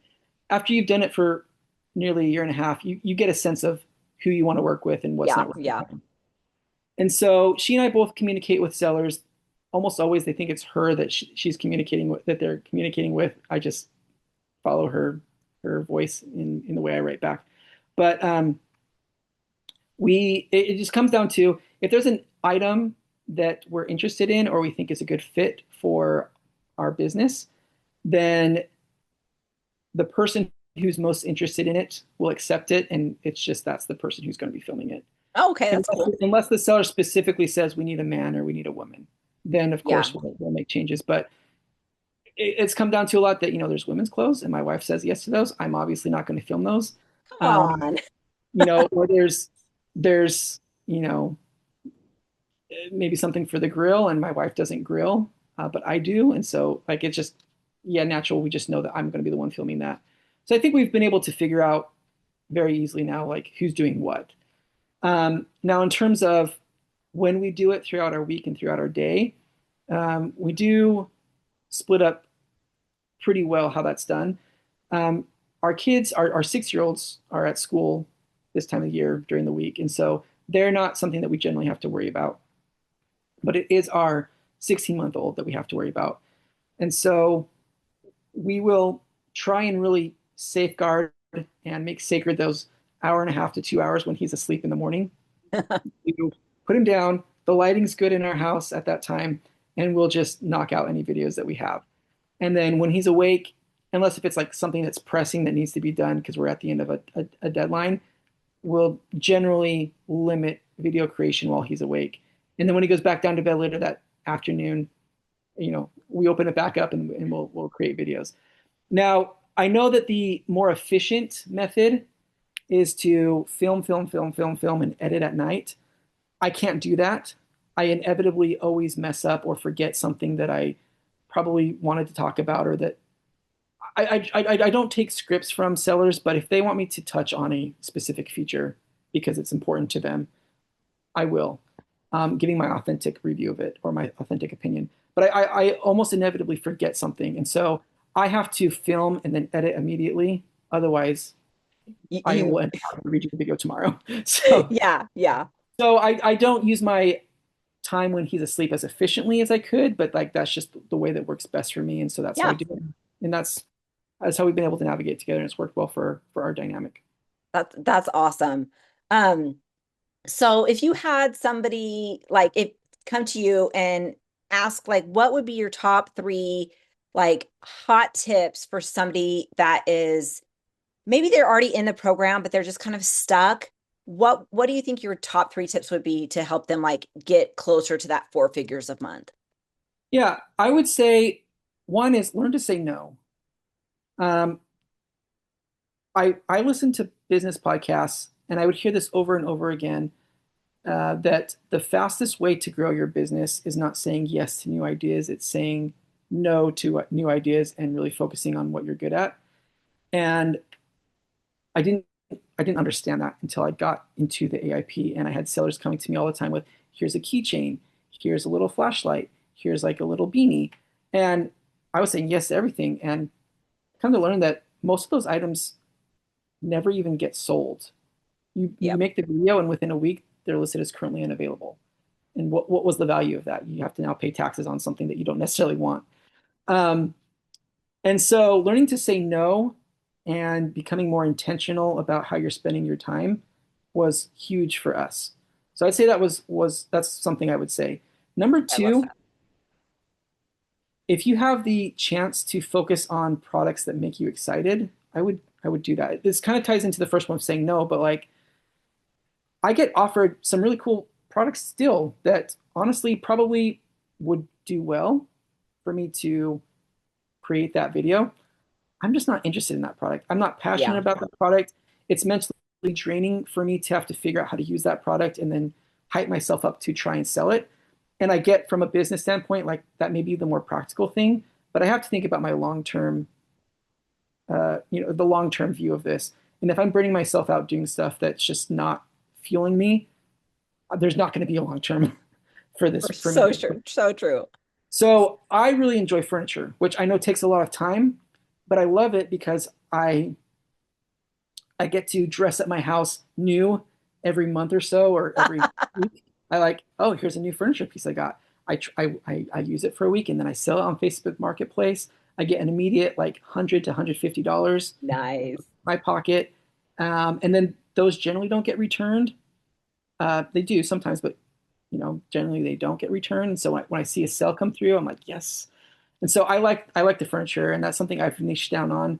And so I get energy from doing the furniture. So I spend time doing energy on that, and I don't do a lot of the technologies because I don't want to figure out how to make that work. So Yeah. that's the Yeah. thing I'd say is like, if you have the flexibility, like focus on filming things that you enjoy doing. Yeah. I love that. And then the third thing I would say is probably just be open-minded about the program, because as I said, I thought it was very straightforward. You start working with sellers, and then eventually you can charge sellers, and that's just kind of how you grow. And I kind of learned that no, like if you don't want to work with sellers, don't work with sellers. Go and buy products. If you don't want to buy products and you don't necessarily want to make videos, go and start a Facebook page or whatever and create content that way and try and drive offsite traffic, or create videos and upload them to YouTube as well. Like there's so many different ways that you can do this. And don't box yourself into just one method. Find the strategy that works for you. And then if you kind of start to burn out from that or you get bored from that, open your mind up to trying something else and seeing if that scratches an itch for you. I love that. I think that's all wise words.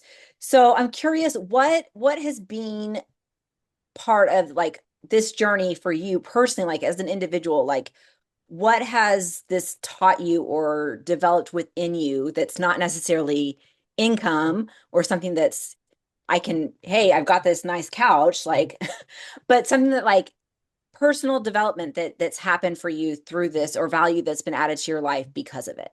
Yes. I always hated sales because my one experience with sales was I got hired.